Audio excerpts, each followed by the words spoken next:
my phone jump, it's the weekend. You done come true with the fake friends. Hitting down doors, that's a defense.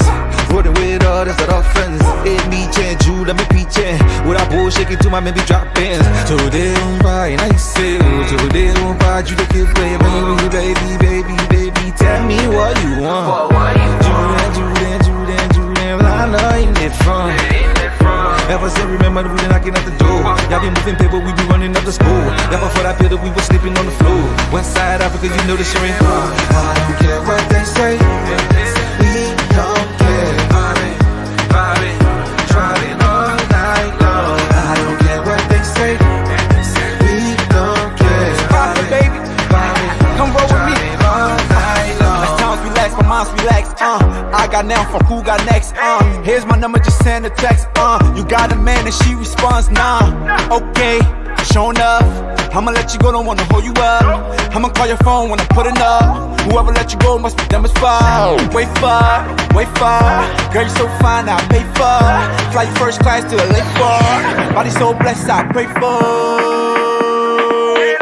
Body so blessed, I pray for.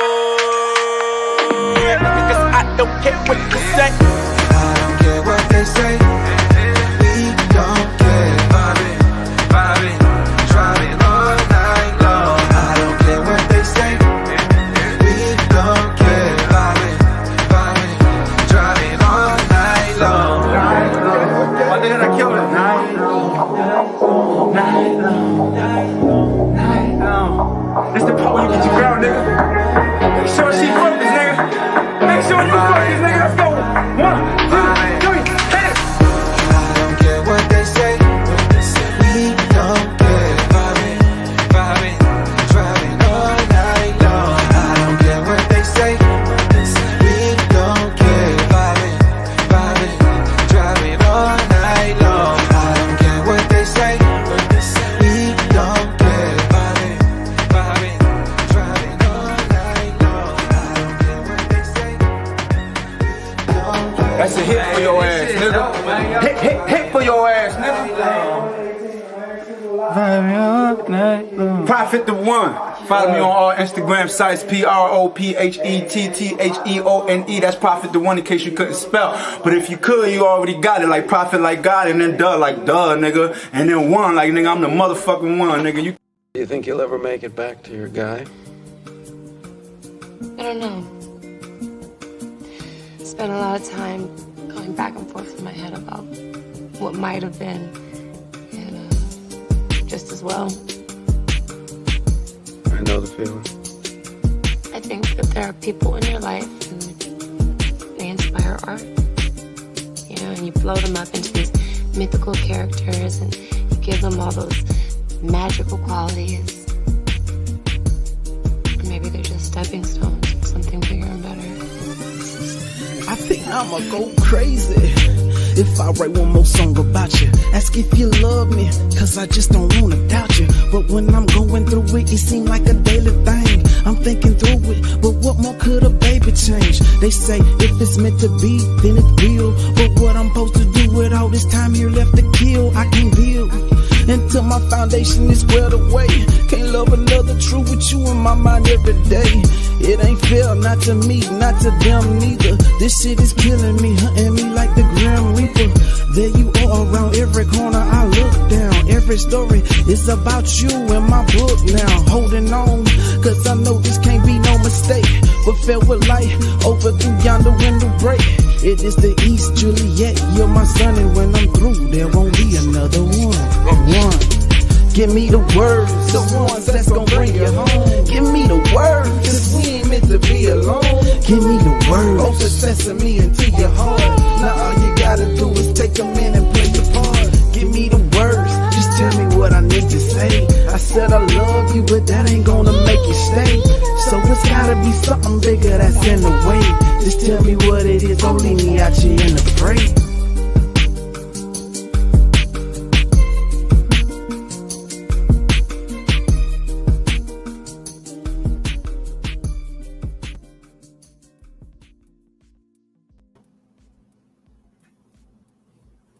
What? Oh, damn. Hold on. After all of that shit, man, I ain't even plugged. my special microphone in. And I was supposed to come in real smooth.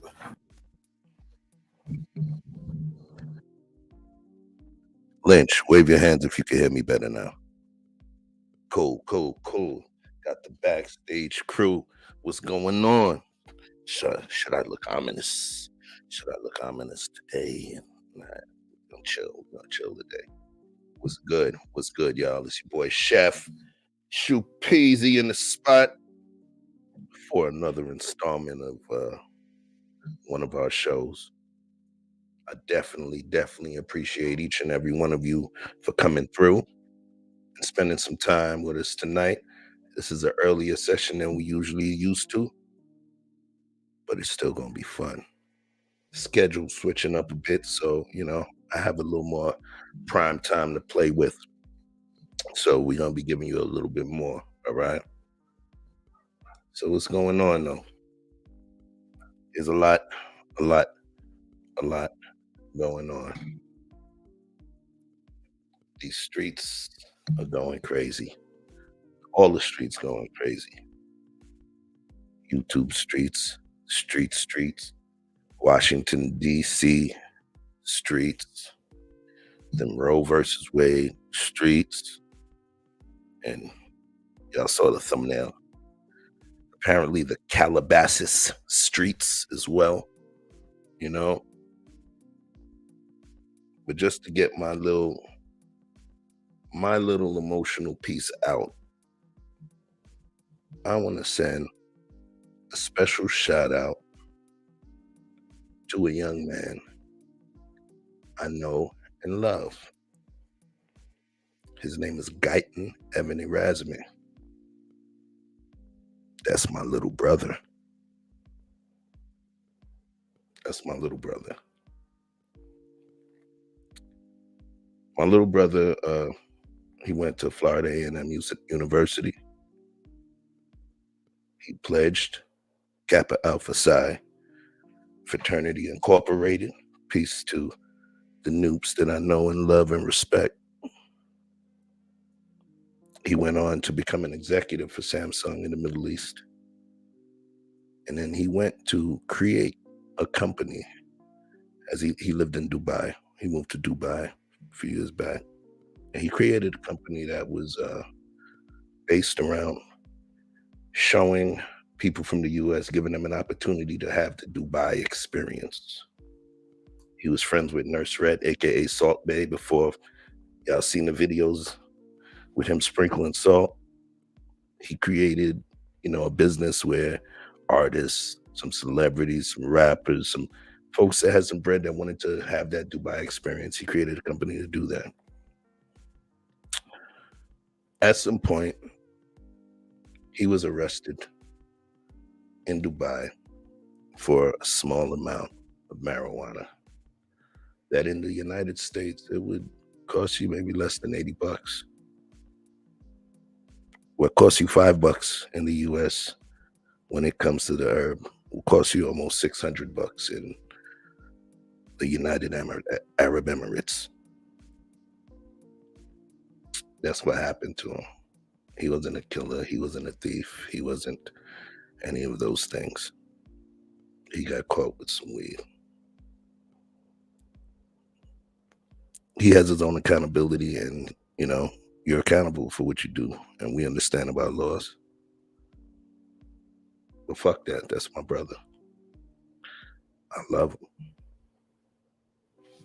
Haven't seen my brother since 2017. He's been locked up in a Dubai prison for 4 years. He was sentenced to 48 years for a bag of weed. Each year, approaching Ramadan, myself, my family, we put together funds, lobbied politicians in the UAE. We didn't make it public because we didn't want to piss them off and try to make it a public debacle. So We've been trying to get dude out for a few years.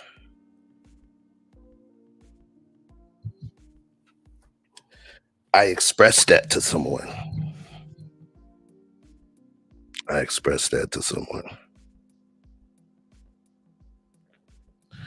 And that person made it a point to make a threat and to play on his name.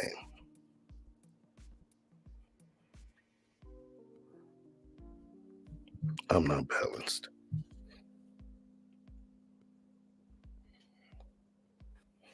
That shit makes me emotional. That shit makes me angry.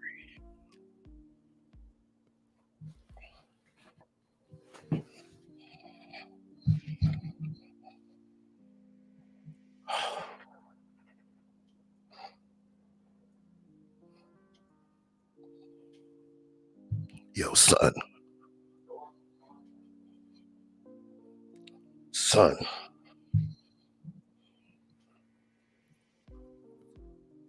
swear to God, man.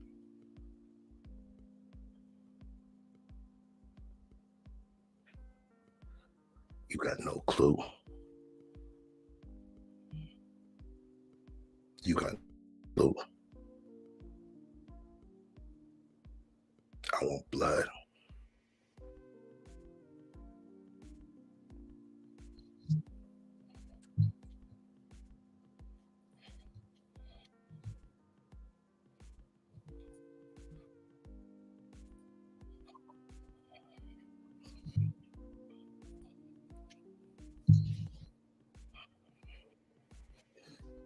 All right.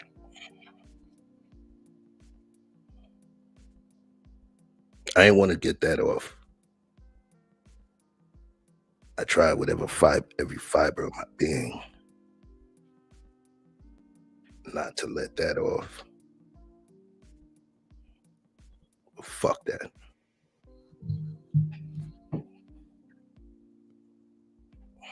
You playing.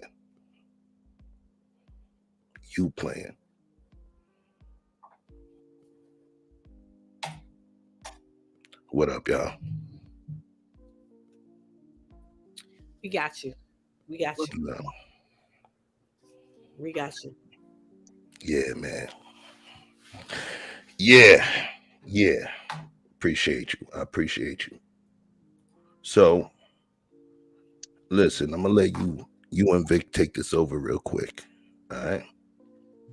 Let them know. Lighten up the mood for him a little bit. All right. I'll be right back. Okay. Well, tonight we're gonna talk about co-parenting and trolling. And Vic got some things to say. Andrea got some things to say. And Chef got some things to say. Because we all have dealing with co-parenting one another. It ain't easy. It's hard. So we got some things to say. And go ahead, Vic. Tell them who you are.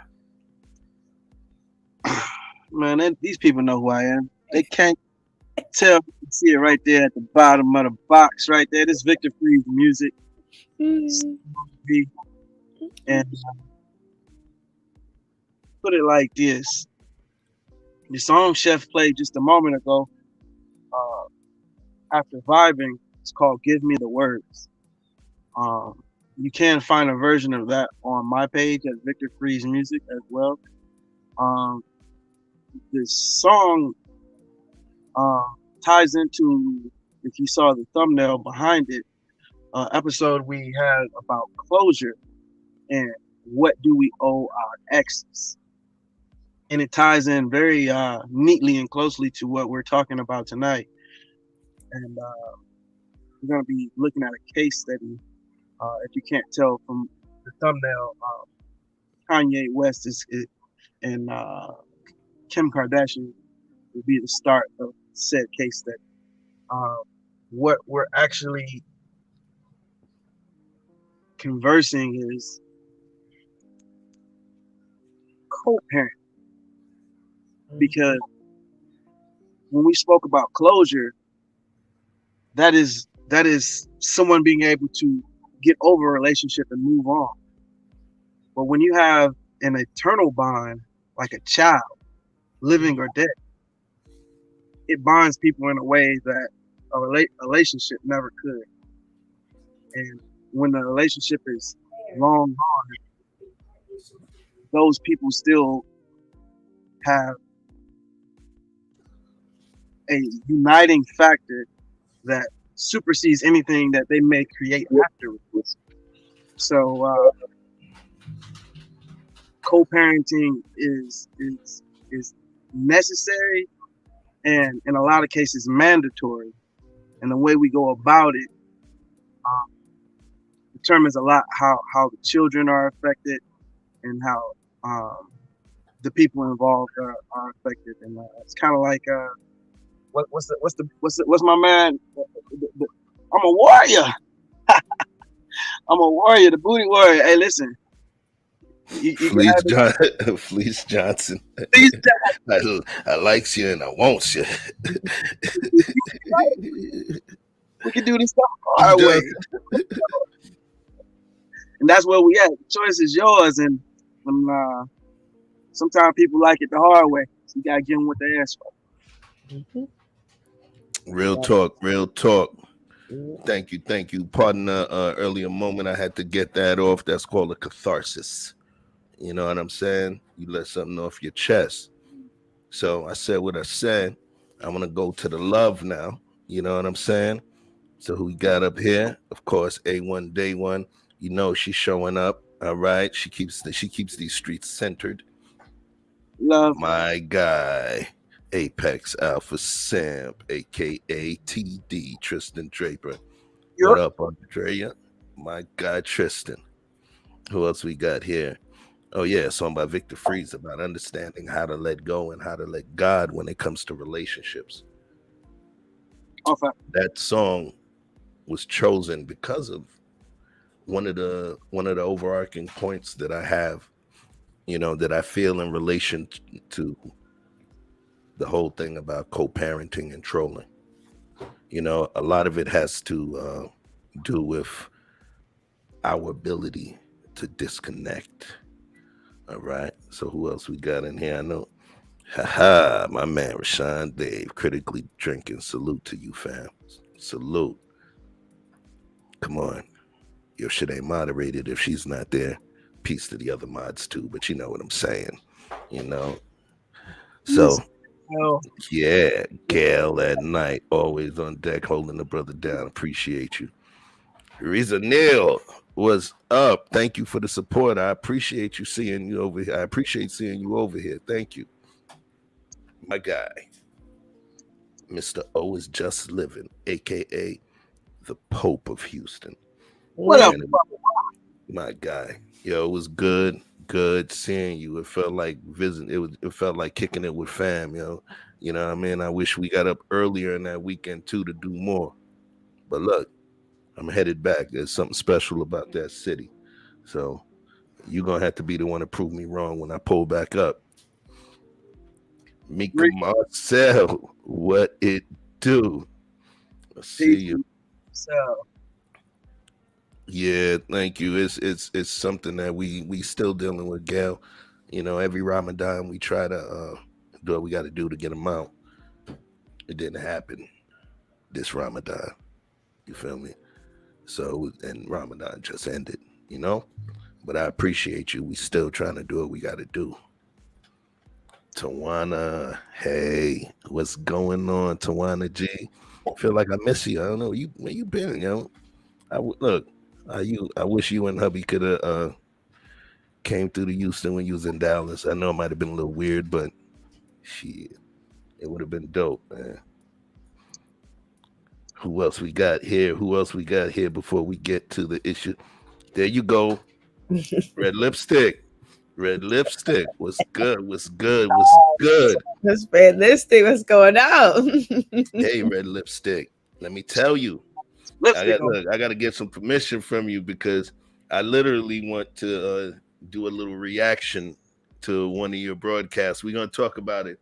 And I want you could be there too, but I definitely want to do a broadcast reaction on a segment from one of your shows. We're going to talk.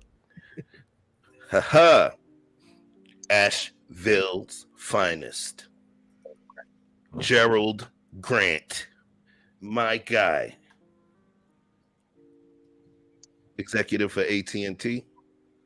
Dope dude. Very entertaining guy. You know what I'm saying? All around fly brother. When he sets his page up, it's going to be something interesting. Best believe. You best believe. We're going to figure that out. We got to get the swag to the YouTube streets, my guy. So, hey, y'all. What's up? What's up? What's up? Peace to you. Co-parenting versus trolling. So when we have to be forced, when we're forced into these situations with co-parenting, Woo. now, I know it can be a tenuous situation. You know what I mean? So let's talk about it from, I'm going to let you go first and talk about it from your standpoint in terms of co-parenting. Now watch this. We're going to go from your perspective. I'm going to see if Vic has a perspective, because I know he doesn't have children. However, he may have dealt with someone that had children, so whatever opinions you have from your obscure corner of the room, Vic, being the other guy in that situation, feel free. I want you to feel free to, give your opinions too. But tell me about what you think is important in co-parenting, Andrea. It's communication. It ain't about me, it ain't about him, it's about the kids. And honey, sometimes I think we forgot it was about the kids. Okay, I forgot the kids was in the middle. It was just about us fighting and arguing. So co-parenting is I respect you. You said us. Yes. You didn't say it was about him being an asshole, this, that, and the other. You said us. So that's accountability. Yes. So since he ain't here, I want you to tell us about the you part. Was Andrea acting the damn fool? She sure was. Every chance I could. You so honest. Even down to cussing the new girlfriend out on the football field. On the football field. So, three-letter question. Yes. Why? Because I still loved her. I wanted our family to be together, and I feel like she was in the way. Okay. What and do you think that now when you look back in retrospect, was she being foul, or do you think it was you? I would say on all sides of the coin, we was all wrong. I was dumb and young and naive. He was older. She was way older than all of us. Oh, okay. I still got a problem with her, but I tolerate her because that's the kid's stepmother. Okay, that's all I'm gonna do is tolerate her. And now, do I co-parent with him? Yes, it's still difficult co-parent with him because he said apple, I said orange. He said green, I said bananas. The shit is still hard, and we still trying to figure it out. Okay. Vic, from you dealing with a woman that had children, and say their dad was in the picture or not, are you familiar with that situation in any way? Your question on co-parenting is what? Say it again. Your question on co-parenting is what? So my question is, what is your experience with co-parenting? Because, like, for instance, I've dealt with a woman that had children before. Even though I wasn't living in that home, my experience of seeing how she dealt with the father of her child, or, that kind of situation. Anything that you noticed, any nuances you noticed in terms of co-parenting, even from your sister and her ex, what you think is necessary in terms of the co-parenting process? when we talking about what's necessary, what's necessary is to know what's not necessary. And I think Andrea hit the nail on the head. You can branch off as far as you want from that, but just having a complete understanding that the ultimate goal is to have healthy children. And if you beat the odds and had a healthy child born physically, it is still your responsibility, together or separate, to have an emotionally healthy child as well, to be a functional citizen in society that isn't a stain or a plague on society. And that for them to prosper is a whole nother thing, but your bare minimum duty is to make sure they're not a terror or a menace. And a lot of times these quote unquote pookie ray rays and menaces to society are just hurt children from broken homes who haven't had an opportunity to see what true love looked like, and they raise more of the same. As far as my personal experience, there's a lot of different angles to take, but at the end of the day, let's just say this: coming from a broken home,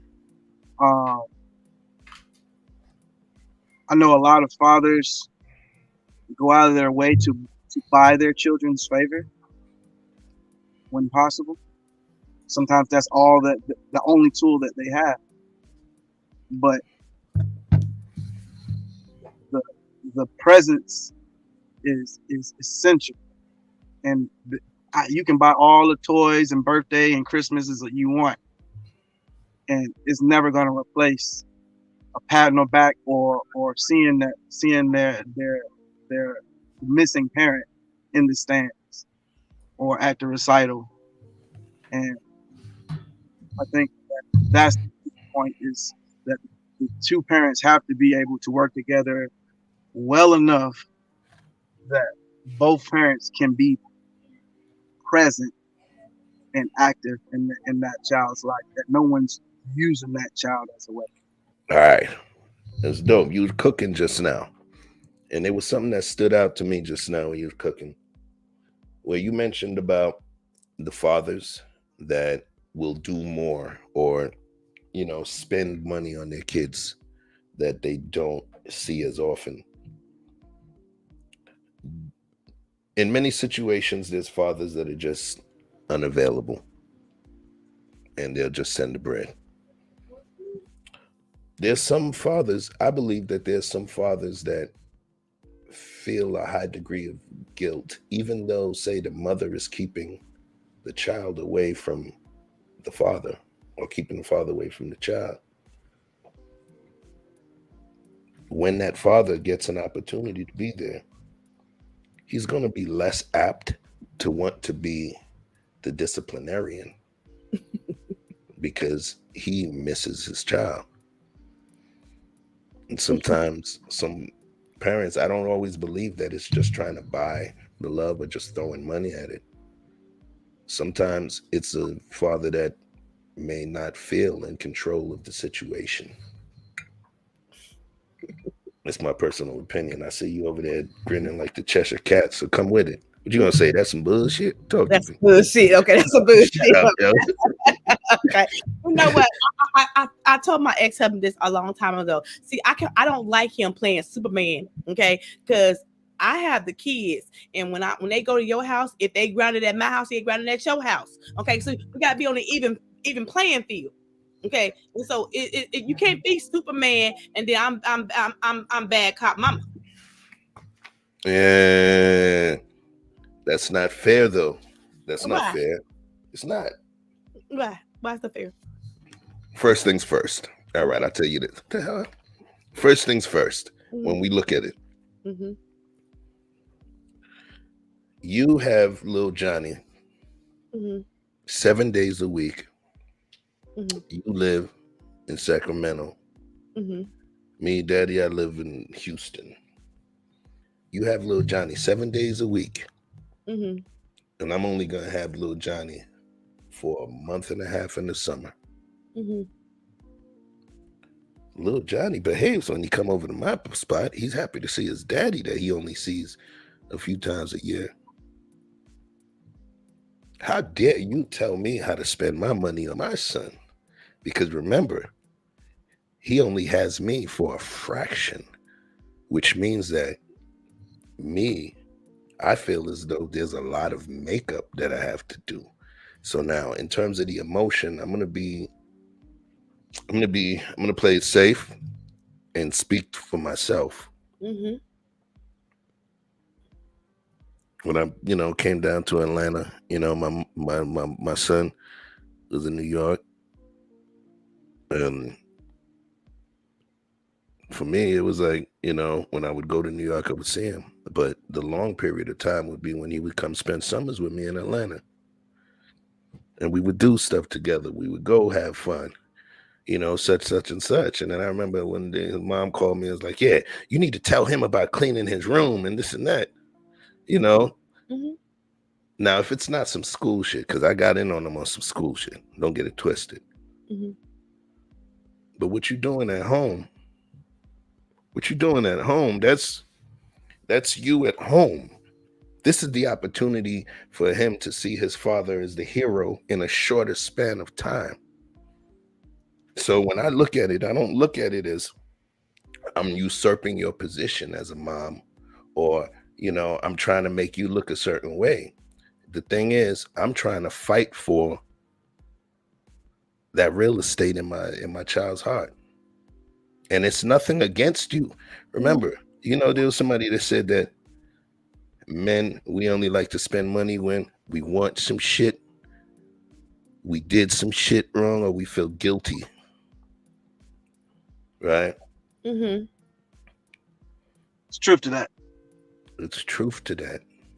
And when I It's try to truth tell to that. If I send, when I would, and I'm a sneakerhead at my age, I have thousands of dollars worth of sneakers. And there was one point when and I'm a watch collector. I get me sneakers. I send some sneakers up to his mom. Send some sneakers up to him. They got me a watch.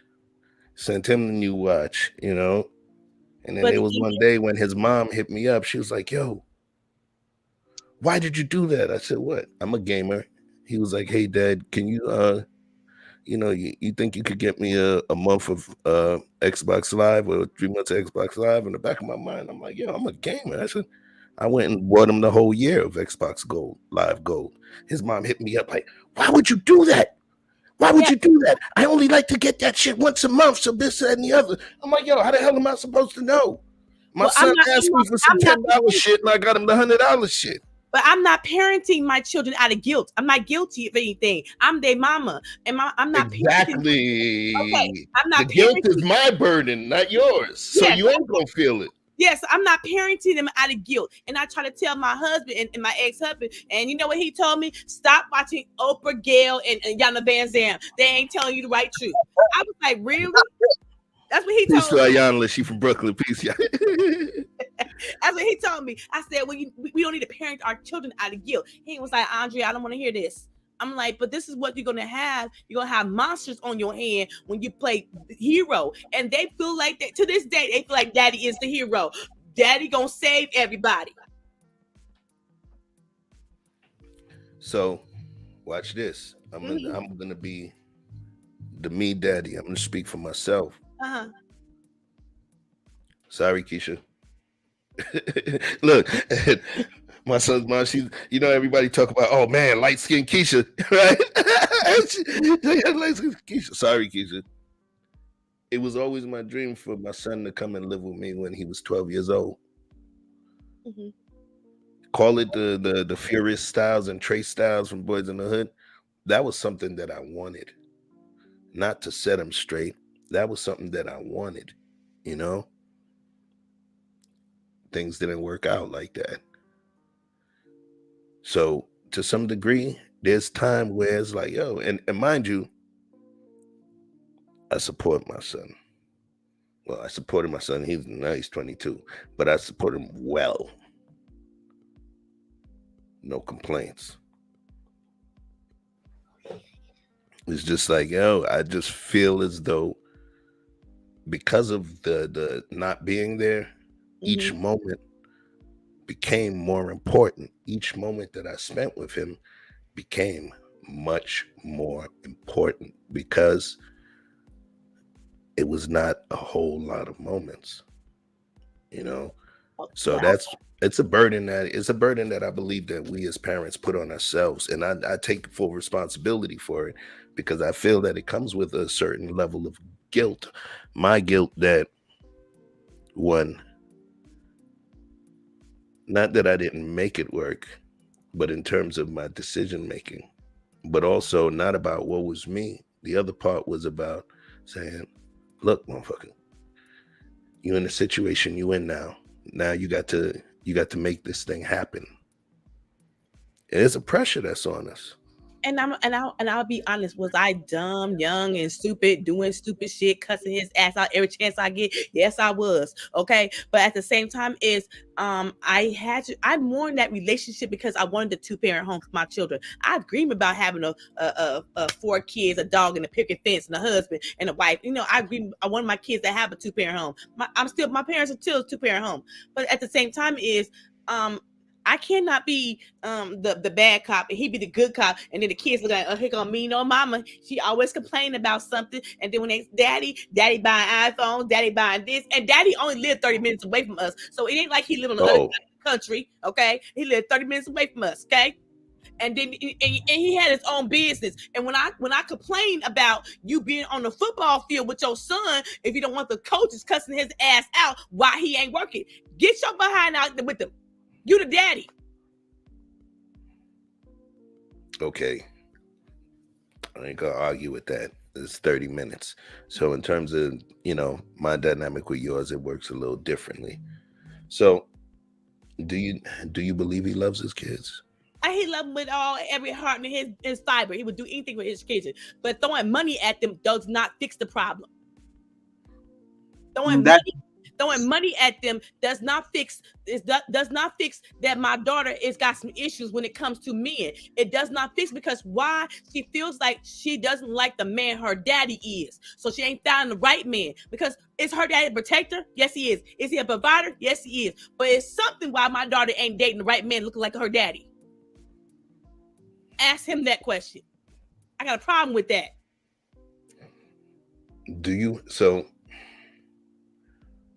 do you believe that because he was throwing money at his princess, that she's expecting other men to do the same? No, she. And then when I say this, and first off, so sis, when I say this, just so other people don't understand, because when you talk about it, first of all, Andrea's daughter is a 10. That's a beautiful, beautiful young lady. Without good wait, 20 what? 24. 24 now. All right. Yo. When I say it like that, winner, right? Yeah. So when you say that, and the reason I'm bringing that up, just to give you guys context, she looks like somebody that all the dudes would line up to want to meet. You get what I'm saying? So my question is, what, because you putting it on daddy. I'm a dad. So at this point, what is it that you think he did? Like, what is the impacts, or how did he negatively impact her in that way? She's seen us being married, okay, and she's seen us being a family. And when and her brother don't know me and her dad and living together. He only know I'm daddy living over here, mama living over here. So it doesn't bother him. But when it comes to her, I tell him this: when you was building that other relationship, you should have been building a relationship with your daughter. Okay, she's been the hardest child I ever raised. Okay, let's keep it 100. And I say it's because I think it's somewhere they're lacking. There could be 2 peas in the pie, but still it's somewhere they're lacking, that she doesn't find a man just like her daddy, and not that he's a good daddy. Damn right, he will protect and provide and give. And he have his own business. good black man, but it's something about their relationship that she's not finding a man like him. And I'm asking why. Because at the end of the day, my ex-husband is just like my father. So, do you believe it's him? Or do you believe it's you not being able to get along with a man like him? Because she's around you longer, right? Yeah. So she had the opportunity to see you and him argue, right? Over the phone. You trifling ass, that's some bullshit. Yeah. You know, like, do you think, now, watch this. I'm always going to be honest about my opinions, right? And you and I had talked for hours, and you, me, Vic, you know what I mean? Do you think it wasn't necessarily about the confusion of him, but maybe a blend of what she see? Because women learn, I believe that daughters learn happiness and how to understand happiness and feel happiness by virtue of seeing what makes their moms happy. If you a neat freak and you don't like dirt on your floor, you the one that come up, you know, and somebody, a crumb come off the back of somebody's shoe and you be wiping the floor up and shit right behind them. And if you was that kind of mom, you know, that makes those girls that have anxiety if the crib is not clean. Sometimes the natural aspects they may learn from the mom. And I'm not putting blame on you, right? But what I'm stating is that, do you think that the way that she observed how you received happiness or anger had an impact on those decisions as well? I would say I acted out bad. I acted out really bad. I acted out. I would cuss their daddy out and right in front of the kids until it took me a couple of years after we were divorced. I think I was in pain. I was mourning the loss of being married, and she seen me, and so I had a foul mouth. Okay. It happens.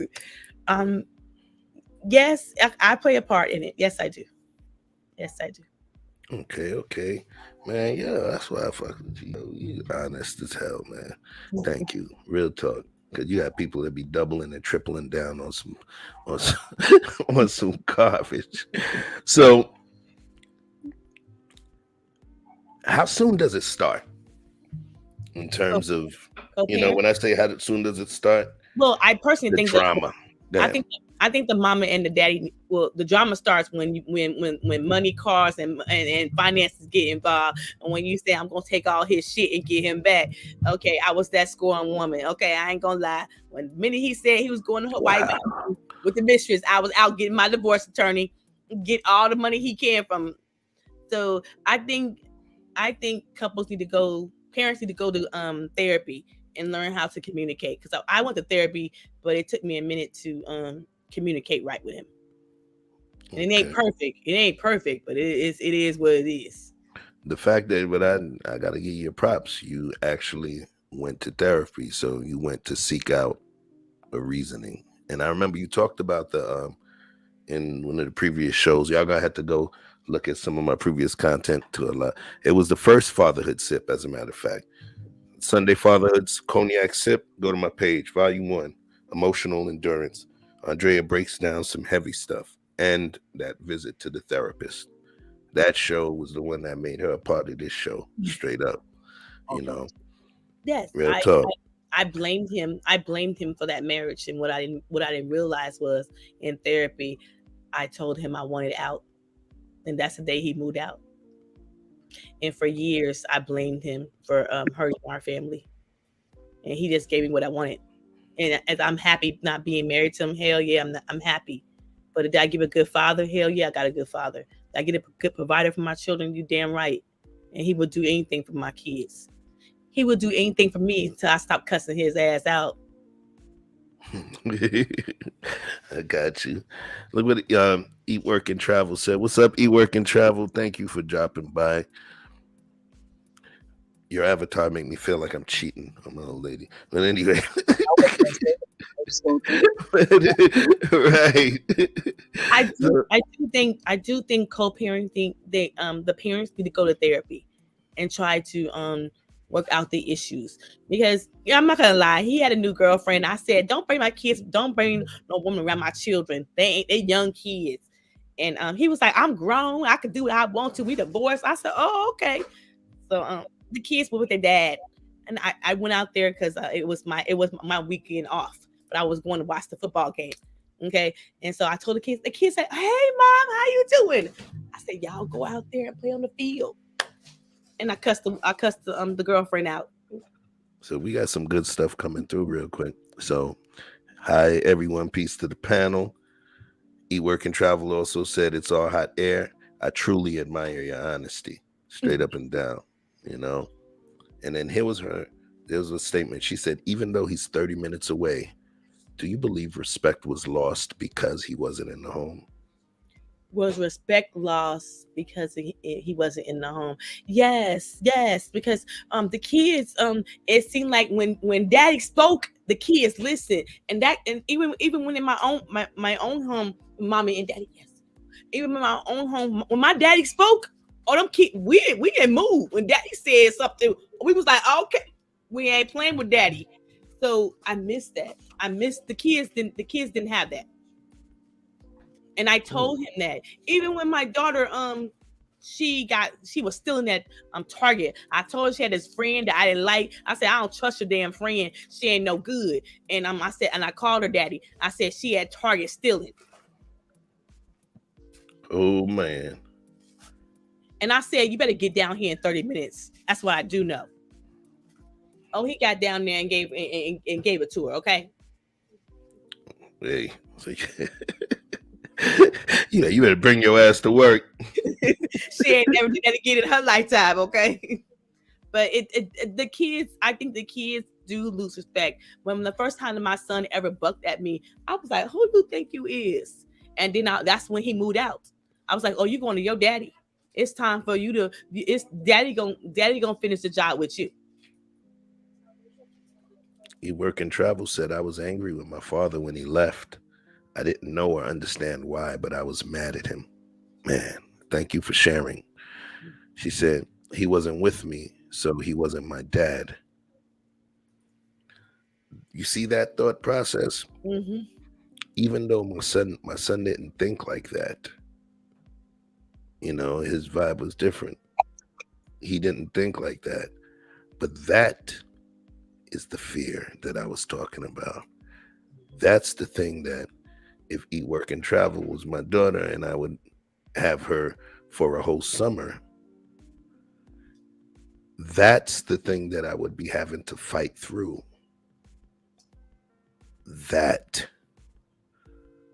you know, that's the thing. That's the thing that I believe that we as fathers, or let's say we as non-custodial parents, that's the thing that gets us scared shitless, that we gonna lose our daughter, that we gonna lose her to the streets, that she gonna be joining Megan and JT and them and Hot Girl Summerish, and so let's you know what I mean? That's a fear. Let's keep it 100. You want to keep it 100 and keep it real? Let's go. His ex-wife said to me that I have browbeated this man so bad that she has comforted him. And then I said, excuse me? I said, who are you talking to? And as I think about it to this day, I think in a sense, as the cussing, the nastiness, at times I was nasty and told him he wasn't a good father. At times I did. At times I wanted him to hurt, and at times he did hurt because I was just nasty to him, Chef. I ain't gonna lie, I was, and I wanted him to hurt. And his ex-wife, his new wife, told me that I hurt him so bad that that he still have guilt over leaving us. And it wasn't even him, it was me. So now, my question to you is, do you believe it? Do I believe that I Do you heard- believe what she told you? Did you believe that? Yes. Do you believe? At the time, I cussed her ass out and told her to stay out of our damn business. But as I'm older, I'm a grown ass woman. I'm 47. Who are you talking to? Come with it. But as I'm a 47-year-old woman, and as I am sitting here today, I can see some of the pain that I caused you. And when I went to therapy, we had a come to Jesus moment. We were sending our daughter to Georgia to visit her grandparents, and I apologized. I wasn't perfect. I didn't know how to be an ex-wife. And the damn show, I was young and dumb too. All right. So, you know what it's time for? Shit, dumb shit, dumb shit. Dum, dum, dum, dum. Ooh. Ooh. You like my falsettos? So, good. You was describing somebody, so I want you to tell me if this should look familiar. Car, because I need answers. As custodial parent, I'm supposed to know exactly what's what. Kim, can I leave now?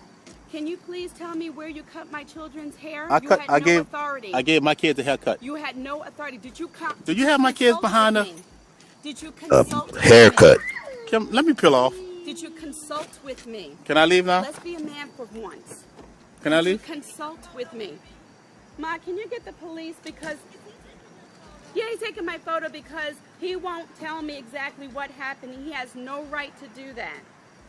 I asked you a simple question. So your mom gonna get the police? I don't know. I'm asking you a question. Where did you do this? Earl, they don't Kim, you are really making the kids nervous. Earl, I know my own children ever since. Okay? Ever since what? I know my children. Ever since what? Since you abandoned them. I abandoned them? Okay? Oh, I thought I left you. No, I'm recording it too, just to make sure that we're even, Steven, okay? Yeah, I don't care that's about no that. problem. Oh, don't scratch the car. Oh, no, scratch the car. Go ahead, do whatever you want to do. Come on, let me hold the train. No, that's your train. I got the train. Red bone, Andrea. Hold on to that train. Don't let him take that away from you. Nope. Don't let him put the train on the car, please, Then Kim. you need to tell me exactly what happened. Son. No, I didn't do that level. I wasn't that damn bad. Okay, I wasn't that damn bad. But I wasn't that bad. That bad. Sure. It's a little level to this. It's a little levels to this. I mean, it's some things I wouldn't go to extreme. Yeah. Let's see. Oh, see, you got the boys crying. Well, you took his train. Don't scratch the I car. didn't take it. Don't scratch Answer the car. Question. Get daddy a kiss. Get daddy a Answer kiss. the question. Look. Can I pick him up, Kim? Put him down. Can I pick the You're kid over up? the time. Let me pick You're the over kid. the time. So I can't pick the kids up? Let go. Would you tell me what you did? So I can't pick the kids Can you up? tell me what you did? They got a haircut, Kim. Where? Where, Earl? You put a shaver to their head. How dare you do that? She looked like 30-something dressing like with a 50-something-year-old auntie Mama gonna get the outfit, police. though. Kim, would you please have them The get the train off the Please car? answer the question. I'm gonna take the train. The from them, aunties- okay? Take them and then Auntie let them go. section at Who are Dots. you? That's it. They can't have the train on the car. Well, then Now, you need to answer the then question. why don't you back up from the Then car you then? need to answer the question. Back up from the car. They're going to remember you as an image of taking this away. Then I back up asked from you the car, as- Kim. Then answer my question, please. Back up from the car. Answer my question.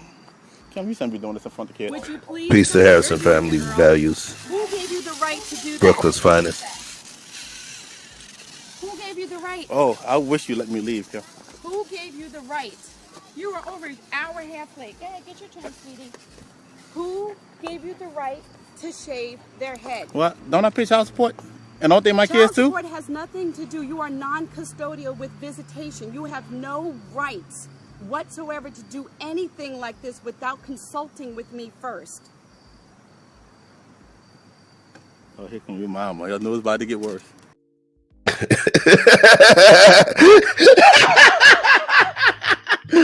I cooked it in the pots. He said, "Oh shit, here come your mama's finna get worse." Yo, straight up, peace to Harrison family values. My brother, one of the greatest teachers in Brooklyn. I see you, man. We love you, brother. You always have a spot here, man. Talk to me, Andrea. Go ahead. Put what Harrison put back up there and read what he said. Yo, Andrea and I have had conversations about that too. Put me on. What you doing talking about Andrea, damn it? What's good? That's my battle of the sexist crew. That's oh yeah, that's right. Yeah. You know, look at that. Yeah. Hey, Brittany B. Come on, you already know what it is. I wasn't that bad. Okay, so did I demand know what the kids was all the time? No, didn't demand. But did I demand where he going to get his haircut? I sure damn did, and I'll tell you why. He got a wingworm in his head one time, and I was like, what's up with this?" And I said, he was like, "Well, I took him to my barber." Oh hell no, that's what you ain't gonna never take him to your barber again. I'll take my son to the barber shop. Damn, he cut his hair with a dirty spoon. So I'm like, getting ringworm. We still getting ringworms. I'm like, that's my son, and he was only like 6 years old. No, never again. He got it. So it's sometimes daddies don't take. I'm not saying that some daddies. I'm not saying everybody, but he was too doggone busy. So I was just do it, okay. But at the same time, do I believe a son needs to be raised by a man? Yes, I do. I believe a daughter should have spend time with her father too. And so every other weekend they was hanging out with their dad.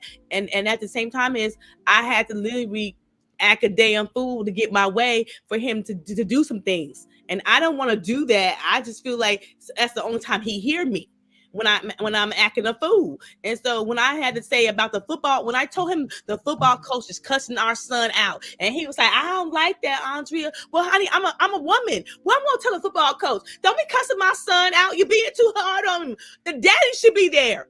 The daddy should be there on the field with him." That reminds me of that clip. With Marshawn Lynch. Hold on a minute, Chef. If you tell me you the head man in charge, you the HNIC, then you should be out here with your son then. Okay, that's what he told me. He said, "I'm the head person in charge of my company." But you know what? Take some time to spend with your children then. Use that just when it's... What, Vic? You don't get to use that just when it's convenient. What's that supposed to mean? That means you can't say you should have been here in times where I'm supposed to be a man, and other times you want to tell them to get the hell on. No, with the street.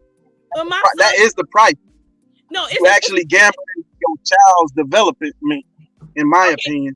This is a two-parent home. This is a two-parent home. Even though daddy don't live with us, it's still a two-parent home. So a two-parent home is, if I'm volunteering on a football field, damn it, you are too. No, the hell it ain't. Why? How you gonna be in two separate locations and a two-parent home? How you is? Because if you tell me you the HNIC, you the head person in your job, why you can't be there? Take some time off then. It's your son. If you a truck driver, if you a construction worker, if you a military man that's always on temporary duty, that is the exact same thing. He wasn't on temporary duty, Big. You have some kind of understanding. Vic, at least on temporary duty. I didn't hear you. He went on temporary duty, Vic. He was a construction worker. He had his own business, and he told me that he's a head person in charge of his company. So if you tell me all that, this is your son, and you only got one, and he black. You don't want to use him. You don't want to lose him to the streets or the prison or the feds. So so I'm telling you is, if you want to be out there on that football field when them coaches are cussing your son out, telling your son that he ain't doing the right thing, don't come to me and say something to me. You need to come out there with him. And your son. Okay, I want to push back now. Now we finna jump her, yo. Let's go then. Let's go then. Swing first. Now you say that, right? Yes. But in the same breath, you just said that when he tried to use try to get his son a haircut and came back with ringworm, you punished them for making a mistake. Did I punish him, or did I say my son ain't going to your barber again? Nigga, the way that I be hearing you pop off and you love us, okay? And you talking about shit. So imagine if we that person that's on the other end of your fury pistol, we getting blasted in the face. Hey, yeah, we your friends. Right. Okay. So what I'm saying is that because peace It's something because we know don't nobody give a shit about our feelings, how tired we are. They just give a damn about the responsibilities that we have and what we have to do to be accountable for our responsibilities, pretty much.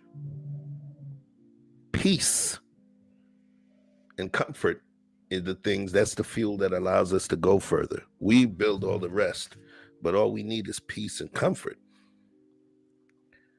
The vitriol, that's like a punishment to us, you know. Well, I'll be honest, I didn't know that at the time. I was angry, mad, and in grief.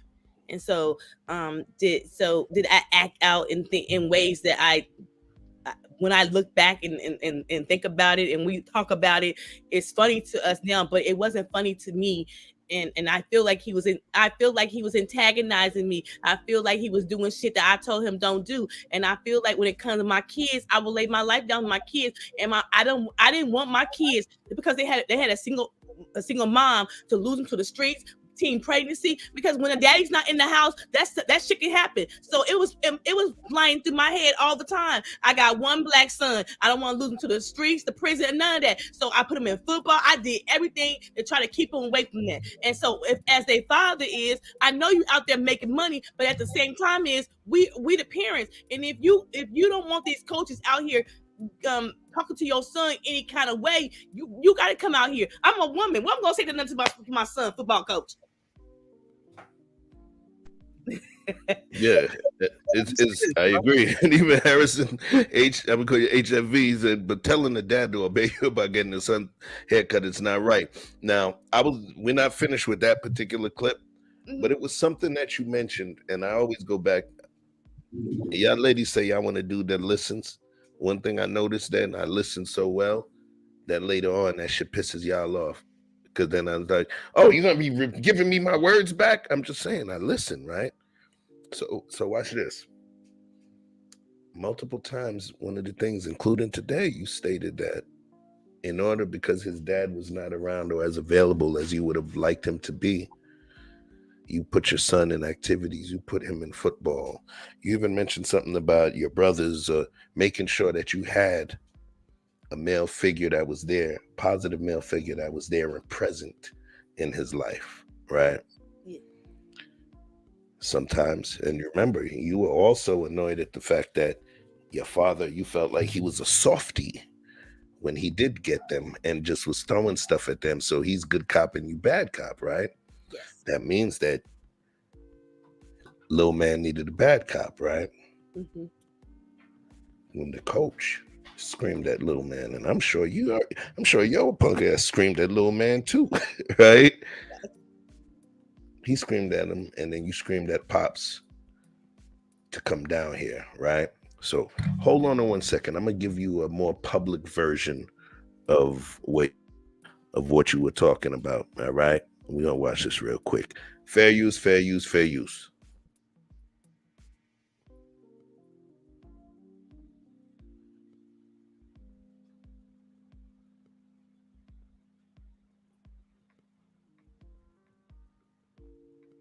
Do you guys? Oh, okay. Yes. You're on mute, Chef. Yeah, I was trying to get that stuff out. All I said was, let me get this off the screen. So I just kind of derailed it a little bit just to throw that out at you, that if, especially for the sisters that's out there, this is important. Because y'all do it to us, fathers, as well. When we on that man shit, that lion shit, when we're talking to our boys, our sons, the ones that we need to fashion, steel sharpen steel, we need to fashion them into and hone them into the swords that's supposed to move through society, and the machetes that's supposed to, machetes that's supposed to chop down the brush so that they can find their path. It gets rough. That's why when you have a man around, it's one of those things that it may not make you feel comfortable, but the beauty of it is they're bringing that thing that you are not able to bring. And when we are, and this is a statement that I'm going to make, call it a feeling. My sisters, when you are in a situation where, and I'm not blaming you for any previous situations or anything, I'm just talking about the current. When you have a young man and you know that his father is not going to be a part of that life, but you find a man that you respect to be able to show some manhood to that man, y'all need to respect it, because that man is bringing something that you can't bring. And part of it is a less diluted view of what society is. I do believe that statement, call it a trope, that women raise men to be the kind of men that they respect. Women raise their sons to be the kind of men that they respect or they would want. You got some women, you know, they raising the kid alone. They had a little and motherfucking sweater vests and all kind of shit through all the way up to high school years, you know. You got some other sisters. They might have them with cornrows, you know. You got some of Florida sisters, so might have them in some locks. You know, these are not choices he's making. Those are choices that she's making. I agree with that. I do You know? agree with that. I do agree with that. And when I sent my son to live with his father, that was my baby. And that was the most hardest thing I ever thought I was going to do. That he was mine. And I was like, okay, just make sure he gets to be the man that I want him to be. And I would say this, even though me and their dad done been through the ups, around the corners, the backs, whatever, my son is the man that I'm proud of. And because of his father, I see responsibility. I see responsibility. I see protector. I see provider. I see it all in him. I see his daddy in him. And if it got us to the level that it is, I regret acting a damn fool? Yeah, hell yeah, I do. But did it in result until my son being the man that he wanted to be, and his daddy, my son don't got a prison record, don't got they never been in jail, ain't got no baby. I think we don't done a damn thing at 23 years old. Listen, I'm gonna stop you real quick. You guys can watch whatever you want to watch on YouTube. You can go to this channel, go to that channel, and all of that. You guys are, let me tell you something. If Kevin Samuels and the Red Pill community was to see Andrea, they would fuck with her. They would rock with her. You know why? Andrea, yo, I got to give you your flowers, man. You bring a level of honesty. You bring a level of honesty to the table that, like, me, you know, I work for a big company. You know, I know we have social media guidelines and stuff. And then I also understand about working in the music industry majority of my life, yo, where there's just, you control the narrative, you control the optics. But shit. Like, y'all motherfuckers don't even understand, yo. This is a star right here. And when I say it's a star, she's a star, right? I say it. She's a star right here because, yeah, I would call her it if I was her ex. But, yo, when you got somebody that could tell you they did it and how they did it and why they did it and being honest, it's the realness. So remember, you saw her here first, y'all. Straight up. So, but I do tell my friends. I mean, I am the blueprint of ex-wives, co-parenting, all that. So my people that I talk to, my friends, I tell them don't do what Andrea do. Do something different. I tell my friends to be better than me. Okay, try to have a communication. Try to have a talk about it. Did I go through child support services? Yes, I did. Did I do it all? Yes, I did. But I'm not perfect either. But yet and still, I tell my friends, I tell my family, I tell my girls to be better, and I tell Black women to be better, because the kids are better off not seeing mommy and daddy fight. It's about the kids. It's not about you. It's not about him. It ain't about Ronnie and Andrea. It's about Veronica and Quentin. And at the end of the day, we got Veronica and Quentin 24 and 23, and ain't nobody been to jail. We got a grandbaby on the way, and we can co-parenting, and this shit is hard, but ain't no road book for nobody. You know, when their grandbaby come through, I'm gonna call your ass old. I'm gonna start calling you old broad. And I'm a grandma. I'm gonna call you. It's all old air. Okay. But I tell my that's because I did it the wrong way. I tell my friends and family to be better, because therapy have helped me. When I used to cuss Ronnie out, you know what he always said to me is, Andrea, what did he always say? He always said, if you ain't got nothing nice to say, don't say nothing at all. That's what he used to tell me. And my therapist said, start your day with how you doing, what's going on with you. Instead of saying, the kids need, why you ain't done this? I stopped doing that. And you're on mute. I ain't saying nothing. I was shaking my head. I was shaking my head. My therapist told me, start my day when I talk to the kid's daddy, is asking how he was doing, asking what's going on with him, instead of just saying the kids need, we need.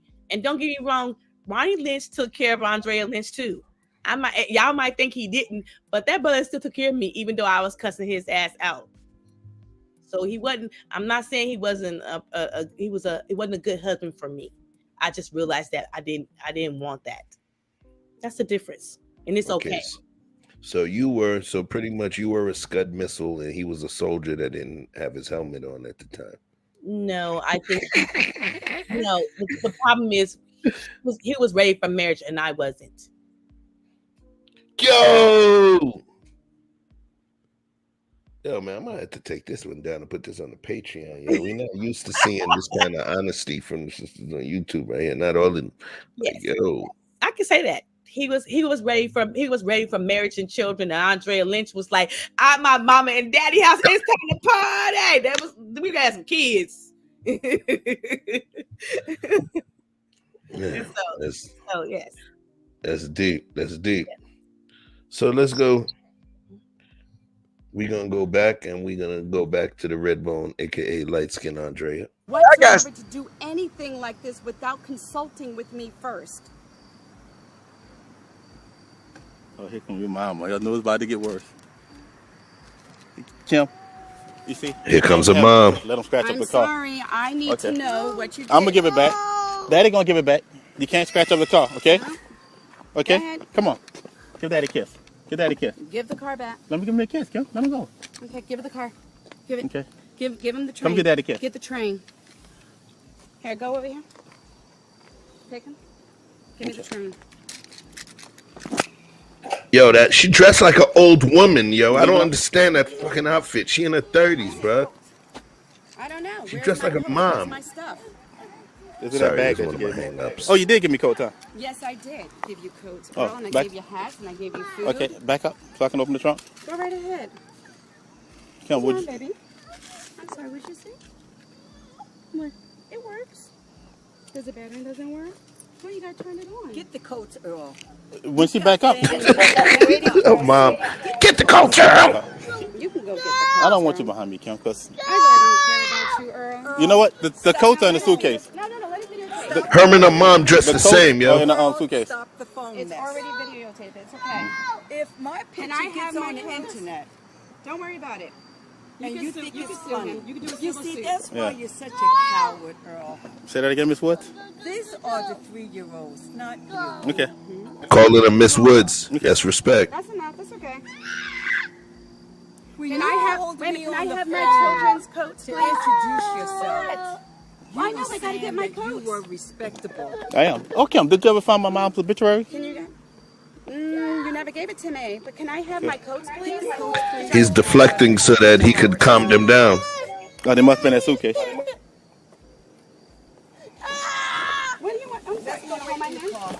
Yeah. Go. Yeah, that's that. I watched that video. Somebody sent that to me, and it brings back painful memories. To be honest, the first time I seen it, I cried because I was watching myself. So I'm not even gonna press you. Hey, the guy that all the ladies came here to see. You know, hold on one second. Look at that. We went from 6 viewing, now we up to 10. All it took was you to cam up. Go ahead, yo. Right. Yeah. What you got for us, Vic? So check the move. I would like y'all to address a couple of things. Sure. Okay. For Andrea, she was speaking about counseling that she ended up taking that actually helped her more after the marriage. That perhaps, I don't know, if she had it in the marriage, maybe it may have ended differently. But would you suggest post-marital or? Yes, I definitely would suggest that. Definitely. Hell yeah. Hell yeah. I don't think that's a common concept. People just, hey, you got to move on. You got to move on. You remember that concept? I brought it up in one of the previous shows, bro. I think the problem is I didn't go get therapy and think. I think my daughter was graduating from high school. I had a sense of loss. I felt like I was losing my daughter because she's graduating and she's about to leave. Her daddy was gone, and I was so gung-ho about proving him wrong that I could make the money, I can work, and we was gonna be all right. That at that time my daughter was about to graduate, I felt a sense of loss. I was like, what triggered me was I lost my keys. And I just had a meltdown. That was the straw. I lost my keys. I had a meltdown, and the next day I found me a black therapist, and I would sit on her couch every Wednesday for 2 hours and put all my burdens at her couch. And I remember I was like I worked so hard and I was so tough, but I was literally clinically depressed because I was like I felt I was a failure because my parents had a good marriage and they raised 7 kids, and I was like I didn't do it right, but I wasn't happy being married either, so I was torn. I loved the kids, but I wasn't happy being married. And my therapist said, it's okay. Now I got one more point to address before we move on, because when you were talking about the haircut thing and the kid getting cussed out on the field, a common theme that I recognize with, I'm gonna go ahead and say it. I'm gonna say black males. You're very possessive. And since we're on the topic of co-parenting. True. I agree with that. Hey, shout out to all my M-Town out here, East Side, you know what I'm saying? But here's what I'm saying. A lot of time we're talking about co-parenting as if it only exists when people break up. But what I recognize is that I've seen a lot of people in relationships that the mother says, my child. Dad tries to go get his child. I'm living in the house. Dad tries to take the child to do this. Dad tries to take what would you call it? Initiative to be more involved in certain things. But because he don't get a lot of practice, because mama generally is standing in that role, he's unpracticed and he makes mistakes, and she don't like mistakes, especially not with her child. It's not their child, it's her child. And I think a lot of times we don't really pay attention to the language. True. I think a lot of people actually genuinely, it's not like a slip of the tongue. You genuinely feel like that's your child and I'm just letting you help me raise him. And if you don't mess up, then I'll allow you to continue. But if you do, trust me, I'm gonna pull them reins back, and I got all authority to do so. And if I don't like how this is going, I can just pick up and bail. I can just pick up and go. I can pick up and move states. I can pick up and go live with my mama or my auntie in Wisconsin. And the child is thrust right in the middle of that. So what do you say about the term "my child"? You know what, it was something that he brought to my attention. The dad he was like, you always say these kids are yours. They yours. They mine. They mine. And he was like, check this out. Last time I checked, it was both of us who had these kids. They ours, not yours. And I started to say, you know what? You're right. I was possessive when they came to the children. I was like, these are mine. And I don't say mine no more. I say ours. I say we. And as my son is growing up to be the man that he is, the one thing that he expressed to me, and we have long conversations, that's what he tells me all the time: Mom, I'm gonna stay with my wife and we're gonna raise them kids together. I think him not living in the house with me and his father has played a profound effect on him. That when he say family, he see the wife, the husband, he see the man, the children, and the wife. And when he talks to me about being married and having a significant other, he says he wants to be in the home. He wants to have a football team. A football team. That's like it. But I think it has played a profound effect that his dad didn't live in the home with us. And I look at him and I talk to him, and I do tell him, don't do what we do better. Try to work it out. Try to have counsel. It's because me and their dad didn't work out. I don't tell them. I still believe in marriage. I still believe in the 2-parent home. It just didn't happen for me. Okay. So what I'm going to do is I'm about to drop this next piece of that same interaction, just so folks get the mindset of what we're talking about. So bear with me a moment. Monday when I went to go pick. Wrong one, sorry.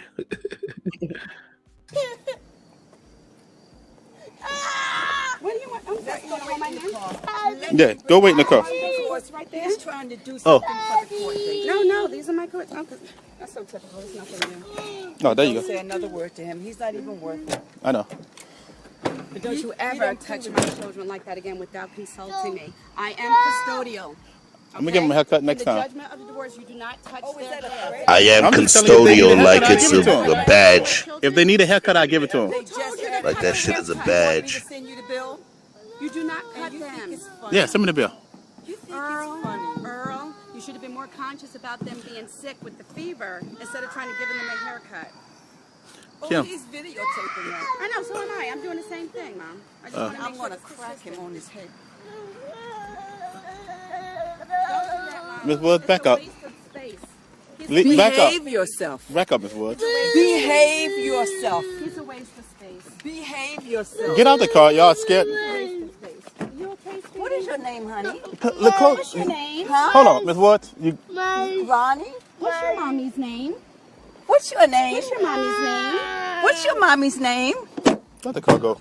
Y'all Are you touching me? Get away from the car. Are you hitting me? Get away from the car. Are you hitting me? Get away from the car. Did you just hurt me? Get away from the car. Did you just hurt me? Get away from the car. Did you just put your hands on me?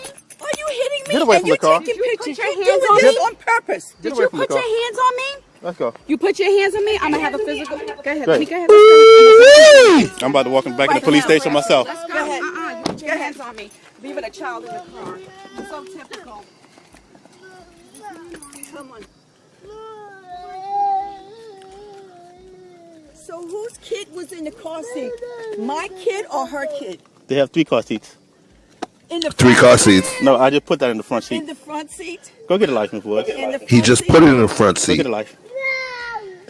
Go get a license. Yeah, go get a life. You Go know get a who's- life. You know I who's have affected a by this? life. You're the one that don't have a life. You know when I was in North Carolina, you know your dad, you know your husband had a woman out there in North Carolina, huh? You know, Earl. You know, Earl. He hit her with that one. I won't even answer that. I bet you won't. I won't even answer that. I bet you won't. You had another girl while you were dating my daughter. I wish I did. I wouldn't have married her ass. I wish I did. I would have married her. Got him. Let me see my husband pull you up. And tell me what? See, Earl, And tell me what? See, this is the way you act. Come on.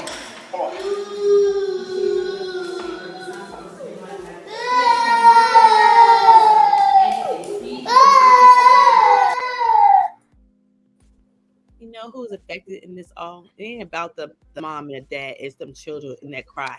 The one that's sitting there crying. They so busy poking at each other. They don't You don't hear their kids crying. You don't hear that cry. It's like, I want y'all to stop. I want y'all to stop doing this. And every time I hear that, that just affects me. It's the kids. And it ain't about the mom and the dad. And it took me a minute to realize that. But sometimes all parents who fight behind closed doors. Peace to you. sometimes people don't realize what they're doing to their children until sometimes it's too late. I agree. You know, When we're caught up in our moods, and mindset, the 3 M's, we tend to ignore what's the most important, which is the welfare of the child. Not just the welfare. The welfare of the child is the food, water, clothing, shelter stuff. But the positive well-being of that child. What bothers me the most is the fact that once we, and I'm going to say we as parents, right, get into our emotional bag, our hurt bag, our relationship bag, the part of our lives that control how we respond to different kind of stimulus, when we get into that bag, the kid don't give a shit about that bag. But we get into that bag and then we start making moves. And we'll see them and we're not even paying attention. But sometimes what we tend to do is make believe that we're working in the spirit of that child, where we're just working in the spirit of our own personal emotion. What you think about that? I definitely believe sometimes we as parents are selfish. We as parents sometimes it's I used to have this saying, damn what the kids want, what about what I want? And I used to think, is that selfish? My son told me the other day, he said, Mama, you just selfish. I said, really? He was like, Mama, you just selfish. We got to talk about that because that's coming. Hold on before you continue. Vic is coming from step parent perspective, from dealing with women that had children because he didn't have children. Me and you are coming from parental perspectives. Yes. But there's an additional perspective. Damn, I should have got my son on here. There's an additional perspective, which is his perspective. So yes. I just wanted to make sure I put a nice border and encapsulated that. Run with it. He told me, Mama, you selfish. I was like, well, how I was selfish? I'm the most giving woman. I'm the most giving woman. I'm helping everybody else kids. He said, you know why you selfish, Mama? I said, Mama, tell me I'm selfish. He said, you never took us on vacation until we got older. And he was like, and I was, and in my mind, I was like, that's your daddy job. I spent too much time with y'all already. And he was like, Mama, you selfish. You was out with your girls partying. And I was like, oh. I was like. You see? Thank you. You just stated, and that's what I'm saying, yo. I want you to think about what I'm saying, Andrea. Remember, I talked about the fears that we as parents, as fathers, as non-custodial parents have. Why are we non-custodial? A lot of us, it's not because we ain't making that money. Yeah. Because technically, if what, especially our state, the state of New York, I'm going to leave it at that. The child support judges, you realize that they're not actually judges, right? What they are is what's called child support magistrates. It's a little different. These are people that happen to have Juris Doctorates and happen to be CPAs, certified public accountants. So they understand the aspects of financial and legal minutia, as well as, the tenets of family court and their rules. And they apply their mathematical skills to determine who pays what and what happens. So imagine the family court magistrate.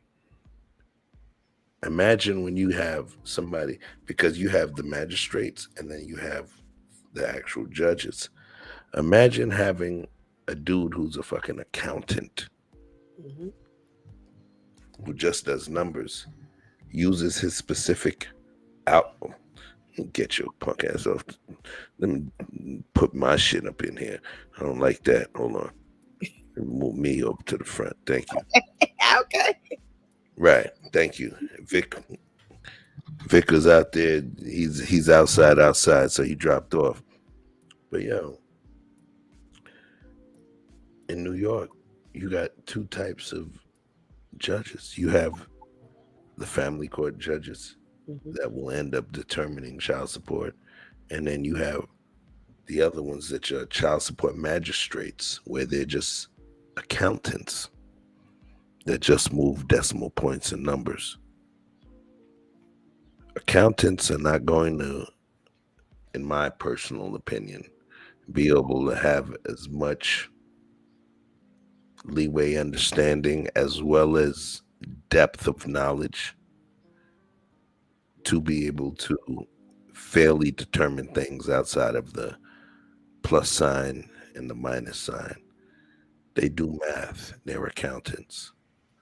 But then you have judges, the people that are actual judges, and what they do is they make mathematical decisions on your child support that may not be mathematically sound, but they tend to feel. I believe our system is broken in terms of that. I do believe there is no uniformity. I do believe our system is broken. And this is where I tell my brothers, okay? It's my honest opinion. I don't been on both sides of the fence, okay? So I know about it. If you won't change, legislate it. If you won't change, get your money where your mouth is. If you won't change, stop talking and complaining about it. Do something about it. That's what I gotta say. All right, let me do some quick shout outs real quick. Peace to Him versus Her Solutions, aka Womanosphere versus Manosphere, aka AR Status Pride. That's a dope freaking name, yo. I hope that's your government, my dude. AR Status Pride. He sounds like a Marvel character. You know what I'm saying? Well, peace, AR, my G. Peace to Music Man 1982. My brother, I see you in the spot. Peace to Mr. Tulilo. Depends what kind of relationship they have. If he's supporting both child, he should be able to say my child because he's providing food, shelter, security, love, even though one ain't his blood. All right. So talk to me about that. What? Not being blood? Or my son saying I'm selfish? And do I think the child support system is screwed up for me? Yes, I do. And to to watch my ex-husband pay that money. Not only did he pay it to you. Okay. to me. You ain't gonna slide out of that one easy. Yeah, he paid it to you. Okay, he paid it to me. But not only did he pay child support, he paid alimony too. And he paid 2 more years after that. Yo, I'm finna kick you off the stream, yo. You on that bullshit. Yes. But your honesty is what's keeping your ass up here. Okay, but at the same time, when we all had we had a crisis a couple of years ago, about 7 years ago, he needed to lower the child support. We didn't have to go to court. I said it's all good because at the time when he was at his highest, he took care of us. And he said, look, he came to me and said, I gotta lower it. I'm barely making it. I said, it's all good. I took the lower rate because he took care of us. I told you, Andrea Lynch was a bitch sometimes. I didn't say I wasn't perfect. But at the same time I do think child support is screwed up for men. But I do tell my men this. If y'all want to stop talking about it, be about it. Legislate it. Fight for it. If y'all want to be about it, talk about it, you say it's about the women, fight for it. Legislate it. You got to stop talking about it. Be about it. Put your money where your mouth is. Okay, I had you on full sprint for that one, right? I'm just saying. Switch. I feel you. So now I'm gonna switch. Boom. So you see my big ass head on this shit. So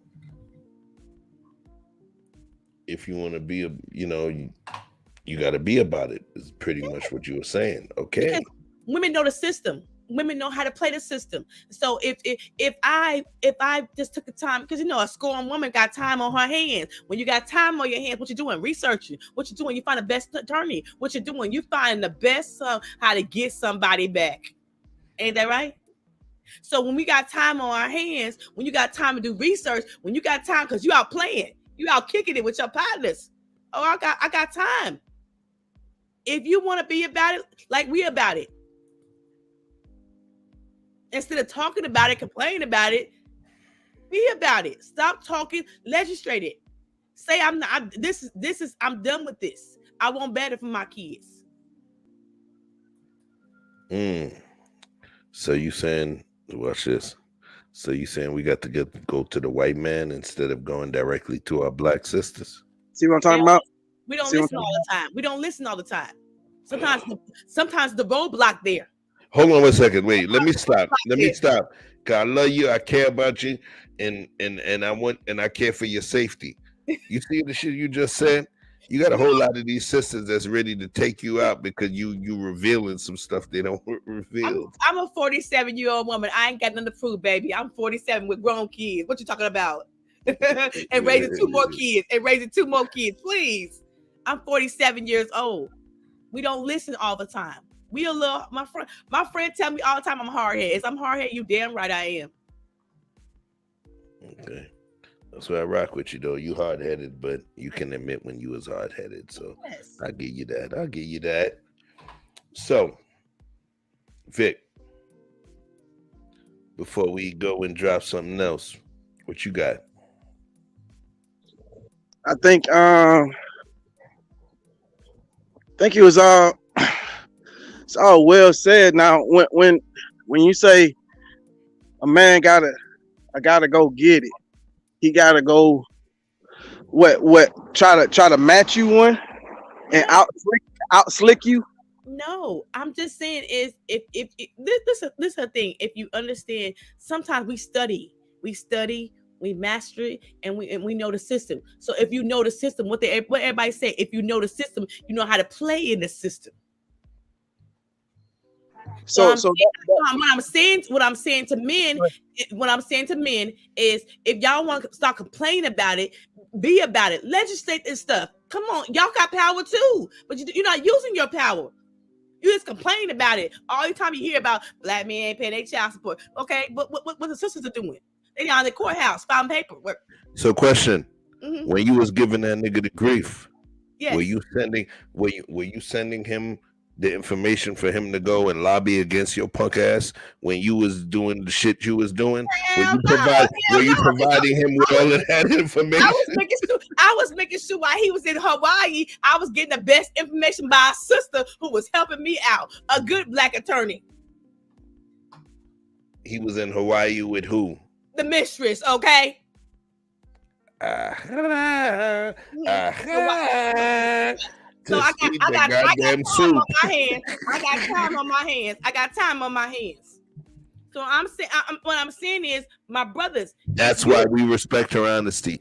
She had time on her hands. I got time on my hands. And anger. Yes. I ain't lying. Yes, I was. I was one angry black woman. Okay. So I got time on my hands. So since I got time on my hands, I can do research. Get a black attorney, get a sister who gonna inform me, tell me what to do, and just help me out. So my saying, if you want to fight for the system, fight for your rights. So what you're actually saying, in like actuality, like is nigga, if I beat you, call the police. No.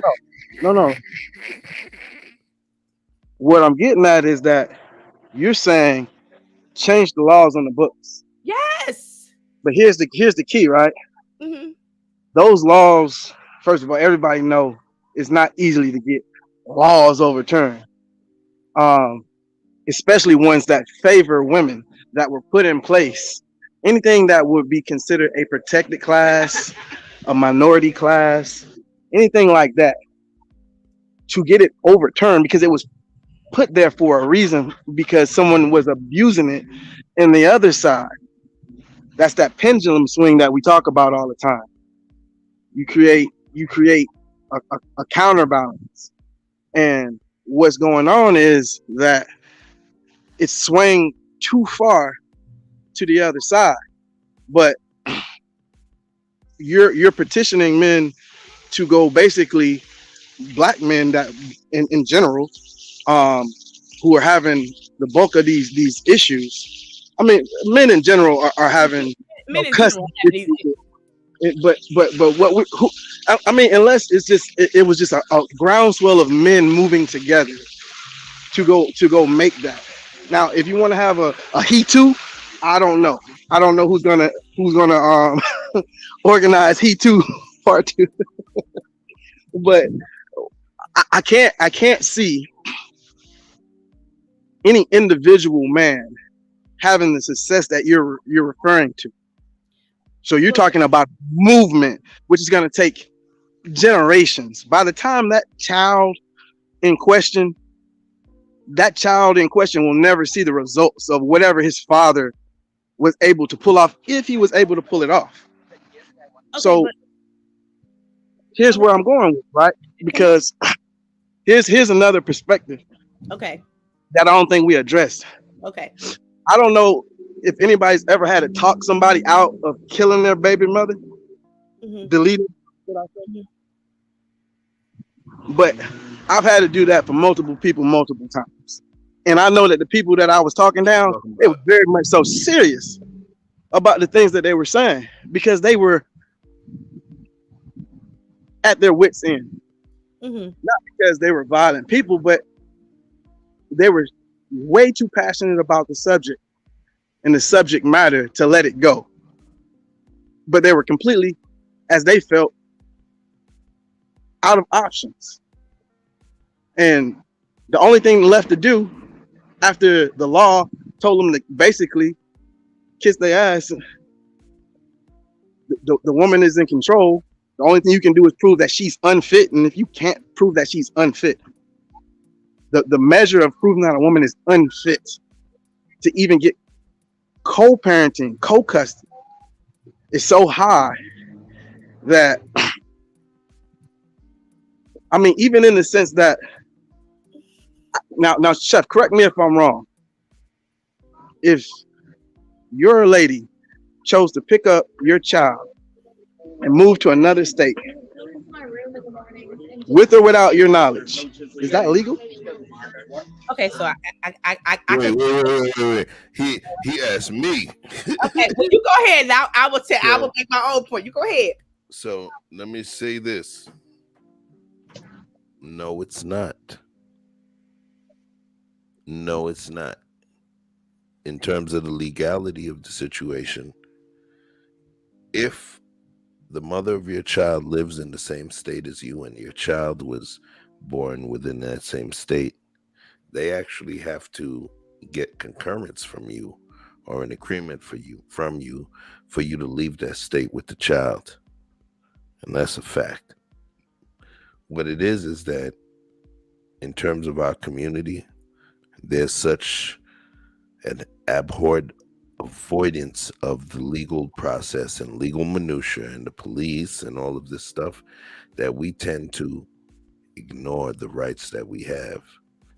A lot of folks don't know, if you live in Virginia and you met Shantae in Virginia and y'all had little Melania in Virginia, even if she don't give a fuck about you, even if you was an asshole, even if you was whatever, she's not allowed to leave the state to move to another place with your child.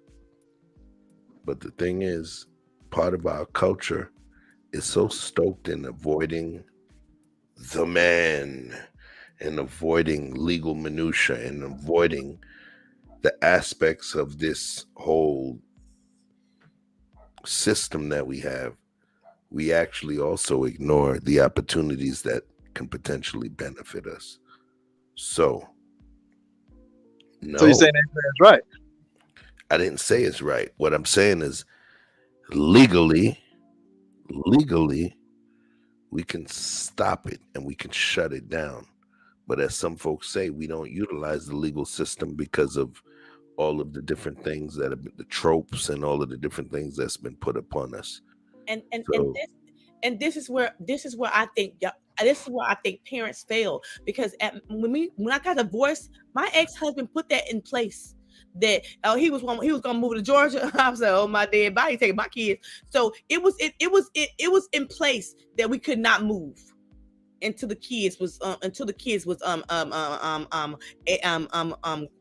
14, 15. It was in place. It was a judgment that we signed that we did not move out of the state of California.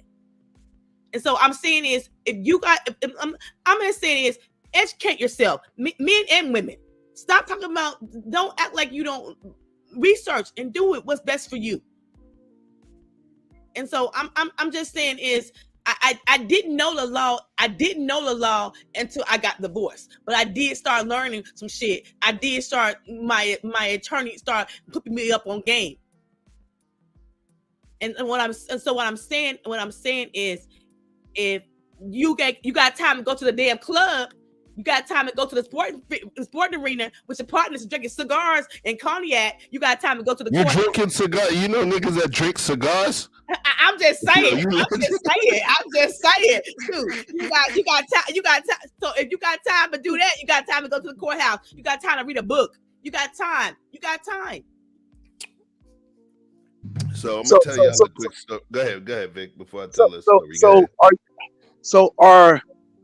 Are women essentially creating? Because I say women because the majority of those situations, whether they want it or not, the mother ends up with custody. So not always mother ends up with the majority. I'm just the majority. Okay. So what I'm saying is that are women giving the men a free scapegoat to half-ass and not really be parents, not have to deal with their responsibility, and then chastising them about it? And in my opinion, yes. Because with the first time somebody said, I don't want the white man in my business, I don't give a damn who the white man is. He can be white, he can be black, white, blue, judge. He can be, I see judge. I don't see a color. I see judge with a black robe on. And to me, I think it's a cop out. It's some bullshit. I don't want the white man in our business. Oh, okay. Sometimes they gotta be in our business to get y'all to act right.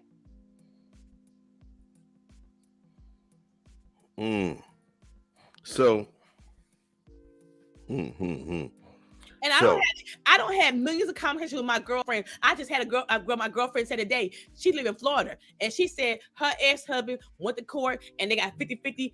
Nobody pays child support because he got 50, she got 50. Because he said, I'm gonna be there for my child. but somebody had to allow it. I could say whatever I want to say, right? But then if we've reached that point in terms of the system, then we have to allow it. It's about us being allowed to do something. I could say I'm gonna do whatever the hell I want to say. This is if you got time to be smoking cigars, hanging out with your partners at the basketball game, and sipping cigars and sipping Kanye, you could be reading a law book. Damn it. Sipping Kanye. Yeah. Pause.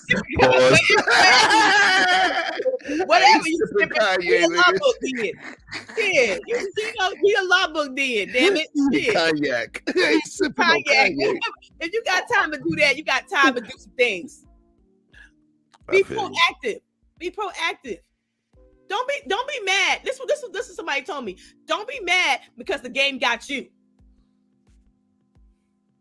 And bite your ass. You said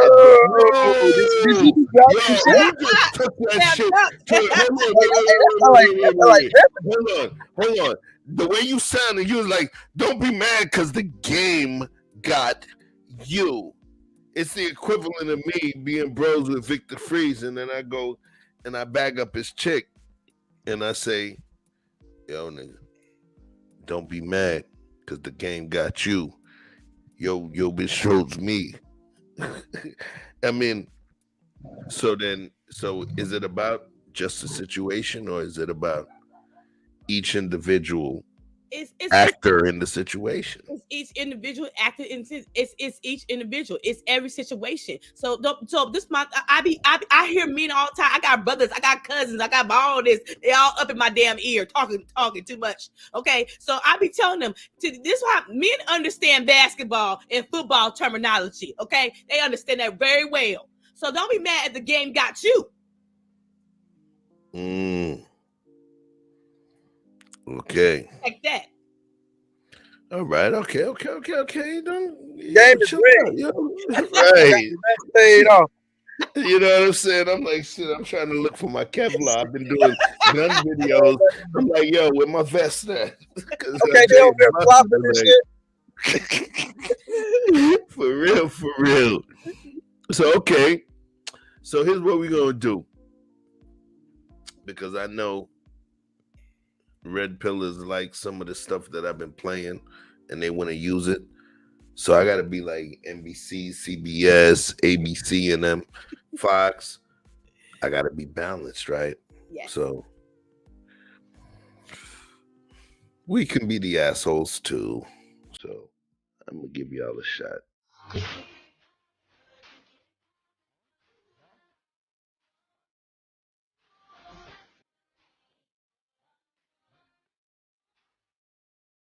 Baby daddy.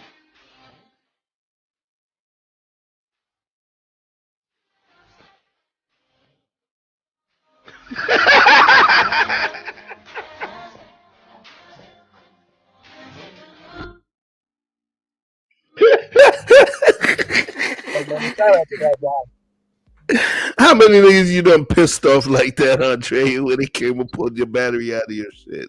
Put me on. Don't get mad when the game choose you, baby. When the game choose you. You guys can't use my own words on me, okay? Let's go. I ain't had that many stalkers. Just one. Just a little one. Just one. You're on mute, Chef. No. I'm listening to you. I want to hear what kind of bullshit you got to say. I only had one stalker. I don't date people who are crazy. Okay, I don't do that. I try to somebody male temper, quiet, little. I'm already hypey. Okay, I don't need no man to be hypey. I need somebody. Wait, she said hypey. So, for the record, y'all, if y'all understand what hyphy is a dope song that came out from a group called the Federation, which was what you call it, E40 and several other MCs, and this came out in 2004. Hyphy was a whole movement, so it's like motherfuckers getting hype, getting amped, getting crunk. You know, hyphy was before the crunk movement. So but go ahead. I'm already a hypey woman, so I don't need a man who will be hypey. That's don't mix. I need a man who's mild tempered. You know, Drea, calm down. You know, Drea, keep it cool. I need somebody like that. No, you can't have two hot heads together. You need a thermostat. Okay. Yeah, you can't have two a thermostat. Yeah. All right. So let's talk. Okay. Some people believe that. Oh, dudes change up after baby comes into the picture, and dudes move differently after a child is brought into the mix. I think people move differently. You honest. Come with it, honest girl. Let's go. People move differently. When I had a baby, I was protective. I was like, I don't want nobody touching my damn baby. I don't want nobody breathing on my baby. People move different. That's the human you gotta take care of. So that's mine. People move different. I think I personally didn't think my ex-husband became a good father until after we wasn't together, because he had to do more than what he did when we was together. I was doing everything. When he became a good father, he was cooking, he was making cakes and shit like that. I was like, oh, okay, because we wasn't together. And I know times when they used to come home and they bake cakes with their dads and shit like that. People move differently. And he has a responsibility now, and he don't got Andrea to help him with the kids. It's all about him and the kids. So, question for you. Uh-huh. The first child you guys had together. Yes, Veronica. Because it was Veronica and then Quentin, right? Mm-hmm. So, Veronica, I want you to tell me about, not Veronica, but I want you to tell me about Andrea. Andrea, how she responded to Ronnie. You see, I listen. Oh, sorry, that's my head. I listen. How I want you to talk to me about the Andrea that was talking to Ronnie before you went to deliver in the hospital or while you were in the hospital. Tell me about that, Andrea. We loved each other. We had this baby together. She was she was supposed to be a boy, and I kept saying it was a girl. We loved each other. And my mom didn't even come to the hospital. She refused to come to the hospital. But Ronnie was always there. And Ronnie took the blunt of, I blamed him for me choosing him over the family. So I mourned that family too. It's heavy. It's heavy. And now he didn't understand I had postpartum depression too. And he didn't get it. So I mourned my mother, I mourned my brother, my sister, my family, and I choose Ronnie and the kids. And that's as I look back over my life, it's still pain there. It's still pain there. Without going so deep that it brings up. Thank you, by the way. But go ahead, Vic. Sorry.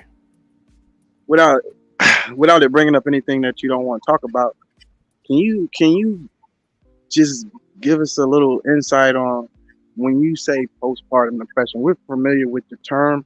I think most people have heard that. But if you've never been a woman or had a child, you probably don't know even close to what that is, even if you know the clinical definition. So can you put it in words what that felt like to you? For me, I was losing my hair. For me, my mother wasn't coming to help me. I was by myself with a baby. did I know what to do? I took care of my baby. I fed her, but I sat in the house with the drapes dark in the house. I just wasn't happy. I miss the family that I had. And so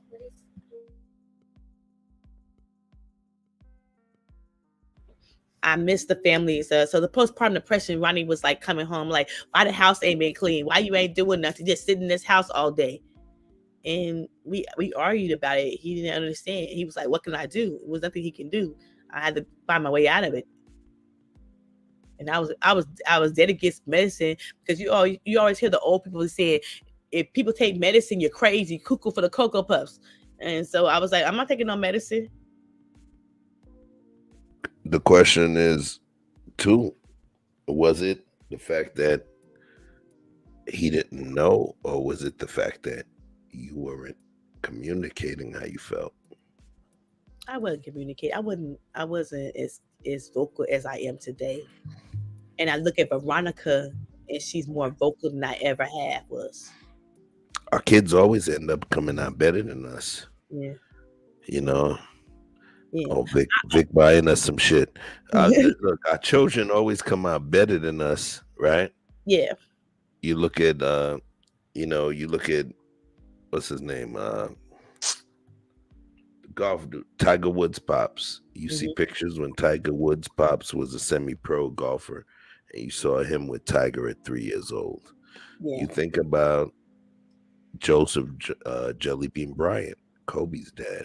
Yeah. You know, he was a certain way and his son went past him.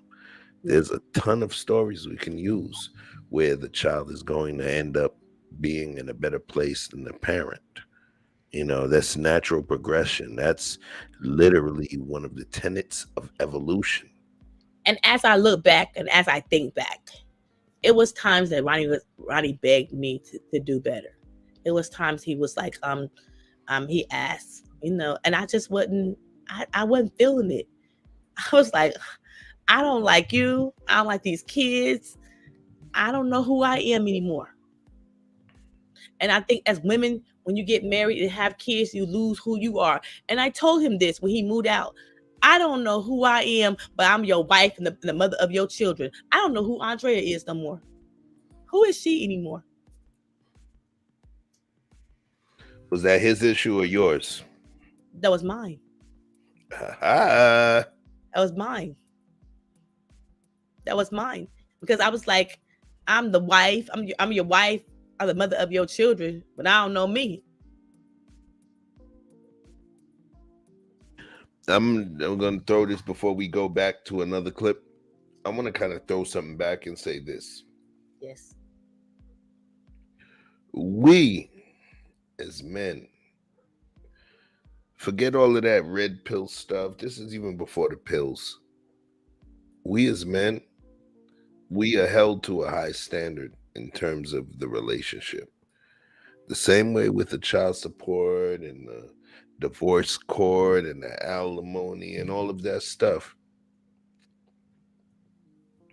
The authorities that be hold us to a higher degree of responsibility.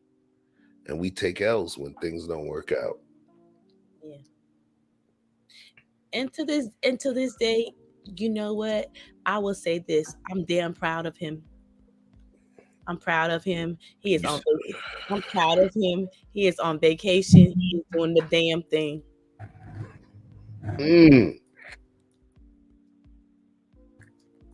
You realize that this is what makes you dope.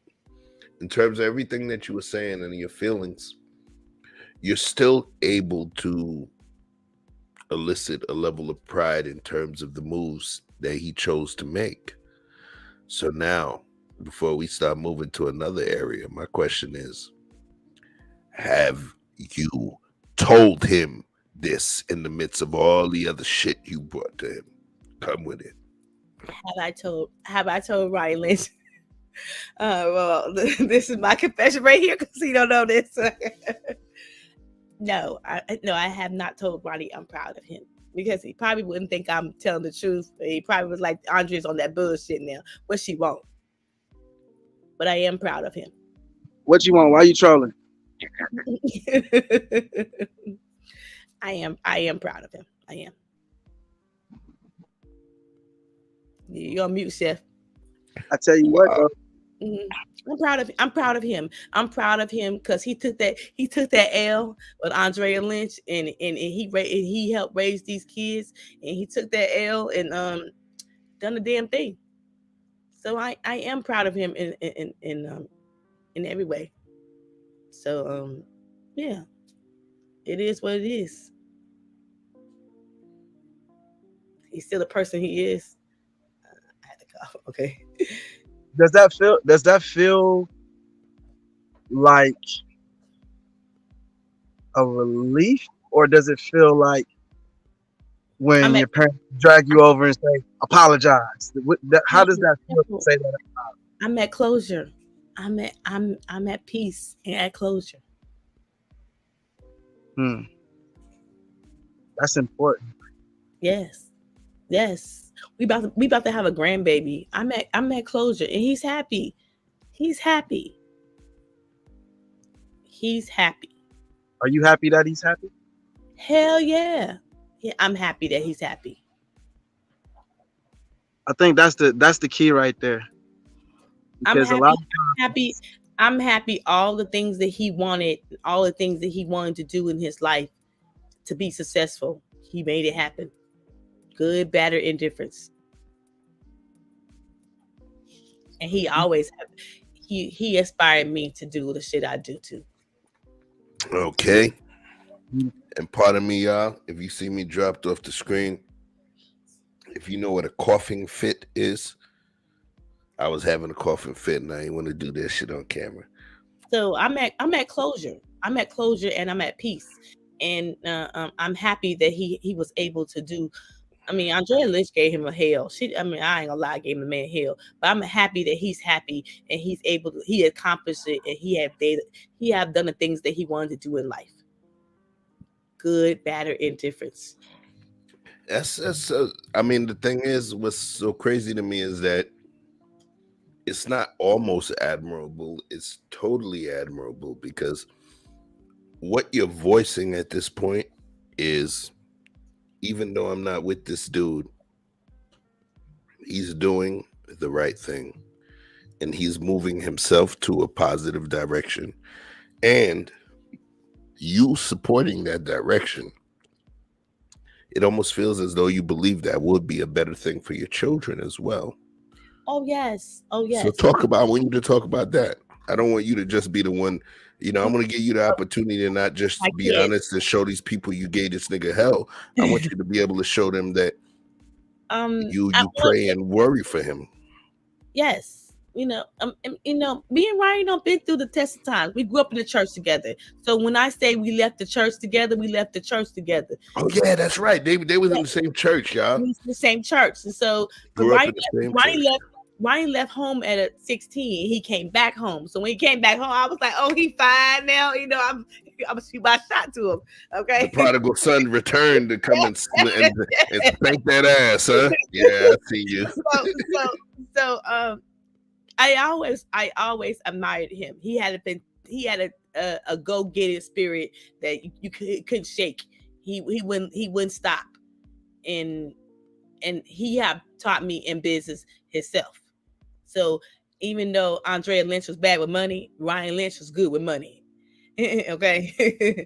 He taught me how to save. He taught me everything. So he taught me how to drive. So he taught me everything. Yeah. You're on mute, Chef. Andre, let me say something to you. He taught you how to drive, yo. He taught me how to drive. That's like saying that he taught you how to walk, yo. Yeah, he taught me how to drive. Ryan taught me everything about money, about negotiate. It's because of Ryan Lynch. Andrea wouldn't be the woman she is if it wasn't for Ryan Lynch. And I would thank him for that any day, anytime, anywhere. Oh. Mr. Tolilo sent you some love. A lady with great introspection. Awesome quality to have. You know why I say that you're awesome? For the know-it-all niggas like me and Vic, it's a different, right? You make us feel like, see, I knew what we were saying was right. But what you add that's a value to this ecosystem is this. He said you're a lady with great introspection. Well, you know who you feed. Here's who the people that you feed. I'm getting your flowers again. You feed them niggas that went through the shit that Ronnie went through, but they never had the blessing of having the opportunity of a woman, that woman, or somebody that thought like them to actually say, yeah, I was fucked up. He was good. He was nice. He was this, that, and the other. Yeah, I'd like literally, I give you flowers. I don't think you understand. You're admitting shit that people would not admit. There's motherfuckers that would sit there, lying ass people that would call you stupid for speaking your truths. But the thing is, those truths that you speak can vindicate and validate men that were doing the right thing. So I just want to make sure that you continue to speak your truths. You speak for a lot of people. It comes a point in life. This with I've been listening to this life coach. Okay, I've been listening to about 3 weeks now, about 4 weeks now. It comes a point in your life, and he said, "You gotta be the truth. You gotta tell the truth. You was I an asshole to Ryan Lynch? Yes, I damn was. Okay, Ryan Lynch didn't change his behavior till Andrea Lynch was beating him, browbeating him, until he got tired one day. So, did I cause him pain? Did I cause him a little suffering? Yes, I did. And at the point in my life, I don't want to do that no more. He's happy, and why not? Why not? He done everything he's supposed to do, provide, protect for his family, and do all he can. With a 10th grade education, quit school because daddy didn't know how to read. What do you say about a man like that? I respect the hell out of everything you just said. I appreciate it for him on his behalf. Yeah. Now, let my kids take this video to him. He gonna say, Andrea said that about me? Yes, I said it about Ryan Lynch. And I had this feeling like nobody else could say anything about Ryan Lynch, but I damn sure could say. I was the wife. You moving. So Andrea, check me out. Yeah. Funny story. Mm-hmm. My uncle was married 4 times, right? Mm-hmm. His 4th wife, mm-hmm. also his 1st wife. Mm-hmm. Just putting that in the atmosphere. Yeah. And he tells my kids all the time, I want your mom to be happy. I want her to find somebody who's going to make her happy. We just couldn't work it out. You know nobody can't do it like Ronnie Lynch. You're a mute, chef. Obviously. You know, and I'm going to say this. Mm-hmm. Out of the dudes that we've known about in terms of the council and the conversations we had, the emotional conversations you, myself, Vic have had,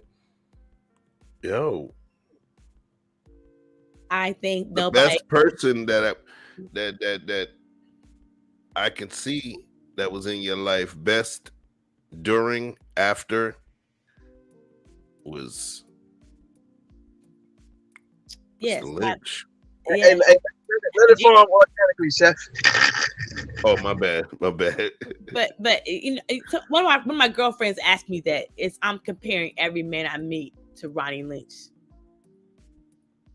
If you ain't got I mean, he set the bar. He set the bar high. I mean, he set the bar high, and it's a lot that I can't find somebody like him. True tea. But I can love him from a distance and wish him well. Okay.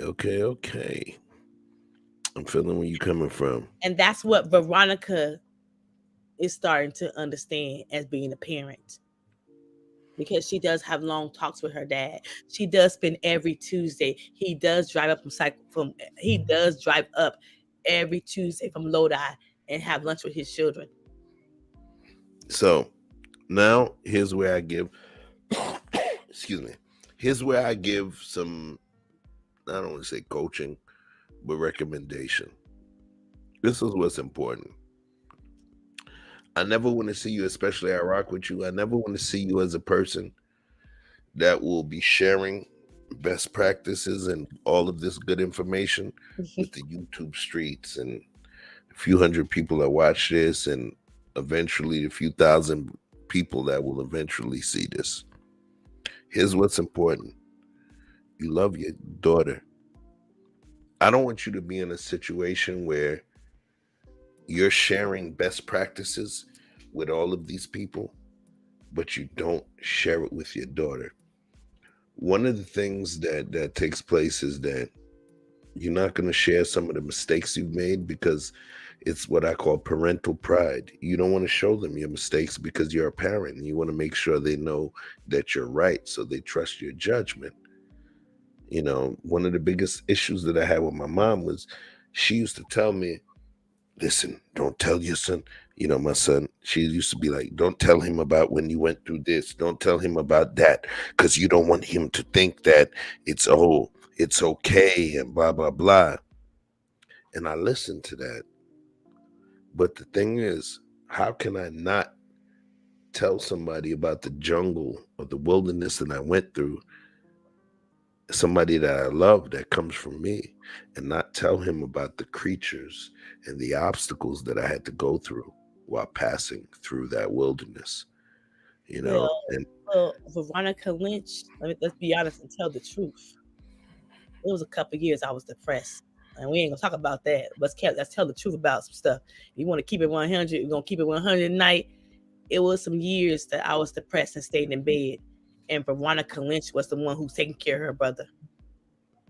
And this is why she's so bold. This is why she's so fierce. And this is why she helped me get to that therapist when I needed one.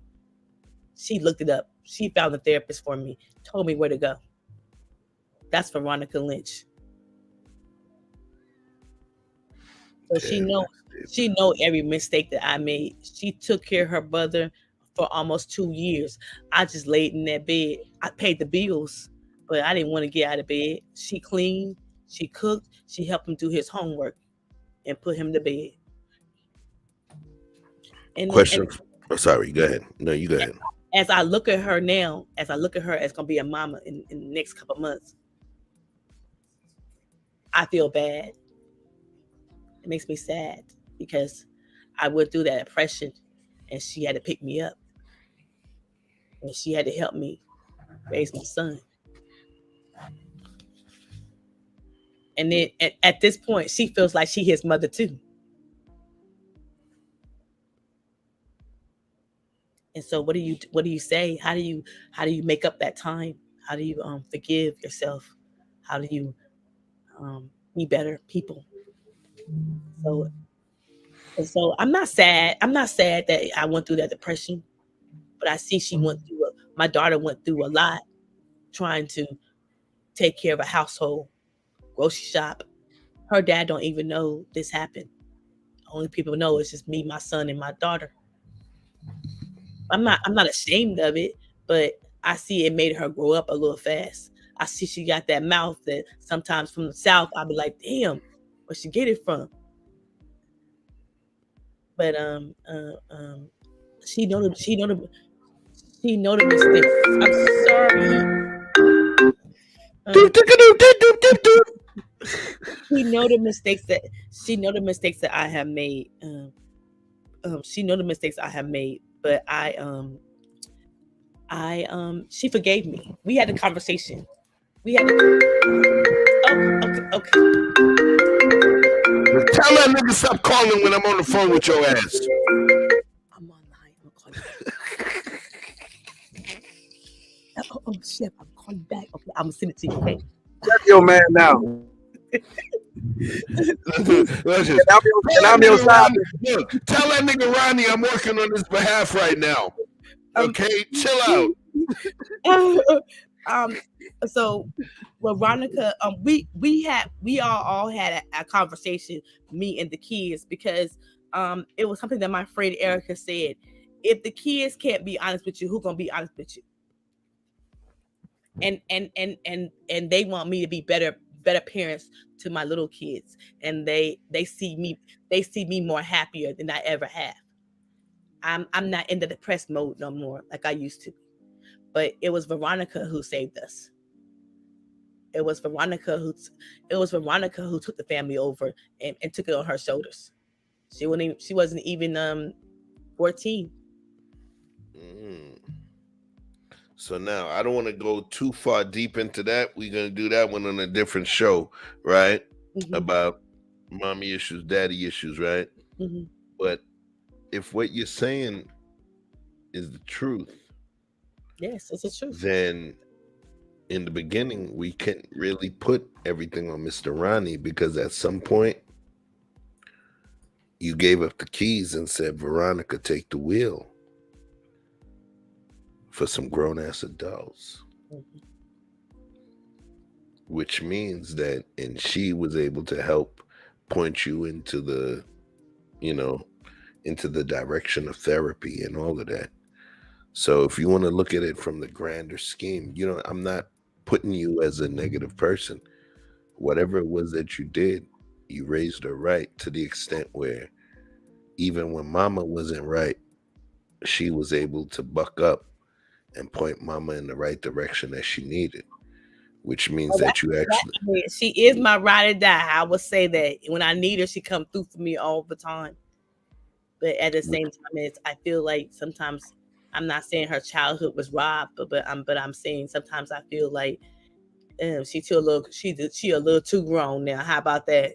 Right, but the beauty of it is, though, I would say this, is that homeostasis, the ecosystem righting itself, no matter what, even though you might have needed it and she was the person that needed you, there was something that took place that allowed her to be strong enough to be able to give you that strength from the other side that you needed as a mom, and it worked to your benefit, So there's gonna be positives and negatives and all of that, and this is not about telling you was wrong or blah blah blah. It's just us recognizing the way things work within this dynamic. I'm not a perfect person. None of us are. None of us are. But it's what I'll be honest, what I say in the Black family, but we don't have communication about. We don't talk about mental health issues. We don't talk about things. We don't talk about therapy.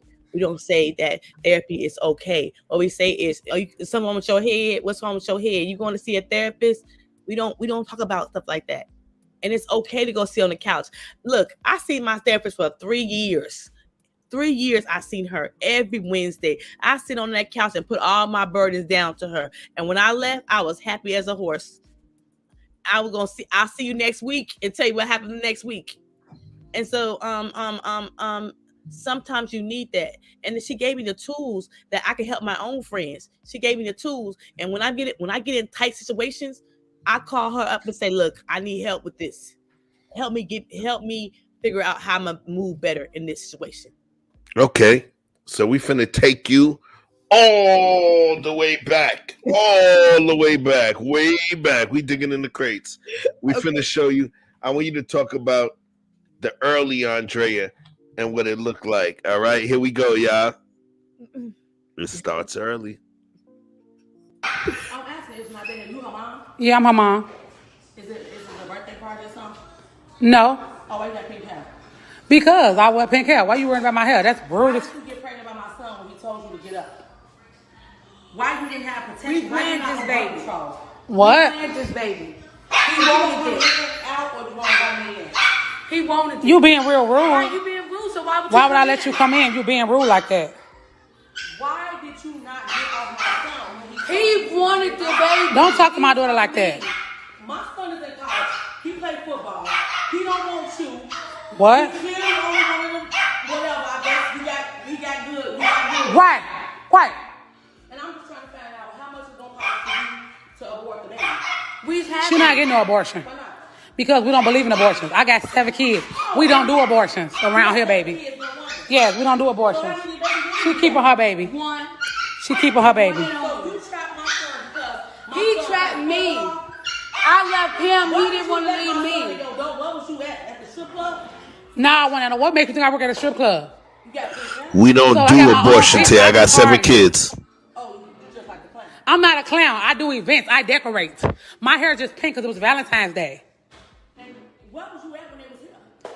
What you mean where I was at? Why was your son in my house? That should be the question.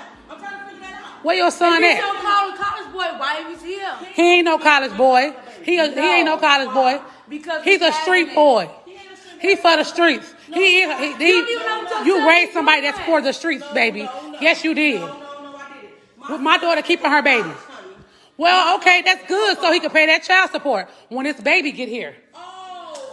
That's very much good. Yes, I hope you help your son pay these doctor bills. I hope your son can pay these bills, baby. I hope he can pay these bills. Ain't no abortion. She almost due. Can you see her stomach? She's almost due. I'm due already. She's not getting rid of her baby, ma'am. Your son is. So what's next? I don't want him. He be blowing me up, texting me, telling me to come back. Exactly. Calling her phone.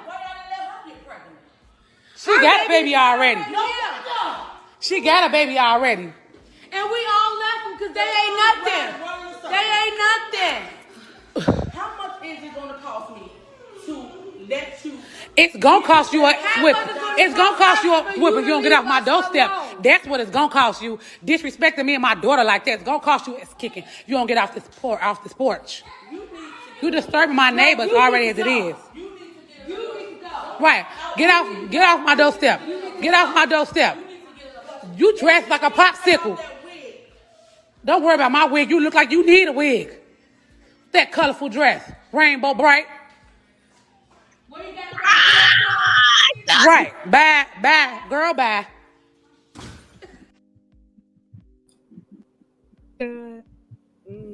No, I wasn't like that. No, I wasn't like that bad. I wasn't like that. Your ass lying.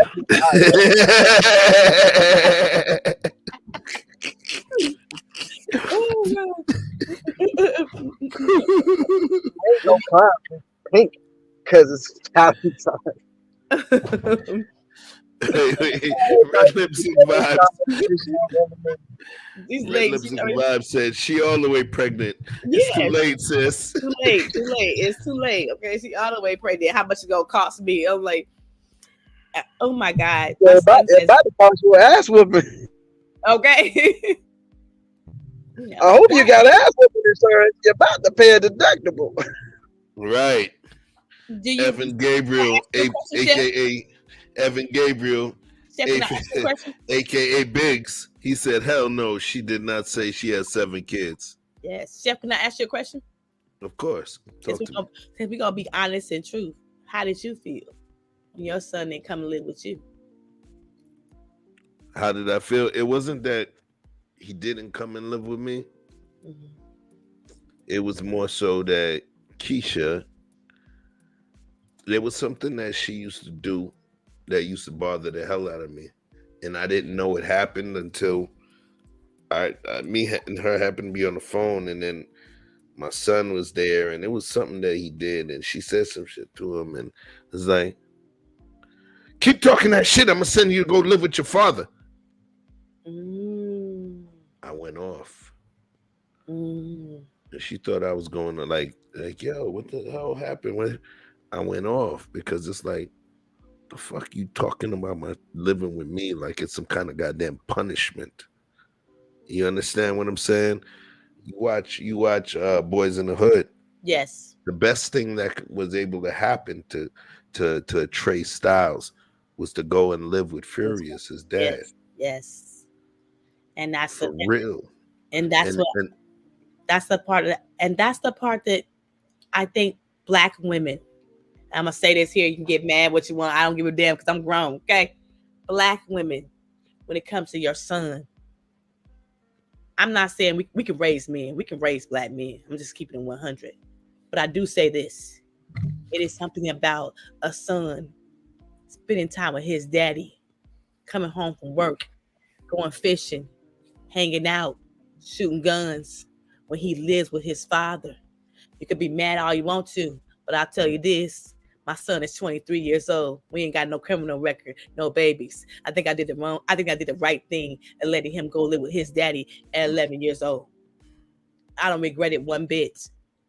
Because and I respect it. You know, you a hero on account of that. You know, and I respect him 100%. But my son did one thing. And his daddy's a little anal. Okay, he like everything neat freak. You know, he a little neat freak. Okay, that's one problem. Me and him, we got on my nerves.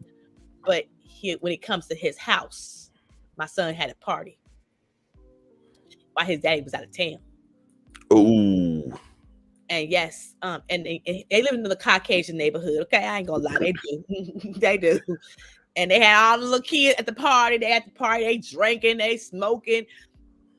And I tell my son, why you didn't call me so I can help clean that house up? You know how your daddy is. He gonna act a fool. He put him out.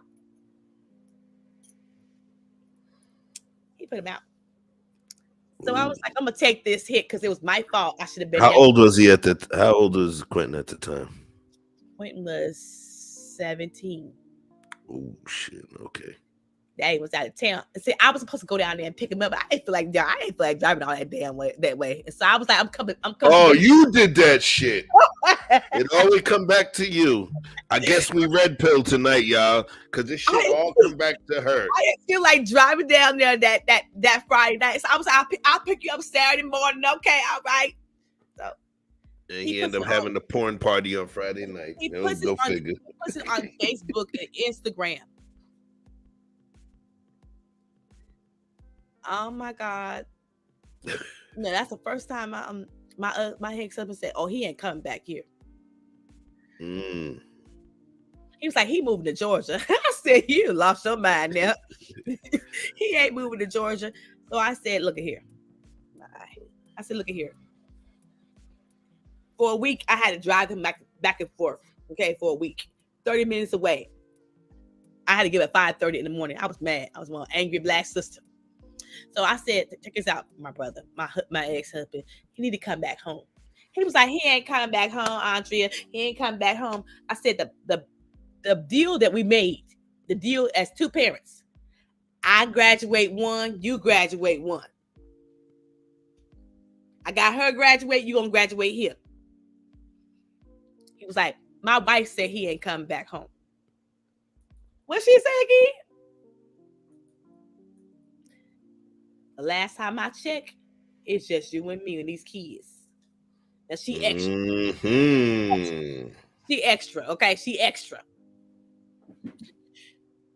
A week went by. Now I don't have enough. I'm tired of driving. I'm tired of getting up early in the damn morning because it's fucking my sleep now. I work graveyard. He's like, Andre, he ain't coming back home. I said, I got one more play to get him back home. I dug up all the dead bones. And you know what dead bones are? All the shit that happened in the marriage. I was like, oh, this shit. Oh, you gonna. You got into your bag. I had to go into my bag. I had to go to bed. I had to get this baby back to the school and back to his daddy house. So I was like, look, I cussed him out and gave myself a migraine too after I finished. But I ended up getting him back home. But this is what he did. He's like, Mom, Daddy hit me. I said, oh, okay. You should never had a damn party at his house. What the hell I'm gonna do? That's your consequence. And I never stepped in about his daddy correcting him or having a say. Because I was like, that's your consequence. You know how this fool is by his house. And you have a party. Dumbass. So, hold on 1 second. Oh, snap. We have, wait, they dropped. Who was it? Somebody came in and then they dropped out from the back chat, but they left a message for you. That's wild. What'd it say? It was Ronnie. It was your ex. Hold on. No way. Stop!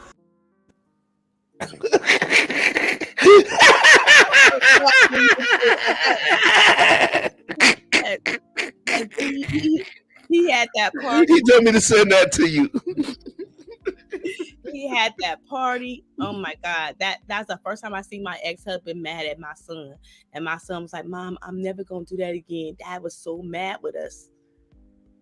And Ronnie cussed my ass out for not coming pick him up on time either. I mean, you know what it was. The thing is, sometimes I believe this. If I'm a man, if I was a man that was raising daughters on my own, I understand that in order for them to be fully functional, that there needs to be a maternal or matriarchal figure there in their lives too. So, hell yeah, I would be going hard in the paint to get her when she's going through certain feminine things, to get her over to her mama if I had custody, or to my sisters or my mama, or my female cousins, so that I can make sure that she is properly cared for with the level of discernment and understanding that can come from another woman as well. But I think we keep our sons. You wonder why we got Pookies and Ray Rays? Did you ever wonder why we got Pookies and Ray Rays? I know why we got Pookies and Ray Rays. Oh shit, come with it. We got Pookies and Ray Rays because mothers don't want to let go of their sons and let their fathers handle the reins. Because Quentin ain't my man. He's just my son, and I let him know I'm still the woman of this house. You might be the son of this house, but I'm woman of this house. And he ain't my man. And so I never treated him as my man. He was my son, and I wanted my son to be the best man that I know he can be.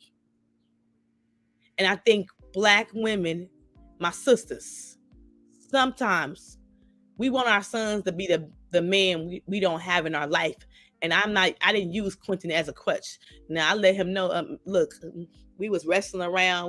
We played football. We watched football, and but he wasn't my man. He was my son. And I think Black women use their sons when they don't have a good man in their life, and they won't, and then they hold on too long. And they hold. It was something that Denzel Washington said, and made me think about my mom and my brother, because my brother was a fuck up. Now he a good man, my brother is, but my mother covered a lot of shit from my daddy because that was her first son. And Denzel Washington said, when a woman has a son, that's her first love, and when she dies, that son mourns the mother. And every time I see my brother, my older brother, he mourns my mother. You're on mute, Chef. I ain't say a damn word. Yeah, I was just letting you cook. I do think Black women hold on to their sons long, and this is why you got Pookies and Ray Rays, and why Pookies and Ray Rays are still living at home with their mama. Quentin is gone, and I told him this. Check this out, brother. You either sink, swim, but you ain't never coming back here to live with me. He's 23. So tell me why. I always got to ask why. Why? Because you a man. You need to be out there doing the work. And I'm proud of him. He back at school. He working this job, how to grow weed, but that's okay. He earned a living. He back in college, getting his degree in sports education because he gonna be a college coach. He want to be a college coach. Okay. I like that. But he can't come back. He can't come back home because he ain't no mama's boy. He a man, and he damn sure let me know I'm a grown ass man, mama. Okay. I like that though. I like that. So. And that's why you got Pookies and Ray Ray still living at home with their mama, because their mama hold on too long. At the end of the day, it's almost like she's feeling the need that she's using the child as a space holder. Her own desires. Yeah. Watch this. Ring! Same time. Do we as parents understand the difference between parenthood and it says there, but it should say our own selfish desires? Do we parents understand the difference between parenthood and our own selfish desires. Why do I say that? Yeah. You yourself, Yeah, my you son know, told I me. admitted to certain personal feelings, and that's why I kept going crazy. Like, damn, yo, she dropping it. Yeah, and my son told my son and my daughter we have real conversations. Like they can say how they feel, and they ain't gonna hurt my feelings. I'm a grown woman now, and I could take that. I made mistakes. I'm okay to say yes, I made a mistake. And he told me, did I have a rule? I damn sure had a rule. I'm grown. I'm minding my business, and my business is doing what I want to do. I'll holler when I see y'all. Okay. Before we continue, peace to Evan Gabriel, Mr. Toledo, Red Lipstick Vibes. Isha, what it do, Isha? It says peace and good evening. Not always the case. Mr. Toledo says it's our culture that the sons have to stay and take care of mama till death. No, I told my son, he told me, Mama, I'm gonna take care of you. I'm gonna have a bigger house for you to stay up in here. No, I'm good. You and your wife and your kids stay over there. I'm staying over here. I'm good. I appreciate that. Remember, there's nature and nurture. There's certain feelings that you're born with, and there's certain feelings that you going through, the life experience you've gone through has an impact on how you feel. So now the thing is, he feels that way for a reason. Yeah, he feels as though mama needs the help. Because he thinks I don't have a man. I don't have a man here. He feels like I need to come. I don't want to move with him and his. Do you think that he can? So if you're saying that, what it means to me is that he thinks that you may not be able to get or keep a man. Because if he thought that you could get or keep a man, he might be trying to find a nigga for you. I don't want to talk to his friends. I'm too old for that. Hey, the last thing you're gonna do is try to find his mama a man. Okay. Last, I couldn't care if he. Listen here, nigga. What's your intentions with my mama? You smashing? You're dating? You're going to church? I mean, he tells me he wants to buy a big old house and I move in with him. I don't want that burden on him. I watch too many of my sisters, and I'm keeping 100. My black sisters, this is what I'm talking to. When they son, this why I say this, and I use terminology in football and basketball. When they sons get that NBA contract, get that first contract in the NFL, what they doing first? What they doing first? Buy their mama a house. Buy their mama a house. I don't want that burden on my son. I'm a grown ass woman. I could do it. I could do it. So I have seen money, finance messes up family. Let's keep it 100. Let's keep it strictly business. I don't want to do that to my son.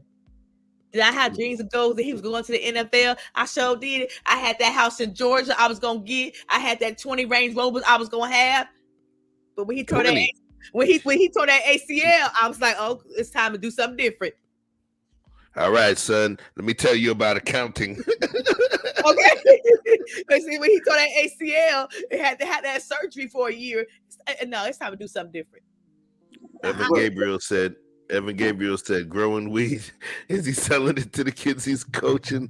No, this dude is a troll. No, he's not. For the record, let me just let you know that dude right here, Evan Gabriel, that's my blood cousin, man. Okay. That's literally my cousin. I'm like, this nigga in here talking shit. But yeah, man. No. Mr. Lilo said, I feel you, Andrea. I agree with you 100%. Yes. I talked to my son, and look, I was so good in watching ESPN and stuff. Me and my son was like this. And the first time when Michael Vick got indicted, the first thing I said to my son, if that had been you, I'd be cussing your behind out, wasting our damn money over some damn dogs. Okay. Yeah, that situation with Vic, it was.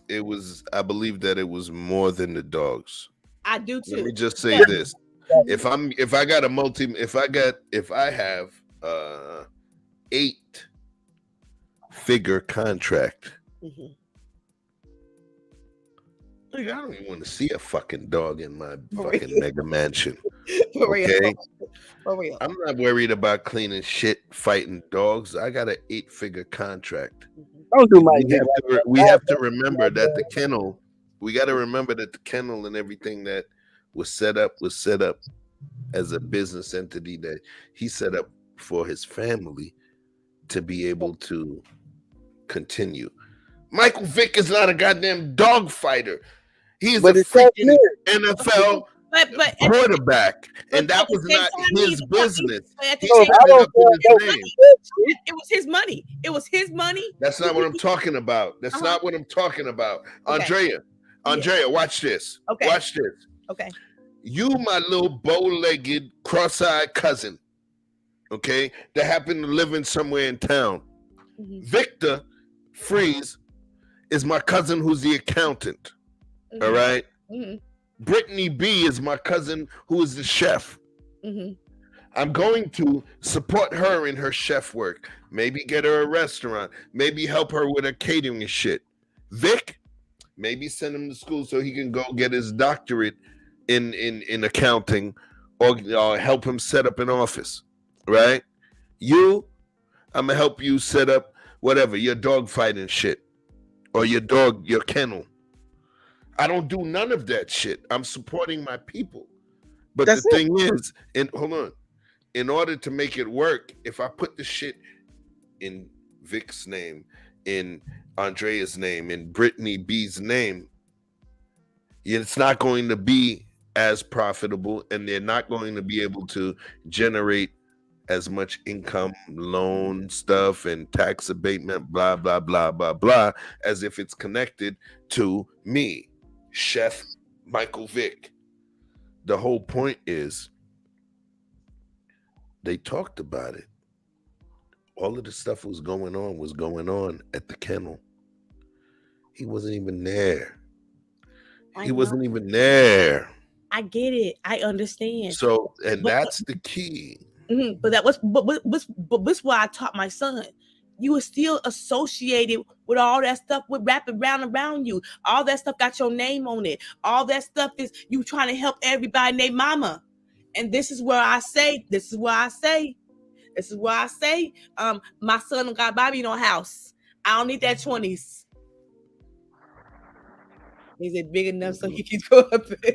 Yeah, this kid keep trying to make them, got me feeling like I need to roll up. Yeah, keep talking this weed shit. Go ahead, let me take one on the screen. Hey, roll up for me too. I'm coming through. All right. Hey. Roll up. So allow me to do something, Andrea, because I want you to address it. Okay.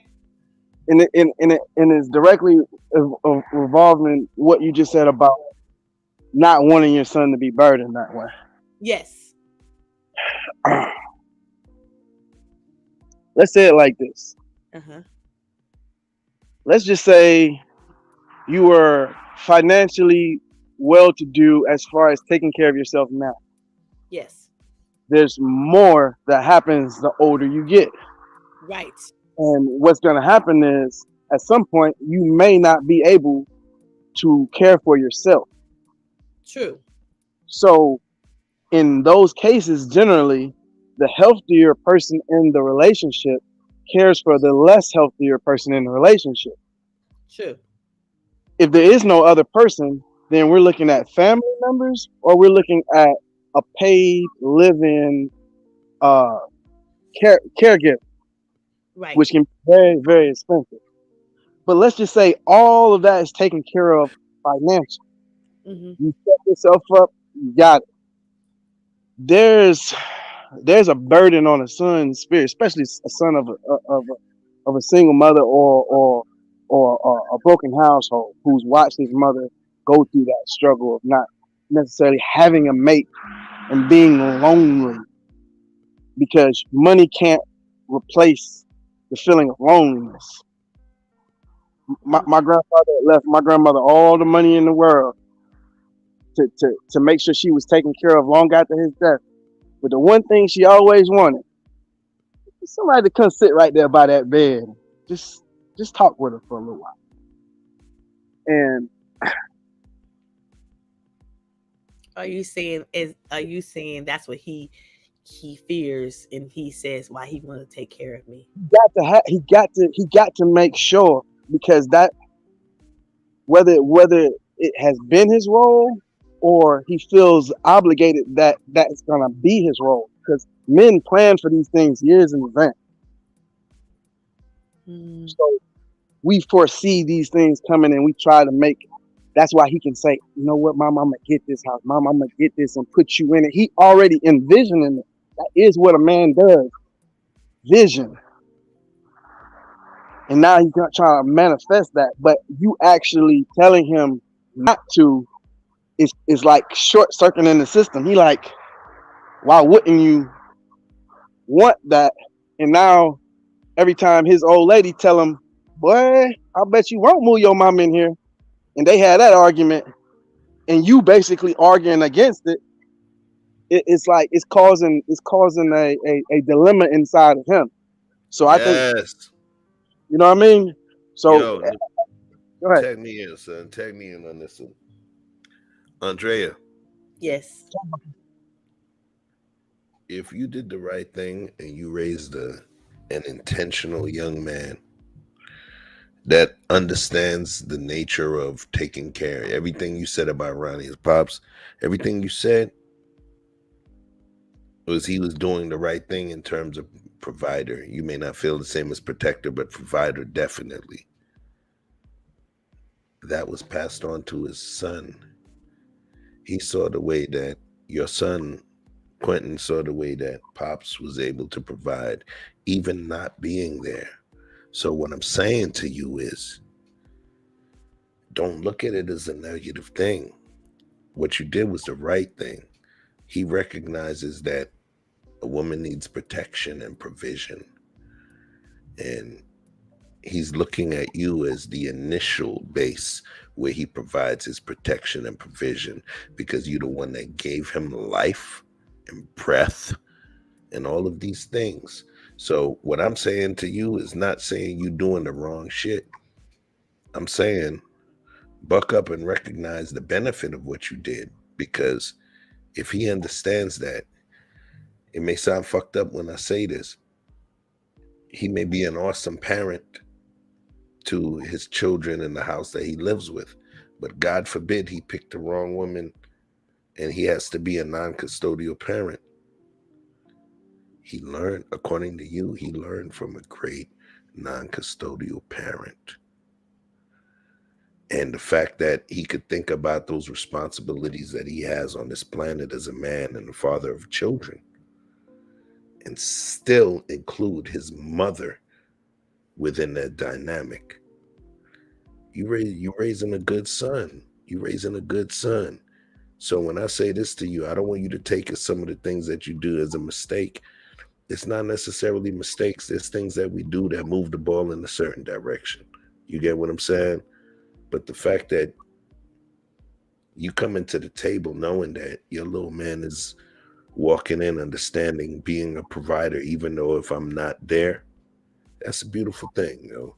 So, you know, you got to give yourself, you and Ronnie, props on that. I ain't going to give you all the props because you crazy. You know what I mean? But I'm going to give Ronnie props. So you clip this shit and send it to him. You know what I mean? And let him send me half of that child support next month. I just don't want him. I want him to live his life, and I don't want him to have to worry about me. I got me. I want him to be all he can be and be the great man that he is. And I just don't want that burden on him. And I watch, you know, I'm a thinker. I watch a lot of Black women, and I'm gonna keep it 100. We put that burden on our son, and money, cars, and things have torn the Black family up. Is it a reason that the Haskins family ain't right? Is the reason the Kobe Bryant family ain't right? I think money and fame and things happens like that. I don't want that, put that burden on my son. Okay. So now for the record, I'm gonna just throw something at y'all. Vic always laughs at me when I be like, yo, this is gonna be a short stream, 2-3 hours. and then it ended up being 5-6 hours. We ain't doing that shit tonight. Okay. All right. So we want to talk about, you know what? You were so honest, Andrea. You were so honest, and you spoke with a high degree of honesty from the woman's side, you know, and which is extremely refreshing. So can't do it always as, you know, as the dudes, you know what I mean? We can't always do it and let the ladies take the heat. So we're gonna talk about our bullshit too.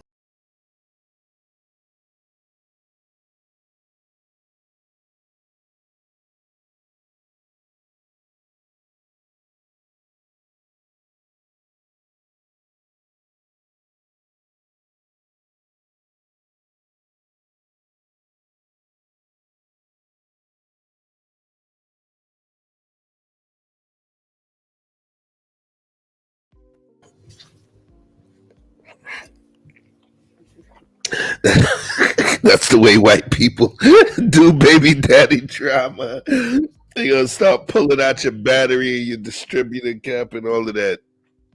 What you think about that, Vic? Everybody, I had to bail Vic out of jail last week for pulling that same stunt. I wasn't supposed to share, but come on, Vic. Talk to me. You're on mute, Chef. You ain't hear nothing I said. Hey, I mean, put it like this, right? You missed it, yo. It's one thing to put a burden on a man who's not prepared for it.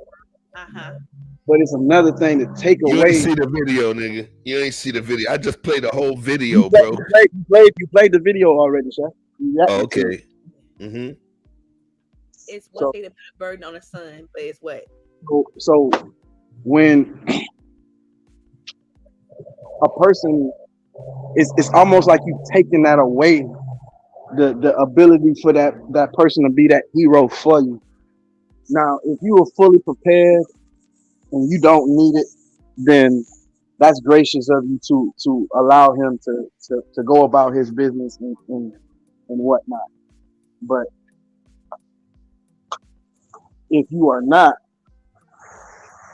and you pretending that you are, then you're doing him a disservice, because he's gonna always have that concern and that worry, as opposed to just knowing you right there. You know what I'm saying? You right there, you good. You can leave anytime you want. You know what I'm saying? As I put it like this, I've seen that dynamic up close, and it's not the burden that you would think, even though it may be financially in this way or that, but it'll be a greater burden to be unsure of your mother's well-being, whether it's emotional or financial. But that's the same way. Whether you want to say son, husband, or not, men attached to their mothers in that way. Don't you think as parent? Don't you think as a mother, that burden is too heavy to carry? Shit, no. I'm just asking the question. He said, "Shit, no." Okay. We design. We like that's like a donkey or an ox. That's what it made for. And if you raise it well and it's healthy, allow it to do what it do. What you made it for. You know what I mean? If you can circumvent that by saying, "Hey, I got my own means. I got a person. I found something. You don't have to do that anymore." Then that's how you alleviate his burden. Don't say, "Don't worry about it." Say, "Look at this. Look what I did. Meet Joe Donut. He likes all the shit I like. Look how happy I am." That's how you do that. Okay. All right. So now we talked about a lot of ancillary aspects of the conversation. in terms of co-parenting or trolling. So now we're going to go to the big aspect. Kanye and Pete Davidson. Tattoo Gate. So I think he crossed the line, just be honest. all right. So before we even go into that segment, I'm gonna ask a question. Do you think when you have a child with someone that you're no longer with, or you have a child, or you're going to be having a child with someone that you're no longer with because of whatever reason, she could have been a random, she could have been a one-nighter, she could have been somebody you were with and then you thought she was cheating, and whatever the case may be, all right? You're having a child with someone else that you're not amicable with. What responsibilities do you have, and what responsibilities when I say you as a man, and what responsibility does the man who is with your ex have? Very important question. I mean, then, because Vic, he got the least experience. For the record, y'all, Victor shoots puppy juice. He don't make kids. So at this point, he's just coming from the safe. So no, I'm joking. but Vic is technically a straight shooter. And no. Listen. You got to take that one. But I'm gonna say this. I was making a joke, but we're gonna call Vic an intentional man that knew where to spray his AK and when to load it and when to load it with snap caps and blanks, because Vic doesn't have any children of his own right now. Go ahead. Yeah, Chef, you remember that movie Flight with Denzel? Nigga, come on, man. I see all the Denzel, okay? Drunk, you flew your plane upside down, nigga. Pull up, baby. Pull up, too. Yo, Vic be smashing his chicks while he's hanging upside down, so the sperm don't work. I agree with you, chaotic. I agree with you. You said chaotic? Is it chaotic? Oh shit! Pardon me. I'm not. Hey. Yes, I agree with you. Tell him chaotic. I agree with you. My God, chaotic.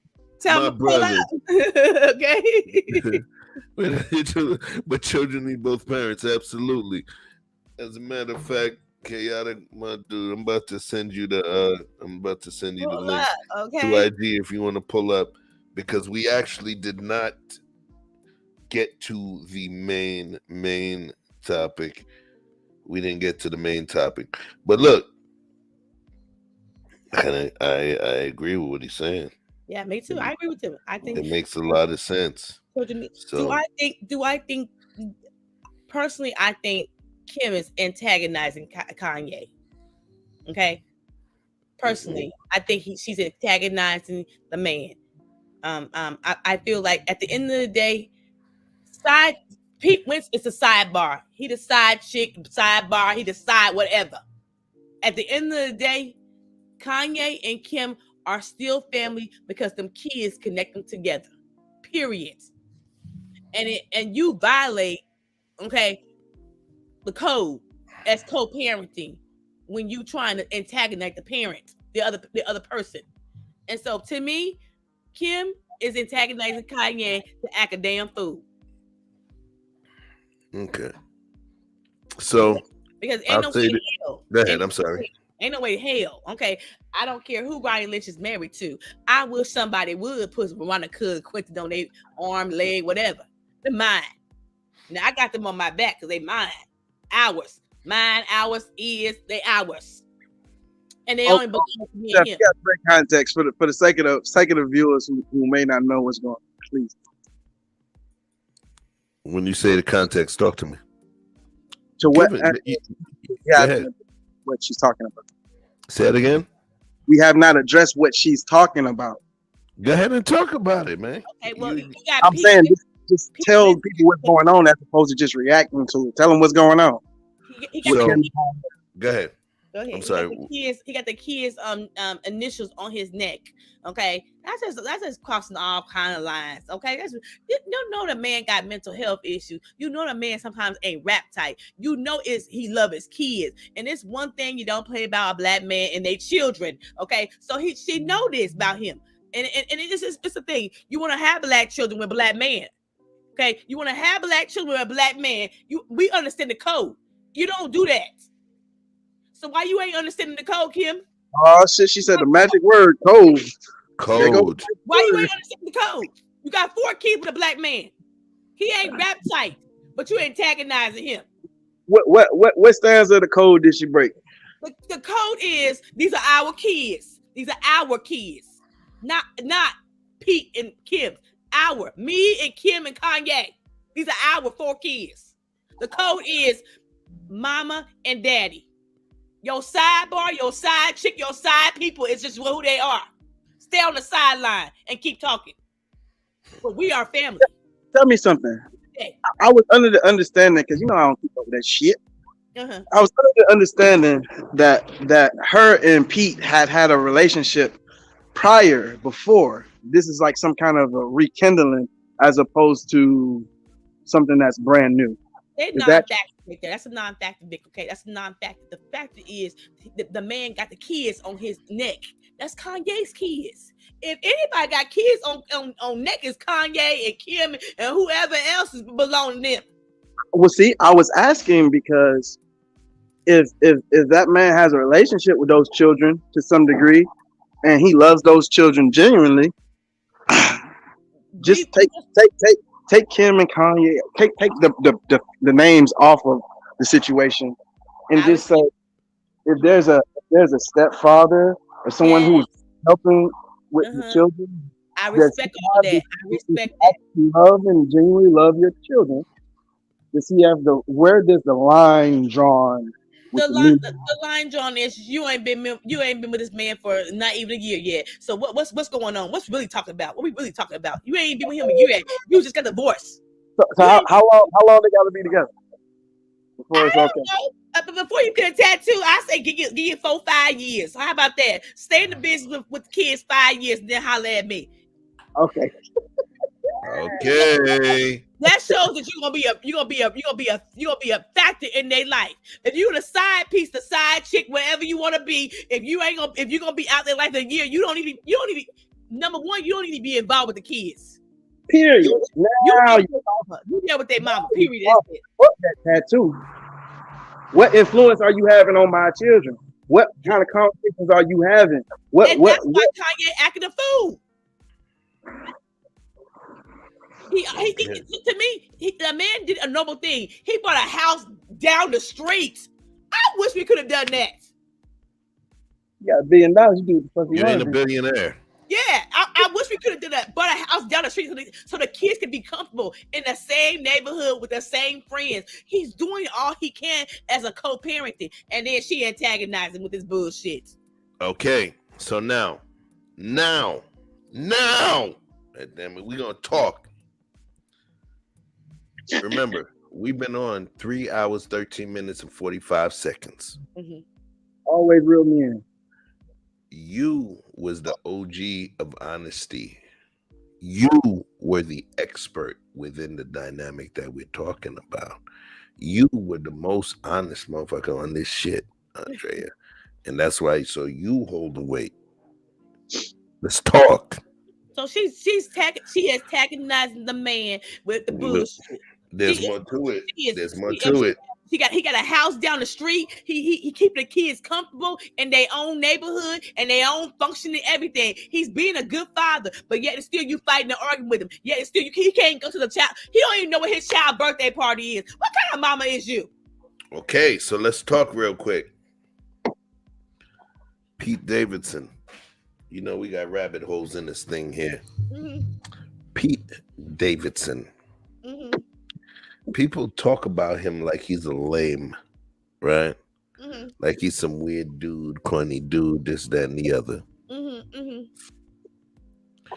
You remember who he was with before her? Who he was engaged with before? Engaged to?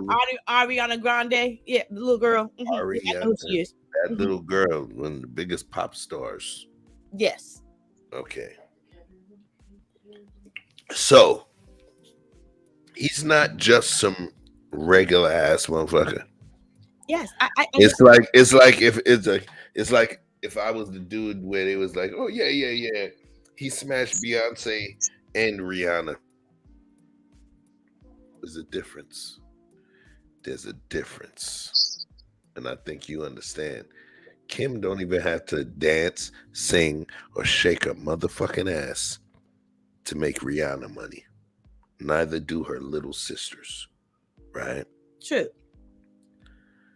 Pete Davidson is a different kind of dude. Oh yeah, Kate Beckinsale, that's right. Pete Davidson is one of those dudes that's considered that cool motherfucker that the chicks want to mess with in this. He got the white, he got the Armenian, he got. Man, that boy is swinging. Don't put it on nothing else. He got to be swinging baby leg. And somebody that heard about it. I don't know. I'm gonna say pause on that one, Ben. I just prefer the Vic's expertise on the baby leg. Okay. So the question I have then is it? I'll say this: is it okay that you just introduce your kid? This my thing. We want to protect young girls, protect young boys. And we always we get on our sisters about bringing new men, their kids like real quick. Do you ask her the same question too? Because she's a celebrity, like it's got to be a code, a guideline. Look, this is why Kanye acting a fool, and I thought about is I'm being a hypocrite. You damn right I'm being a hypocrite because I told my ex-husband don't bring no kid about my damn kids either. Okay, but at the same time it's got to be a point that you don't want your kids around somebody you just met. Let them hang out with you, be with you, and keep the kids. This is what I told my kids. I got a mommy life and I got a personal life. It's two separate things. And I keep my personal life away from my kids. My mommy life is what it is, what it is. My personal life is separate from my kids. And if we tell our sisters, look, don't bring no new man around your kids when you just got your kids. Don't bring your new man around your kids when he don't even know your kids. Protect your kids. Don't you think Kanye got that same issue? And this is what I said about that interview. I will go back to that interview that he had with Jason Lee about how he was raised and how he missed his father. That man got that same trauma. What man? Kanye. Okay, is that Pete Davidson's trauma? Is that Kim's trauma? No. Thank you. But as his ex-wife and as a mother of his kids, she should understand that shit. Oh, so because I'm an ex-motherfucking husband, so now I'm supposed to just eliminate the way that my heart works and the way that my mind works because I happen to go and do a ceremony with that motherfucker over there. But when you know does that wedding change me? But you know it's antagonizing the man. You know he got mental health issues. Is you trying to incite the man off the cliff? Or are you trying to be better for him and keep peace and make sure he be a good father to your children? No, she's not trying to be better from him. She's trying to be the fuck up the road from him. Look. So she don't care about how he feels. She had her time. Give me a second, Vic. Let me cook a little bit. She had her time. It got her to where she needed to be. And she decided that, you know what? It's worthwhile. It's more worthwhile to be without him than not. Right? The thing is, here's the craziest part. I have feelings about the family. Mm-hmm. And it's not about being negative. That family is a system. Kris Jenner, she is a fucking genius. She is a genius. Every single man that you seen come through her daughter's life at one point or another, outside of Kanye, she managed. With Kanye, she had a business venture where he tied in, but she was able to manage.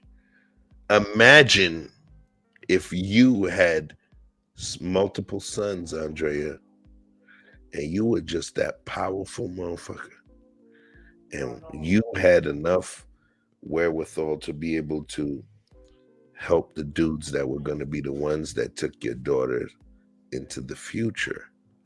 It's different. It's different, man. It's different.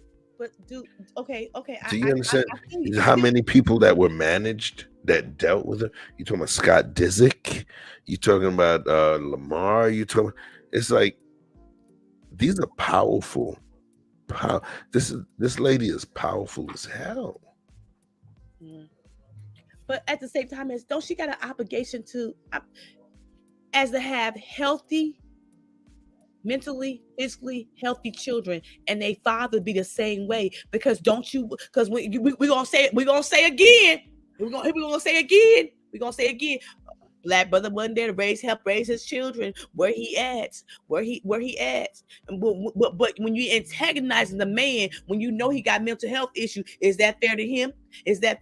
Because he got, and what you say is he got. We're not talking about fairness. Remember, as a black man, I understand living in this planet, not this country, but this planet. I understand that I have to move through understanding the world don't give a fuck about me except maybe my mama and the women that love me. You know what I'm saying? Oh, now hell yeah, I'm gonna stop talking until I know I got your whole attention. I'm playing with you. Well, what I'm saying to you is that as men, we have to understand ain't nobody worrying about our tears. Ain't nobody worrying about, how we feel, because we are expected to satisfy a specific role. So in terms of all of those things. So let's be honest and tell the truth. Look at all them men you claim that the Chris. Look at Rob, he ain't rap tight. Look at Scott, he ain't rap tight. Look at Bruce, whatever you want to call him, he ain't rap tight. So all the men that y'all don't game and you don't game, something that happened to them. Okay, so was it the Kardashian curse? Was it the curse or was it the women? I don't think it was a curse. I think it was a system. The same way the dudes that's the illest players out there, they have a system. They meet a woman, they treat a woman, they beat a woman, not smack and beat, but beat, right? They recognize that there's differences in the way that things work and they understand how to move. I believe that in terms of the Kardashian women, Kris Jenner, she was highly adept in terms of understanding her children, their relationships, and what was even more, that a whole bunch of mothers in the hood couldn't figure out. Kris Jenner was able to figure out that guy that she thought that potentially may be an asshole for her daughter would also be a breadwinner. She was able to turn her asshole daughter, the asshole boyfriend of her daughter, into a fucking millionaire. Excuse me. Multiple times. She was able to help the boyfriends, not husband, boyfriends of her daughters to a higher place. So what was she doing? Was she just a hustler, or was she protecting her grandchildren and the legacy? She was able to see more in her daughter's men than her daughters were able to see. So is she a genius, or is she just a disgruntled mother-in-law?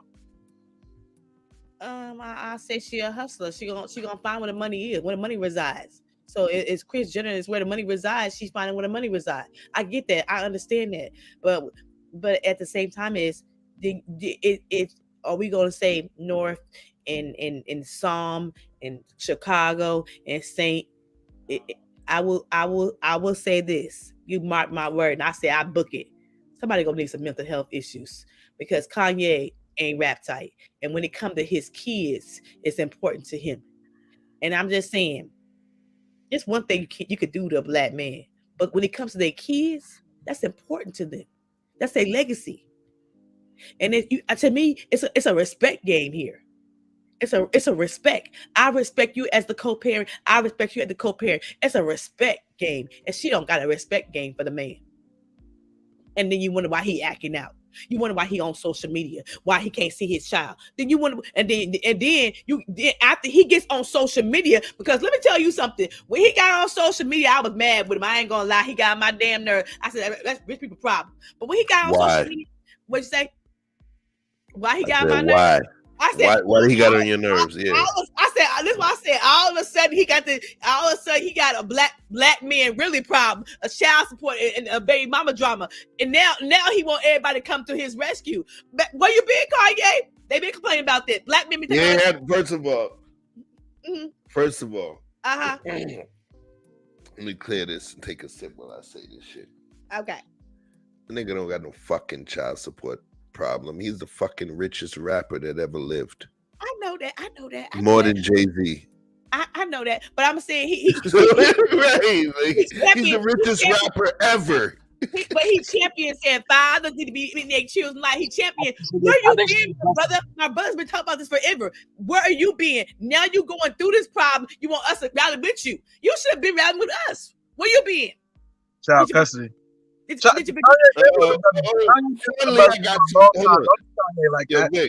Finally, I got some chat pushback. Mr. Toledo, I rock with Toledo. He said, I don't know, Chef. You're giving Chris too much credit. The difference between her and mothers out here is that she had easy access to celebrities due to her husband. So I want to talk about that. Okay. I want to talk about that. I was gonna say she's less of a genius and more of a mad scientist. So watch this. Due to her husband. So damn, I don't even have Alexa connected. Hold on one second. We finna do this the right way. Excuse me. Hold on. We finna do this right. When did Robert Kardashian die? September 30th, 2003. According to Wikipedia, Kardashian was diagnosed with esophageal cancer in July 2003. All right. 2 months later. Okay. So we finna talk now. Okay. This man passed away 19 years ago. Okay. Almost 20 years ago. Right? Yes. So I want us to be really, really careful in terms of what she had access to and all of those things. This man passed away. Well, they claim wait. I wanna because I really want to cover what Toledo said, right? Okay. He's saying that we gave her too much credit. Do you know that she still works with Jenner? Yes. Who I knew is Mark Jenner. You know, now it's Caitlyn Jenner. Yes, he's still his man. She, in terms of what she did, bro, she's powerful. She assisted in helping turn two of her daughters into fucking billionaires. She managed the men that the other daughters were with. She controlled all the money. So imagine if your baby daddy, it worked for your mama. Like, in terms of understanding the way that the contracts were structured, in terms of the pay scales, in terms of all of these different, oh damn, I'm not on cam. In terms of pay scales and all of these different things. She built a freaking dynasty. Well, and if you look at Kylie and the amount of money that she generated and everything, you get what I'm saying? So, yeah, but I can't just say Robert Kardashian because guess what? They're worth more They're worth multiplied more than Robert Kardashian did. They're way past what Daddy was able to do. He had to stand in front of a judge in a robe in order to make that bread. Well, remember, Chris said when she divorced Robert he was fighting about giving her anything, and when she married Bruce said sign the divorce papers and he'll take care of the family, which that's what he did. So, and then what did she do with Chris? Being his manager and revamped him. So I get that, I understand that, but what I'm saying is it okay for your mother of your it's a bond when you have children, okay? And if you ain't been there, you ain't gonna understand that. When you have them children, it's you and that man. And all I'm saying is these are sidebar people. Why that nigga keep calling when I'm on live with you? It's my daughter. When you have children, it comes a point. It comes a point to a code, and the code is the mama and the daddy. It's the mama and the daddy. And I'm just saying is Pete is a sidebar. It's a co-parent, and I'm just saying she forget about Kanye. Yes, she don't have to like him. She don't have to be with him, but he's still the father of your children. Respect that. Put some respect on his name. Hey, look, y'all gonna walk around this motherfucking bush 10 more times if I let you. Okay, I'm gonna put this conversation to rest, right? Based on what you saying, Andrea. One, chef, if you're gonna give Chris the credit for making them boys that money, you got to give her credit for their self-destruction as well. Yes. So that's but here's the thing. As according to what you're saying, Andrea, as far as Kim allowing someone to disrespect or troll or antagonize her children's father. Yes. When I you have to address the money and the power, right? Yes. So you give a woman money, power, and freedom to make any decision she wants. No obligation whatsoever. She's not married to Pete. She chose this dude. True. And I'm thinking in my head, just as a man observing, the dynamic between them is she's not controlling him. He's very much so in control of doing any and everything he want to do, as if he was not in a relationship. Okay.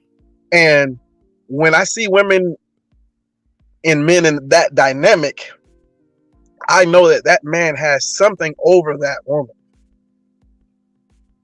So whether it's whatever that thing is, because women know how to maneuver and use what they got to manage their relationship in a way that makes them most comfortable. She don't look very comfortable at all in that relationship. In which I don't relationship? think she's comfortable with none of this shit he's doing. Pete, referring to Pete.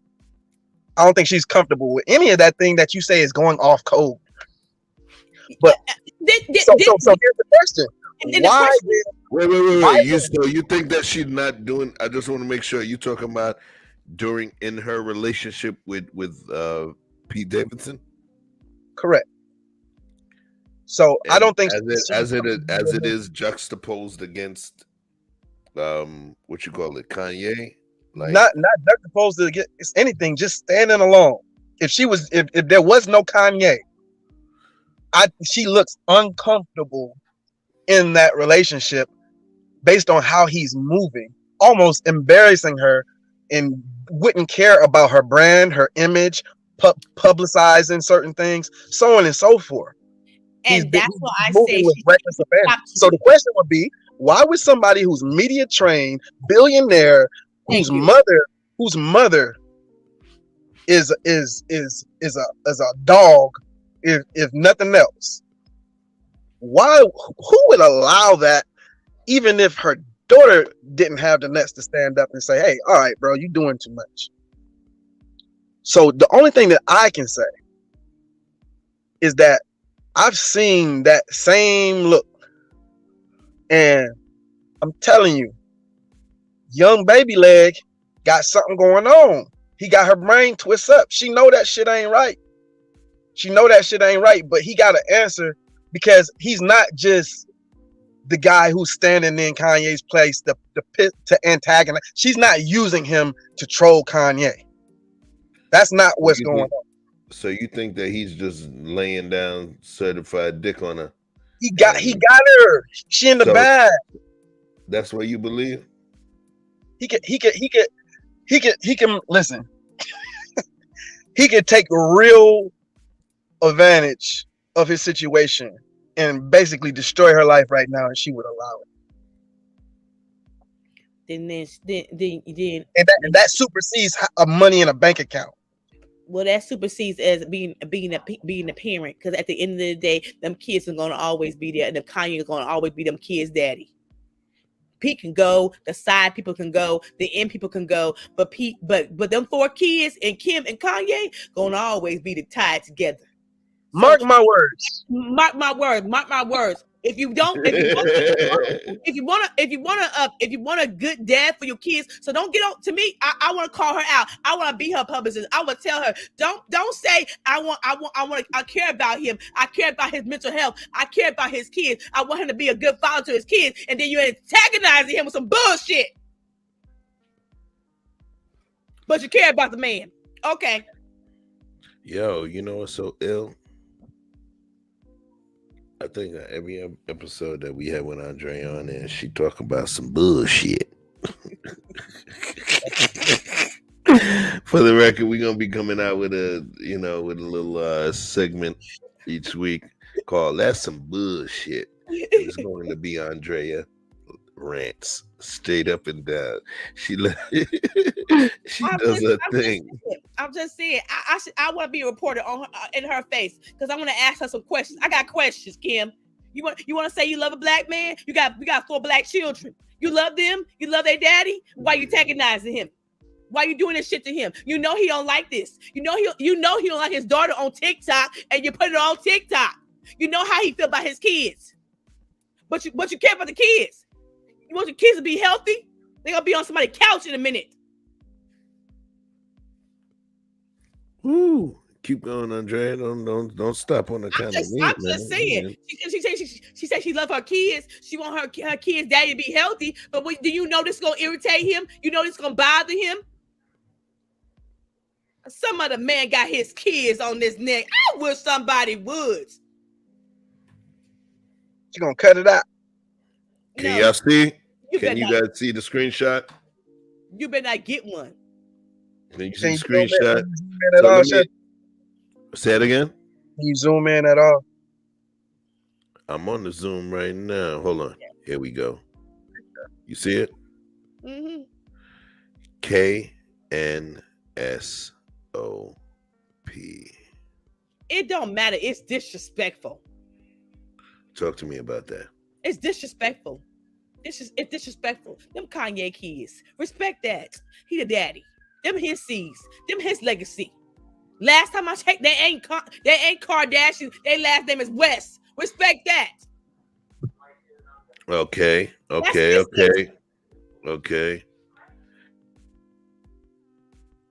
if Kim say them? What you say? What if Kim say them my kids? Kanye can't tell me shit. Last time I checked, the man got the last name. Them are West children. They ain't Kardashian. The only true Kardashian is called Dream. Get into it. She's the only true Kardashian. The rest of them are imitations. Huh? The rest of them are imitations. Tell me about that. The rest of them are imitations. They're not Kardashian. The man carries the last name. So the West kids are called Kanye West kids because that's it. That's the father. They carry that last name. The only true Kardashian is called Dream. That's Robert Kardashian, the brother, baby. That's the Kardashian in the family. And the last time I clicked, Chloe, baby, her name is Thompson. She ain't a Kardashian.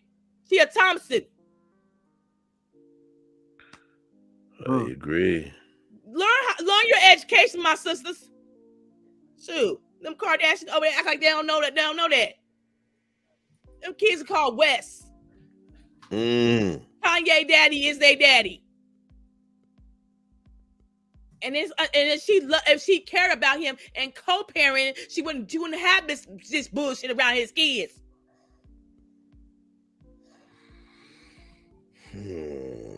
It's one thing. It's one thing to know that your spouse or your ex-husband got a mental health issue, but antagonize him, incite him to make him move in a way that it might cost him not seeing his kids. That is fucked up. Period. I agree. And I don't like it. And I don't like it who doing it. I don't care if it's a man or a woman. It's fucked up. Okay. But she care about her kids. She love her kids. She love her kids' daddy. She want him to be a good daddy. Now, how can he be a good daddy? His mental health ain't right because you doing shit to make him upset. And he ain't been right since his mama passed away. And everybody need to tell the truth. He has not been right since his mother passed away. Okay, I got one more question for you, Andrea. Yes. Are you saying that Pete is doing more to antagonize Kanye, or Kim is doing more to antagonize Kanye? Because my question is, I'm gonna ask them all at one time. I'm gonna ask them all at one time. I ain't walking you down no road. My question is Kim responsible for how Pete acts? Yes, she's responsible. You know why I say she's responsible? Because at the end of the day, this is Kanye and Kim kids. This ain't no Pete. It's a side. I keep telling y'all, he the side, whatever. Okay. My thing is she can get rid of his behind. Okay. She got the power in this relationship. Now you think Pete do, but I believe she do, and I believe she is antagonizing him through him. And I feel like that is fucked up and it's wrong, and she know it. But when he get on social media and we all gonna say, why you doing that to Kanye? She gonna say, well, I didn't do nothing. I play a victim, play like she ain't doing nothing. I see right through her. It's called like my ex-husband used to call. It is called what is that? What's the word? He had a word.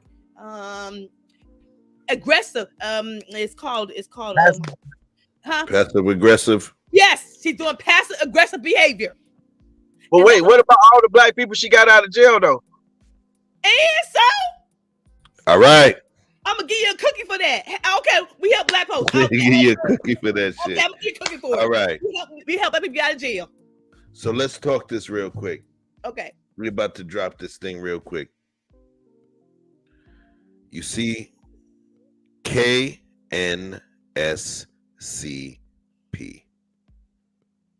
Right? Okay. KNSCP.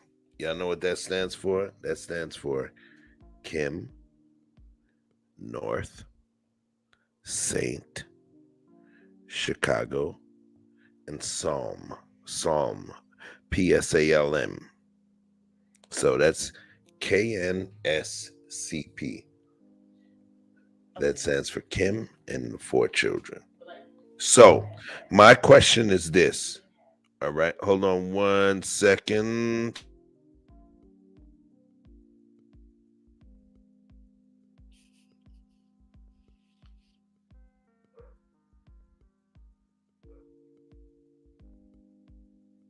Yeah, y'all. So KNSCP.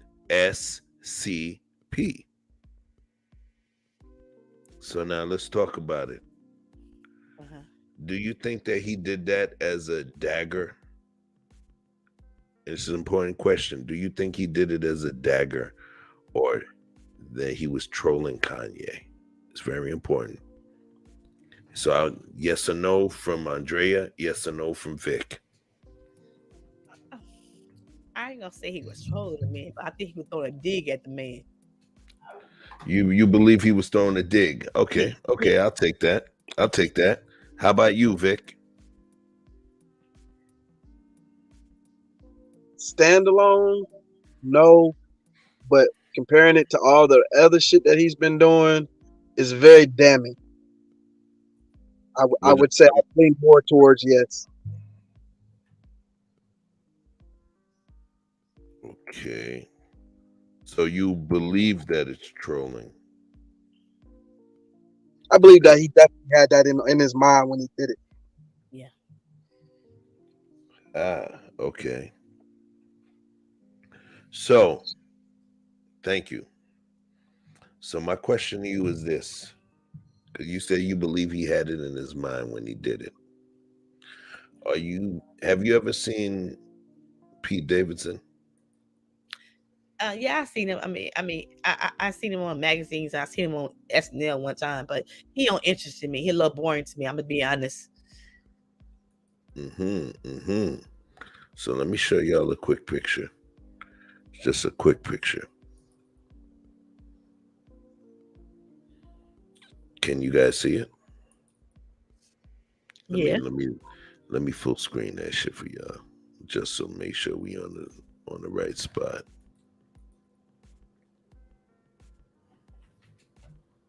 Boom. Ooh, wrong one. Sorry. Here we go. Look at this dude. He tied it up. He tied it up. Tied it up. Okay. All right. Okay. So now I'm tatted up. I'm not tatted up as much as Pete Davidson. I got a couple tattoos too. All right. And I know one of them say psycho. So now. So what I'm saying to you is this. We know that the people that are addicted to tattoos and tats and all of that shit, if they find themselves, they had a good smoked salmon bagel on a Tuesday, the motherfucker will probably have a smoked salmon bagel tattooed on his thigh on a Thursday. We understand about the addiction of tattoos, right? Mm-hmm. So now, we know about this motherfucker getting tattoos. We know about the people like our beloved friend, our Andrea, that we understand some people love hard and express that love in a certain way. So here's what we're gonna do. We're gonna share this. You see it? Is that the girl name on her? Okay. That's Pete Mm-hmm. Davidson.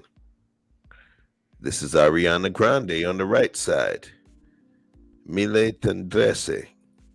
All right. Okay. Mile Tendresse. So now, he is a person that literally expresses himself through tattoos. Okay. Mille tendresse, when you talk about mille, that means 1,000. Tendresse is tenderness. So it means 1,000 tenderness or thousands of tenderness. That's the way that he expresses his love. Okay. Watch, chef. I gotta give you the chef part. If I got this lady that she and I had children together, and I know in terms of my life and everything she's doing, she ain't shit. Or I know that she and I just don't work out together. If she was to meet a man that loved her and my child enough, where he knows that if he's loving the mother, that he has to love my 4 children. That's the nigga I want with my ex. Not some other bullshit motherfucker. He expresses his love through tattoos. He has 1 million of them things. So who I want? The one that's like, man, fuck that Kim chick, man. I'm gonna smash her. I'm gonna smash Rihanna. I'm gonna smash this person, that person, the other. He put ink on his flesh. He put ink on his flesh to signify the love that he has for my lady and my child and my children. Is it trolling? It can be trolling to a certain degree. I don't believe it's trolling. You know why? because he could have put that shit in another place and he could have made it more conspicuous, less overt, where he could have put their names. He still has real estate on his skin. He could have put their names on his shit. I don't believe that was a troll. I believe that was something that he did to show her love, not to troll Kanye. I'm gonna put KNSCP. As small as that shit is, you realize that people had to find it. He didn't go and prepare it and show it. People had to find it. They went and found it and had to zoom in. Okay, I mean, I can see your point. Okay, but it's still a little disrespectful, and I'm just saying. Tell me why. You got to give me the why. Excuse me. Why is the why? Why is disrespectful? Because you ain't been with the mama not even a year yet. The kids don't know you like that. Okay. You their mama new boyfriend, and so. Hold on one second. Moments will make you red. I guess you're gonna have to get that Chef Chupino tat removed from your left ass cheek. How about that? I'm joking. Ain't no way. I love you, Mickey. You know I love you. Right, that was ready, bro. But I think it's disrespectful. It's no way, not love. Okay, I just think that's disrespectful to Kanye, and I just sometimes I feel like people who is in the mix, it could be a step parent, the new boyfriend, whatever. Sometimes they overstep their boundaries. Just to me. Okay, sometimes them step parents, them new boyfriends, they overstep their boundaries. I see that. This at the end of the day, I told my ex-husband this. At the end of the day, say you divorce your ex, your wife. Okay, me running quick, we gonna always be family, but she gonna be out the mix because we came first. Yeah. So here's one of my theories. Ooh, Quantum said he does it all the time. It's an obsession, infatuation, red flag. Now watch this. I disagree, Quantum. There's certain people in this world that certain fellas call simps. Those are the dudes that is willing to go over, above, and beyond in order to show love to a woman that they wish to court or secure. Well, you know, first of all, let's not. Wait. You gotta let me cook on this one. You gotta let me land this one. This is. Let's be real, man. You know what I mean? We haven't been. We just became woke. we just fucking became woke over the course of the last couple years. All right, let's not front that Kim Kardashian was that shit. Kim Kardashian is the one that made real regular white non-Armenian girls want to get tans and ass injections. She made black women. You know, I call these the sisters now with the eyebrows shit and the this, that, and the other. It almost feels like they're becoming a Kardashian archetype. What? You've had white women moving themselves over to fit the Kardashian archetype. We've gotten sisters that have moved using certain, makeup shit and all of that to fit that. So you got the Kardashians here. You had the white girls here because Kardashians, they're Armenian, so they have a little darkness and a little more full hip dysplasia. And then you got the sisters. But it seems like people have been moving towards that. Come on, man. Let's be real. He was able to bag her. He was able to bag Ariana Grande, who's Hispanic. He's not just a regular ass corny dude that happens to be on Saturday Night Live. He may be a fun dude. He may be really entertaining. He's a comedian. He's an actor. You get what I'm saying? So yes. She said she's right. happy. So we can't. And so that's the thing. But okay, but You know what happens? Do you know? So I spent a lot of my life in the music industry, and I dealt with celebrities. I'm not gonna name them. I'm gonna say this to you: the biggest fear was it being revealed that I was dealing with that particular celebrity. You know why? Because I knew I was gonna get fucking massacred. Those people that were the fans were gonna look at me in a certain way. Look what they did. Look what they did to Stedman when he was messing with Oprah. And he's messing with Oprah? They broke up? No, I didn't say that. What I'm saying is that yes, at some point, they pushed the relationship into the background because this man, who was a fully, highly accomplished black man that could have gotten any woman he wanted, he was with her, and people started looking at him as a pariah. True. That's what happened. That's what happens when you talk about Kendu, who is Mary J. Blige's husband. He helped her through a lot, but what happened? Kendu Isaacs, people started looking at him as a pariah. Yes, they did. Right. So what I'm saying is that this guy here, we thought he was married. So watch this. So what makes you think that Kanye loves her more than he does? Tell me what? Because he busts 4 nuts in the tour? Pardon me. No. He had the opportunity. What makes people think that he doesn't love her like that too? Well, is it? Well, they ain't been together not even a year yet. That's not the point. Some people fall in love earlier. Come on now.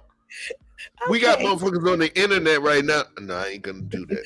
Listen, you have people in the streets that's out here that's falling in love early. Why are we judging? Now you about to slide into my rabbit hole. Why are we judging this man based on how we feel about the woman and not about how we feel about the man?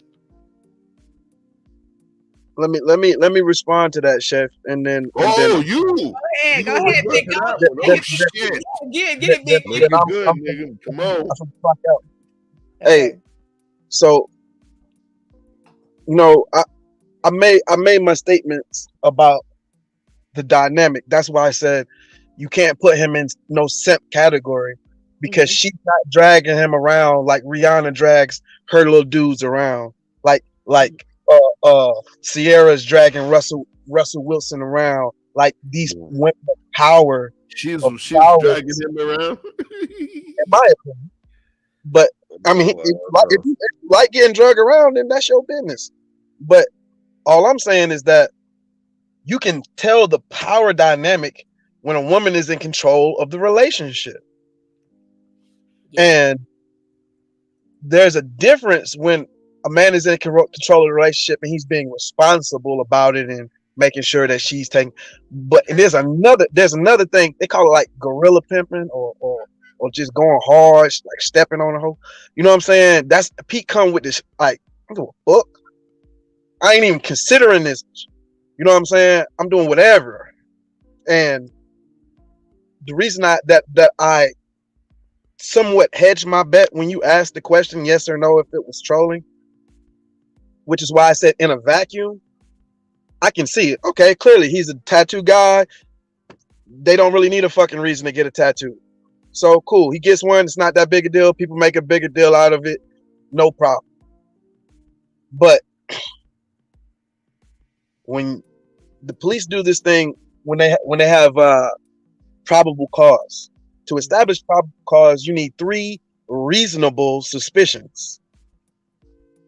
It's not that you got the tag light out or you got a wife beater on or that, your car's a little bit janky and smoking.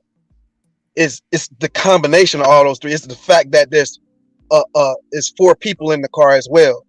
All of these things have come together to say, you know what? Now I have probable cause to pull this person over. But any one of these things isolated makes me profile.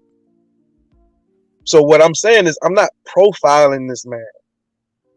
He has more than one reasonable suspicion that says that, hey, by the way, I have no respect for you, Kanye, and I have very little respect for this woman that I'm dealing with currently. and I'm gonna do it how I do it, and there ain't a motherfucking thing you can do about it because I'm in a position of power, even inside of this relationship that I'm in. No matter how much money she got, she is stigmatized, and you can't hold a person that is not in their right mind, Kanye included, accountable for their actions. Which is why I, to a small degree, let everybody live. If you wanna blame somebody, talk a little shit about Pete and let it keep moving. But like I said, when he went and got it, he probably wasn't primarily, he didn't get it to go. He didn't go say, you know what, I'm gonna get this to troll them. But he probably was like, ooh, this shit ought to really piss him off. I can't say that wasn't in his mind, based on all the other things that he did to precede it. I mean, that's what I'm getting at. And if you're, like Andrea said, doing things intentionally, whether you can isolate this and say, okay, that's circumstantial. In general, he's moving in a way that is unproductive for his family, being him and her, and the co-parenting that they're going to end up having to do should he stay with this one, which I highly doubt that they stay together much longer. So, okay, watch this. The thinking about if they stay together or not, that's one thing. But I believe that you're Monday morning quarterbacking on that one, and I'm going to explain why. Look at the screen. He is and then the image that I showed before that, he is a tattoo guy. But look, you know how many? Oh wait, you gotta let me finish. Okay. You know how many women?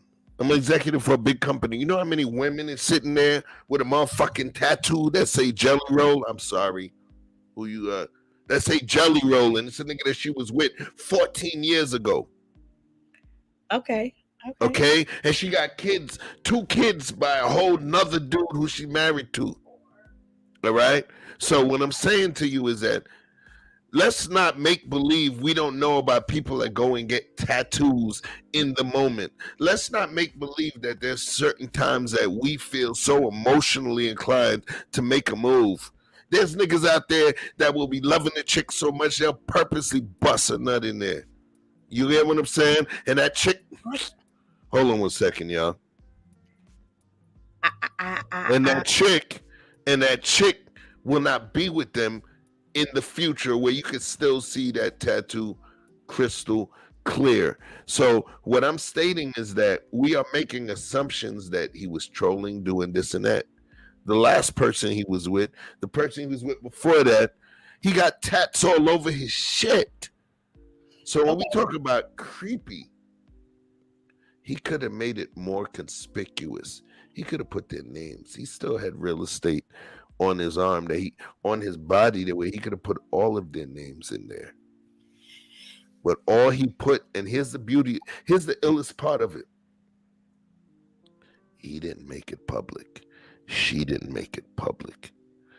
It was the fucking press people that went and took pictures and was like, hey, KNSCP. That's what happened. It wasn't a public event. It wasn't no big shit. He still got real estate.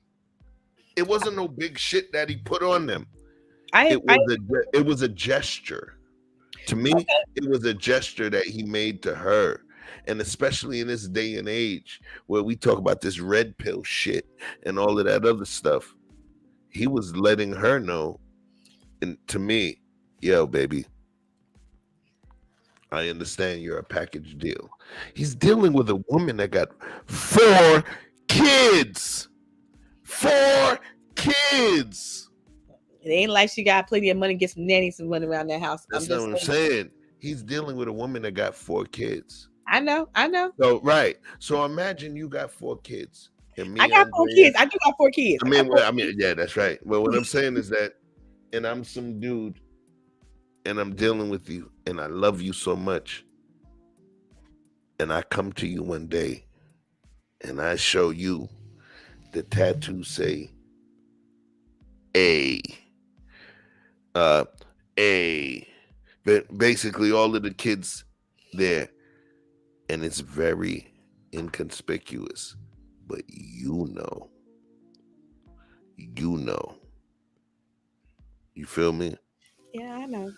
Right. Maybe But you take remember, the maybe thing that's is, if I was a famous dude that shows up on everybody's TV every fucking Saturday, for how long? Like Pete Davidson. And I'm out there, people gonna see me. So do I think it was weird? Do I think she thinks it's weird? No. Do I think he was being weird? No. He expresses love by putting ink on his body. Okay, so that's one of his love language. Okay. She's a love language. One of his love language. All right. But I still think he's being a little disrespectful. But that's according to Andrea Lynch. And, you know. So let me say this part. Do I believe that there's a level of disrespect that's in there? Because he's an entertainer. He's a celebrity. So yes, he was aware of it. Do I believe trolling Kanye was the main impetus or precipitating factor or the main reason he did it? Not necessarily. Not necessarily, because guess what? Everybody on the streets popping shit. True. Talking this, that, and the other. She's not. She's not. And remember, we can talk all the shit we want to talk, but it's the people that live or reside within that box that make a difference. That make a difference. Yes. We gonna be on this how long? That make a difference. But so his I want to throw something out there.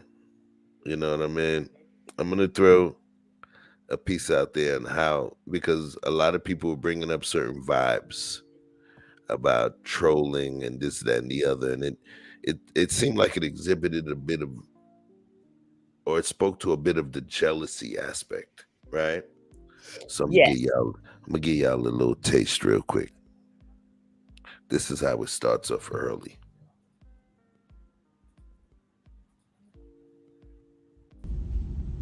Doing the most in the children's hospital. You really think I'm playing with you? You doing the most in the children's hospital. Bro, listen, if I'm texting somebody, bro, or if I'm saying something to somebody, bro, what does it matter to you? What the fuck you mean? What does it matter? Why aren't you talking to the bitch? I told you stop talking to that bitch. Bro. You think I'm playing with you? You gonna keep disrespecting me, right? You don't want to be with me? This I do. You So you don't. choosing this bitch over your son, so you can get the fuck out. How am I choosing something over my son? You sitting here texting this That's bitch. be blowing me You can get because the fuck it out. be the same thing like this, bro. Stop yelling in the children's hospital. Fuck this children's hospital. Bro, they gonna kick you out. And my son's leaving too. Okay, we all leaving. Listen, I'm saying this, bro. You don't want to be with me. You act I like do, you... and I'm finna beat your motherfucking ass. Cause you wanna play? Taylor, why do you keep... Taylor, no, you why... wanna play with me? Taylor, We're finna play, bro. why do you keep screaming? We finna play, bro. You're gonna get kicked out of here. Really wanna play. You're gonna get kicked out. Cause you wanna play with me, so I'm finna You're gonna get kicked out of here. Cause I'm not even being a threat or none of You that. wanna keep playing with me, bro? I'm finna beat your fucking ass. Go clean up your house so your son can come home. Right, my son. Listen, go ahead. You only think you finna play me. My son not going back to there. Yes, the fuck he is. Not that dirty ass house. Motherfucking house, bitch. I'm finna beat your motherfucking ass. Look, I will shoot your fucking crib up, bitch. I will kill you in this bitch. You wanna keep fucking playing with me, right? You wanna keep playing with me, right? You wanna keep playing with me, bro. You wanna keep playing with me. You wanna keep disrespecting me? You wanna keep disrespecting me? What the fuck is you texting that bitch for? Watch out, G. You wanna keep playing with me? Be quiet. No, cause you wanna keep playing with me. You're gonna have them come in here and they're gonna say something to you. Cause you wanna keep playing with me. They're gonna end up kicking me out because I'm the dad. You feel what I'm saying? You wanna keep playing with me, right? And then you're gonna be stuck in here. Ain't nobody gonna be able to clean up your dirty ass house. You wanna keep playing with me? You need to go do that. Go take your frustration down on your clothes. Finna beat your ass. Go Bitch, take your frustration.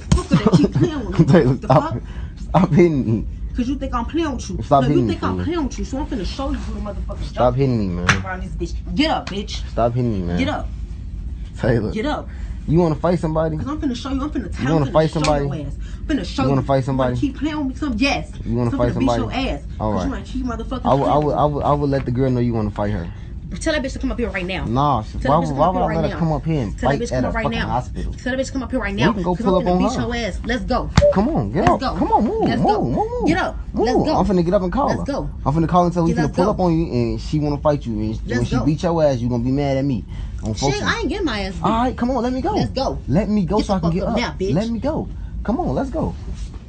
Come on, let's go. You can fight somebody. I don't feel like Don't finna fight you. I don't feel like I'm fighting. fighting you No. first, bitch. Fight her. I'm fighting you first, Fight bitch. her. Tell the bitch stop talking, yo.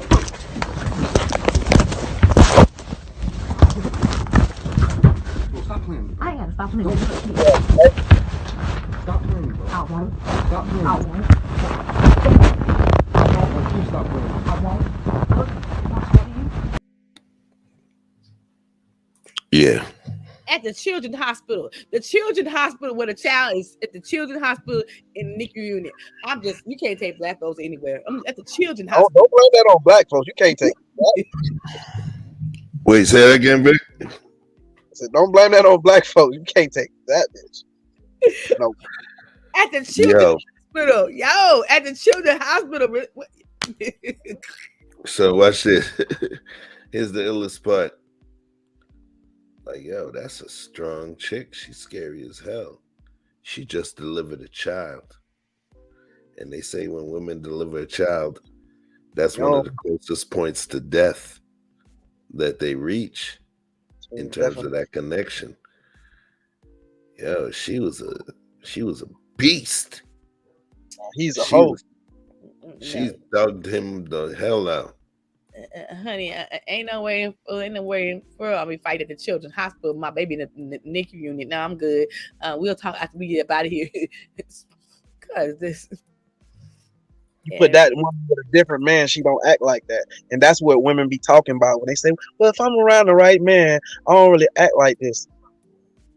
They can smell a hole in you. So they're going to keep testing your boundaries. And then now it's the standard. Now she threatened to shoot your crib up and shit that she don't even believe. My thing is, you knew she was cuckoo for the Cocoa Puffs. You ain't gonna tell me you didn't know she was cuckoo. You didn't know she got valid. And then you got a baby by we know. Listen, we know the fellas know. The fellas know that. You didn't know she got valid tendencies. You a damn lie. You tell me you're not gonna tell me. I would bet $500 he knew she had valid tendencies.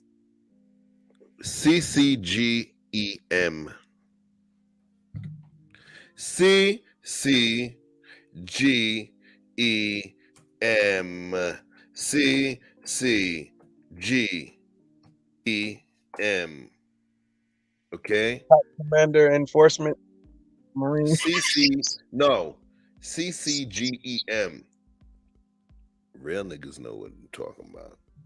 I'll explain it what CCGEM means. Crazy coochie gets extra moist.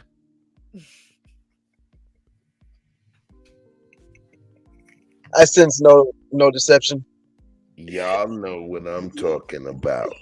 Okay. She had valid tendencies. The thing is,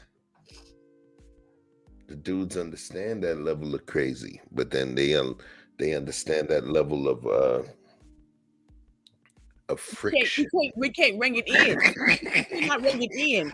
If she's this why I tell my son, if she's over the top already, and if she call you out your name in disrespectful way, she's not a good woman to you. Mm-hmm.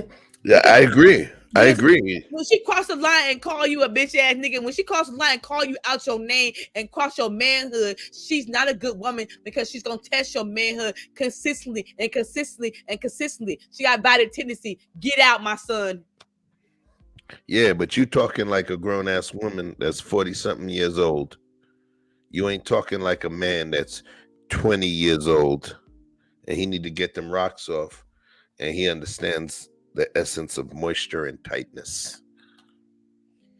You want a domestic violence charge on you? He better understand. You think he gonna bust that nut and run before she hit him with the brick? You better understand Roe versus Wade and that he got. You better understand that play himself in his brother and have no more. Okay. You better. Yeah, that's funny. That's funny. The Vic just brought up the next thing that we're going to be talking about on the next show is going to be about Roe versus Wade. Yep. But not the way let's say this. We're going to come from some angles on it, and I'm going to just leave it at that. So stay tuned. Stay tuned.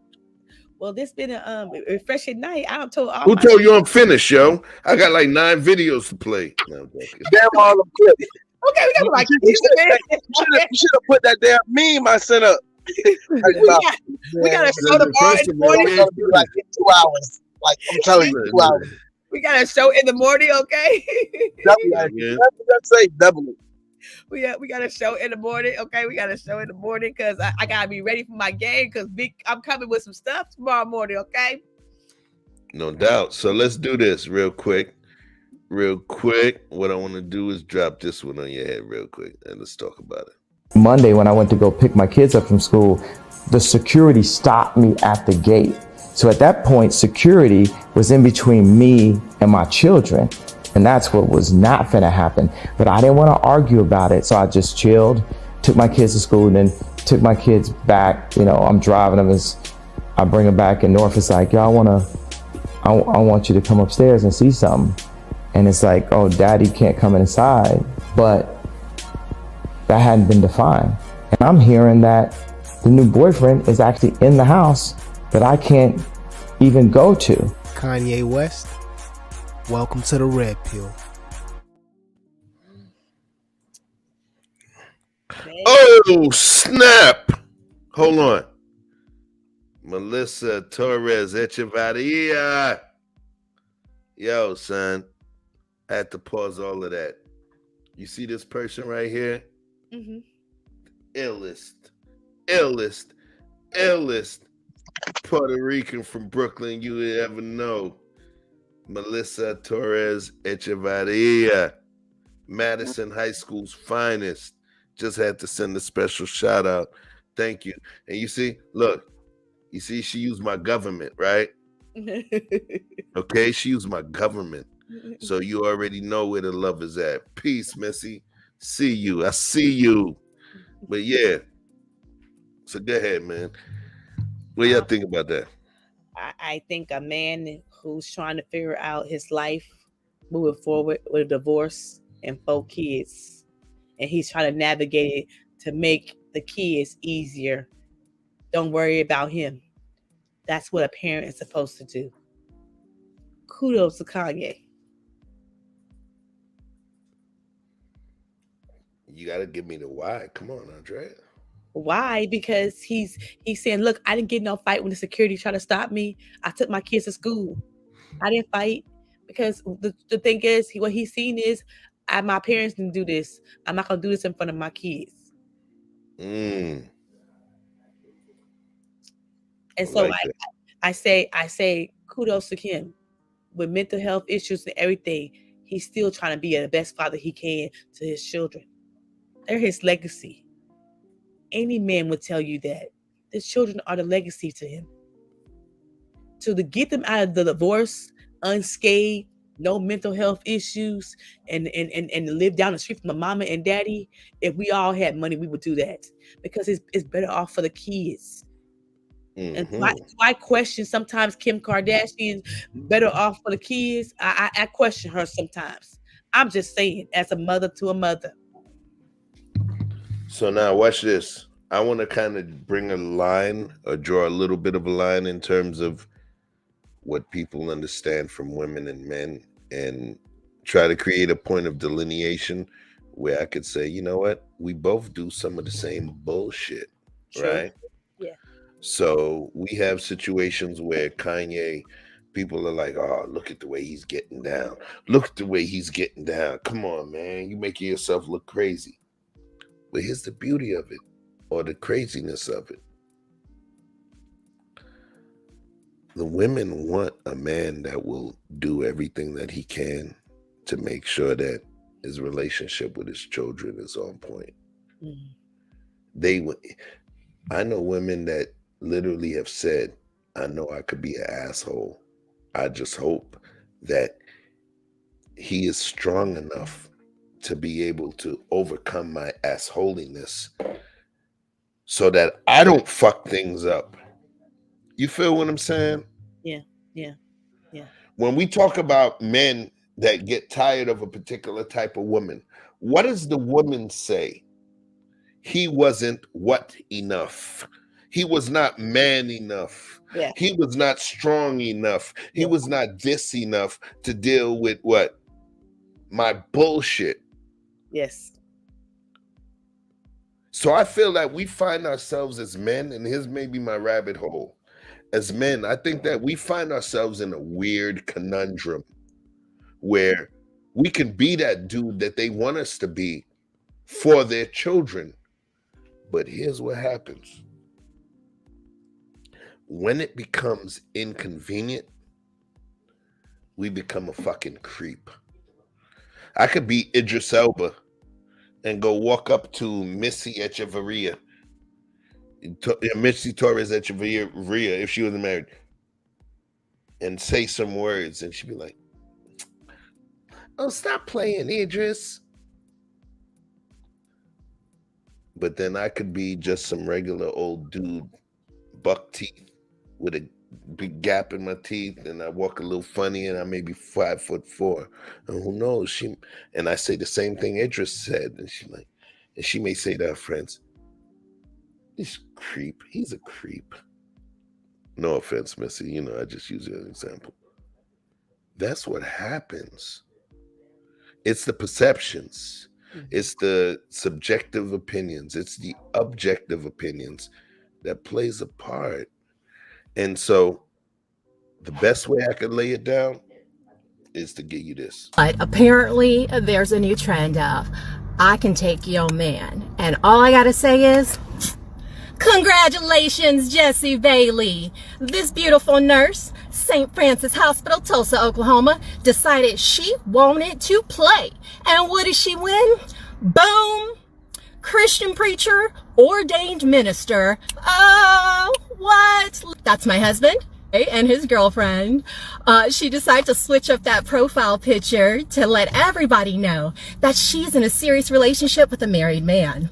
But don't worry, they were not serious until he left his family a year after his daughter died. He moved out, they were serious enough to go on a family vacation within 2 weeks, and he used our family funds to do that. I saw the bill, so congratulations, but if you guys could refrain from using our family bill money, that would be splendid.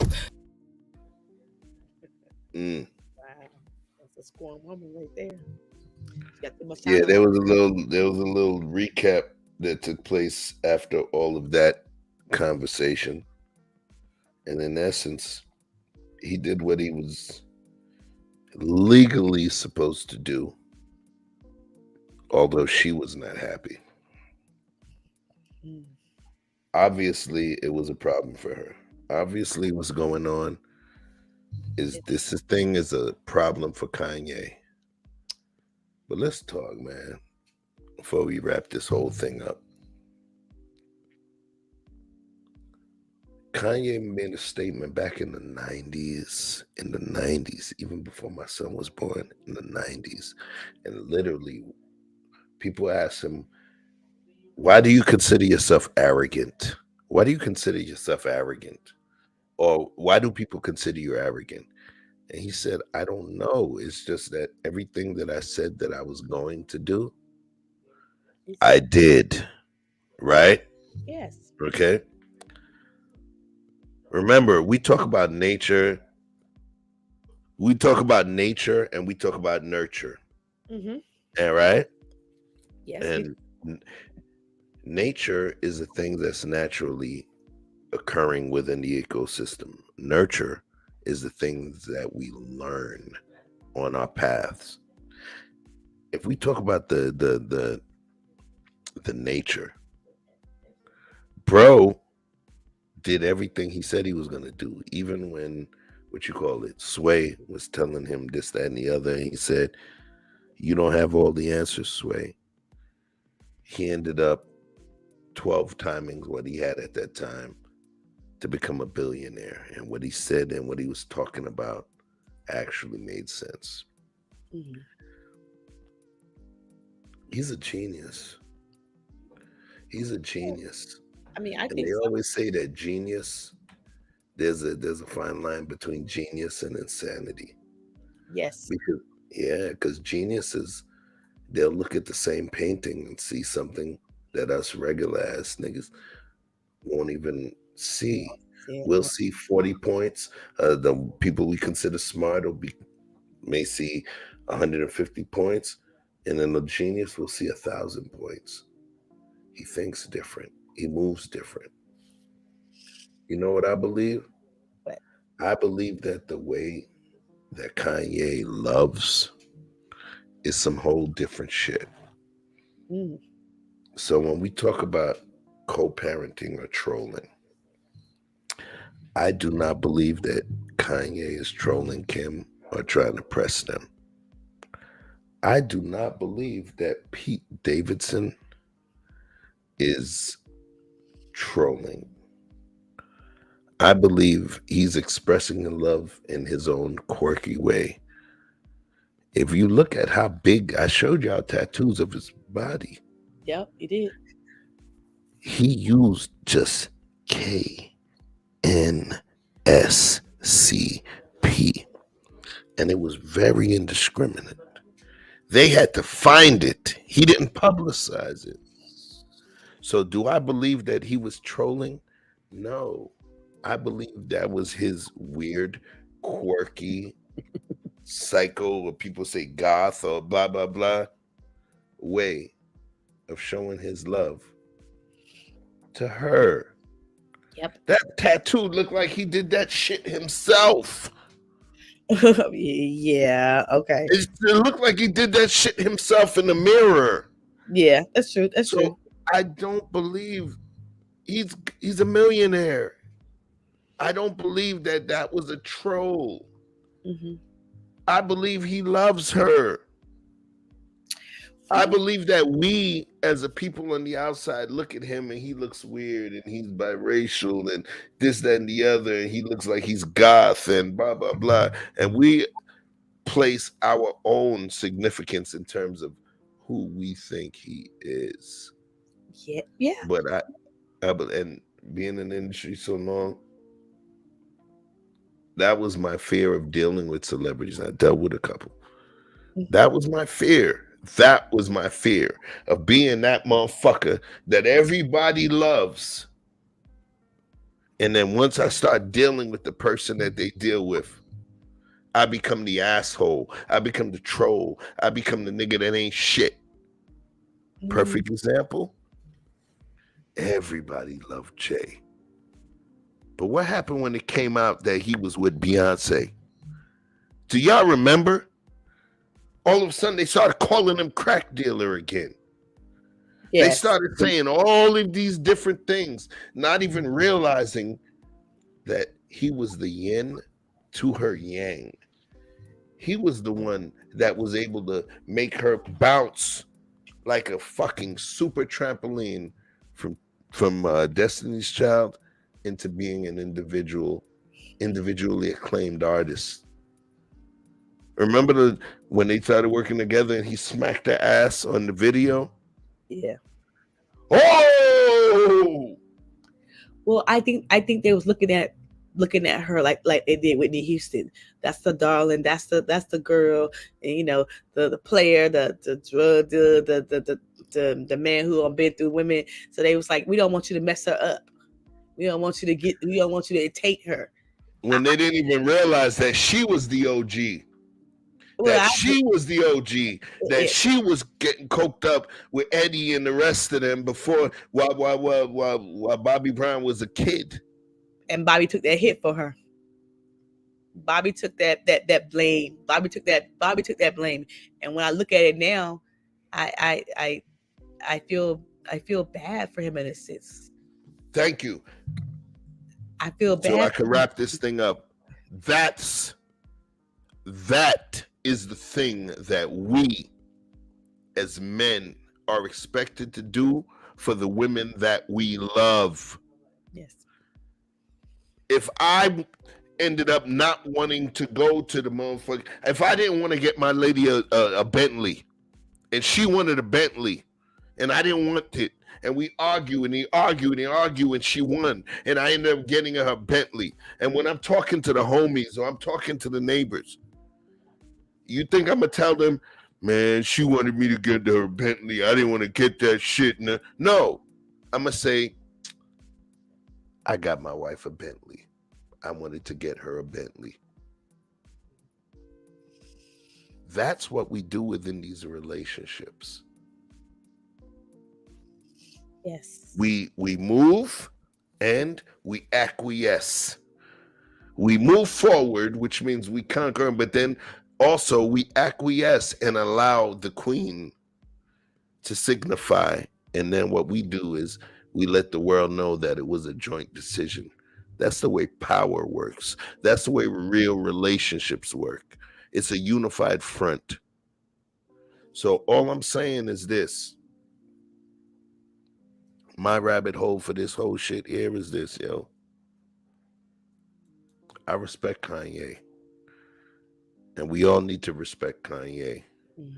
Because this is a woman that he told us he was going to marry her years before he even met her. Yeah. Years before he was engaged to someone else. What he did was he told us, that's the woman I want. And he got the woman that he want. He impregnated her, you know, and if we were regular people, somebody would say, oh, he ruined her, right?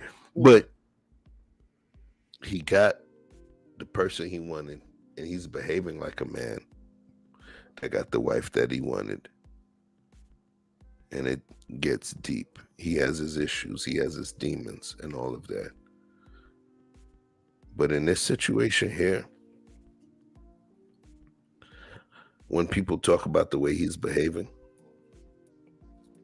we have to give this brother grace, especially knowing how long we've known him, since the 90s. We got to give him grace the same way we give our asshole cousin, little brother, little sister, you know, somebody that was one of the homies from the block, grace, even though they did some really messed up stuff. Yeah. I believe we need to give him grace. But by the same token, also, I believe we got to give Pete Davidson grace. Because at this point, people have been talking about him for the longest.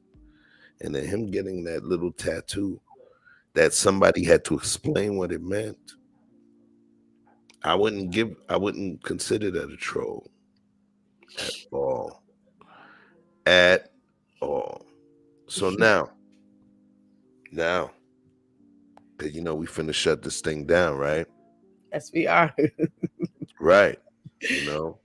So, you know, because Vic is on prison furlough and he has to be in before midnight. You know what I mean?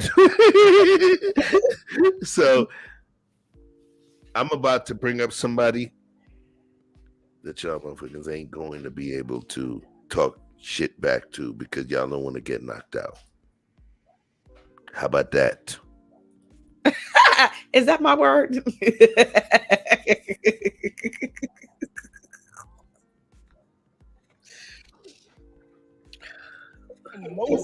He thinks this is just a momentary lapse.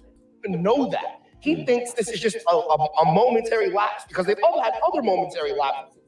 So the other issue is this. He's not aware that she's already mentally checked out. It could have been Pete. It could have been fucking anyone. It could have been a guy on the street. It's not their fault. She was going to do what she was going to do. It just happened to be a guy that he happened to know about or no. Second part is this. How do you tell someone who's manifested everything in their life, who's overcome obstacle after obstacle, and that's all they do? You can't be a rapper, you can't be a producer, you can't make clothes, you can't do this. And every time they prove you wrong, and then on the biggest obstacle of your life is saving your family, you can't save your family.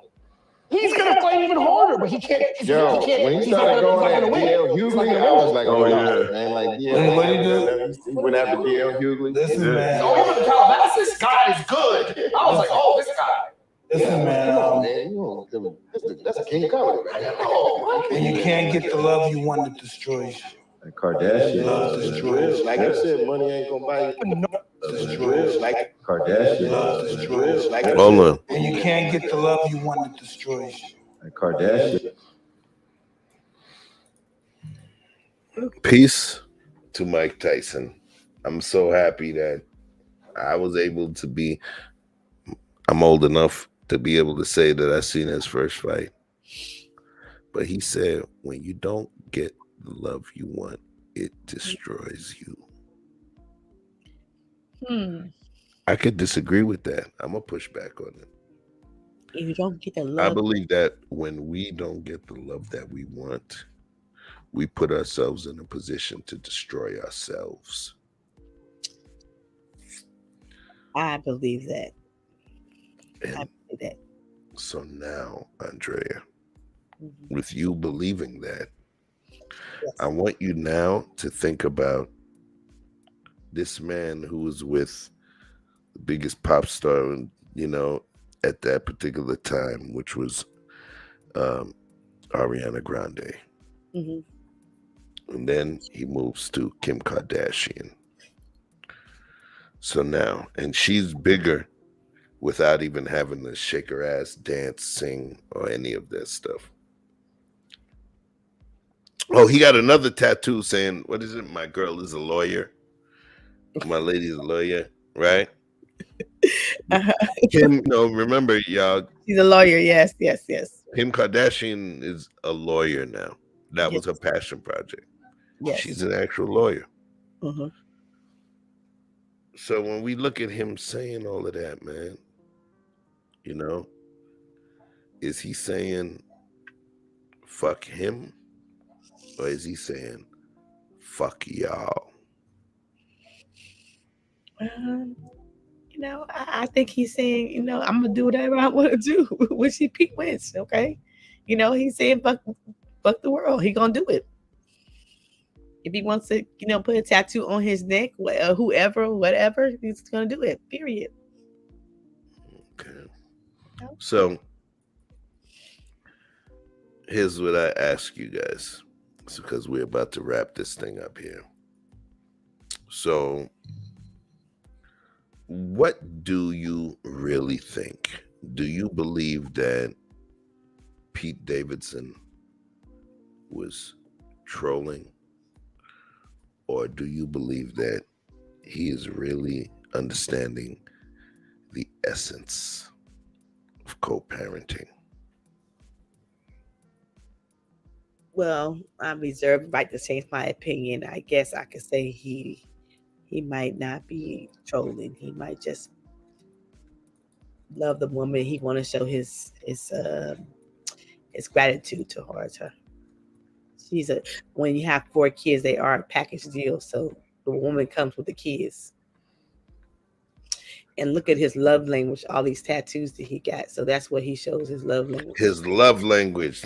Hey, you know, y'all, that's why I rock with you. Thank you. Yes. Shout out to Tough Love. Okay. Teaching the sisters how his love language is. Straight up, his love language. Yeah. This is the amount of real estate that's on his body. 5 letters. 5 letters. Without the full name, he has enough space to put it on his body. Olivia, go see what they're doing there. That KNSCP, I don't believe that was for us. I don't believe it was for Kanye. I believe that was his love language message to Kim Kardashian. Look how small it is. Do I got to pull up his tattoos? I mean, like, yo, this dude got a lot of tattoos. Big as fuck. Big. Do I really believe that was trolling? Nah, I believe he's a guy that loves the person that he's with, and he expresses that love within a way that may be somewhat unorthodox to us. You know, that's my opinion. If you don't like it, hey, we have another debate and we could battle on it. Or you can clip this and then we'll talk about it on your show. But I believe that even if you believe he's hurt or he's rebound from Ariana, I believe that Pete Davidson likes Kim Kardashian. I believe he loves her. There's a lot of dudes that are out here that would love Kim Kardashian when she just said hi to them or looked their way. I'm just saying. I don't call him a victim, but I don't call him a predator. I don't call him a creep either. That's all I'm saying. So Vic had to drop off, y'all, because, you know what I mean, he's in the middle of doing a few things. So he had to drop off. But Andrea, talk to me. What do you think?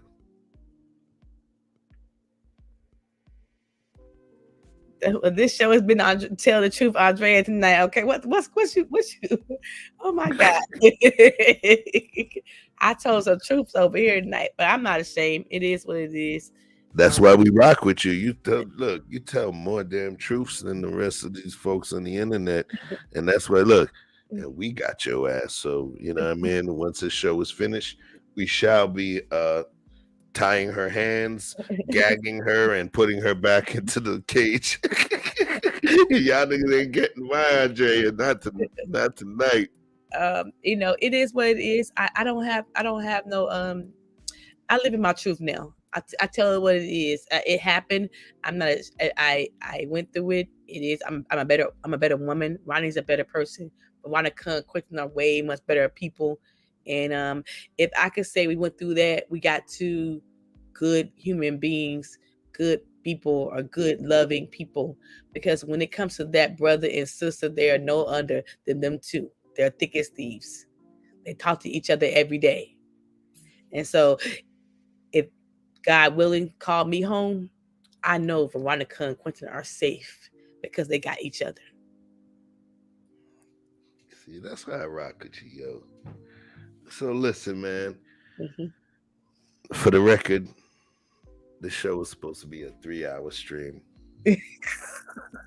But the thing is, I understand about keeping this thing organic and sharing and making sure that it's not just about what I want, but the information I believe you guys will get. So, yo, we did that thing tonight. Don't come me in the comment section. I know y'all gonna be mad, but I'm telling the truth. This is how I am. This is how I am. Don't be like me. Be better. The hell you apologizing for your greatness, damn it. It's like Superman saying, look, guys, I'm sorry for flying, man. Do your shit. That's what makes you great, and that's what makes us great. Yeah. So I rock with you. You feel me? For real. So I'm going to send out my love real quick before we shut this whole machine down. Okay? Especially my business folks. So we got E Black. You already know. He's a threat in these YouTube streets. Yes, E Black TV. Yes. And that's my guy. Number love. I want to send out also Moments with Mickey Red and Nick Anthony. Those two people are editing geniuses in these YouTube streets. So if you know what's good, you understand that I'm sharing the greatness that makes me with you when I share those two people. So now watch this. If you live in the Northeast, Brooklyn, the Bronx, Manhattan, Queens, Long Island, New Jersey, I want you to holler at this lady here. Where is she? Where the hell is it? I'm trying to be smooth with this shit. Excuse me, y'all. Oh, damn it. Here we go. Melissa Torres Echevarria. You want to live in a dope crib? You want to find yourself a spot in New York that may not be as expensive as the way the internet says and all of that? Melissa Torres Echevarria is going to be the person that's going to be able to get you situated. All right? She's a winner. She's one of, literally, I'm not just making this up because out of love. She's literally one of the top real estate agents within the 5 boroughs of New York City. Melissa Torres Echevarria. You heard it from here. All right? You don't even got to give me props. Just holler at her. She gonna set you straight. You heard? No, without question. So, We turn this shit into 4 hours and 44 minutes and 39 seconds of power. I'm good. I appreciate it. For those of you that have joined the stream, including my boy Gerald Grant, who've never joined the stream before, let me get this shit off the screen. Pardon me, y'all. Let me give me some.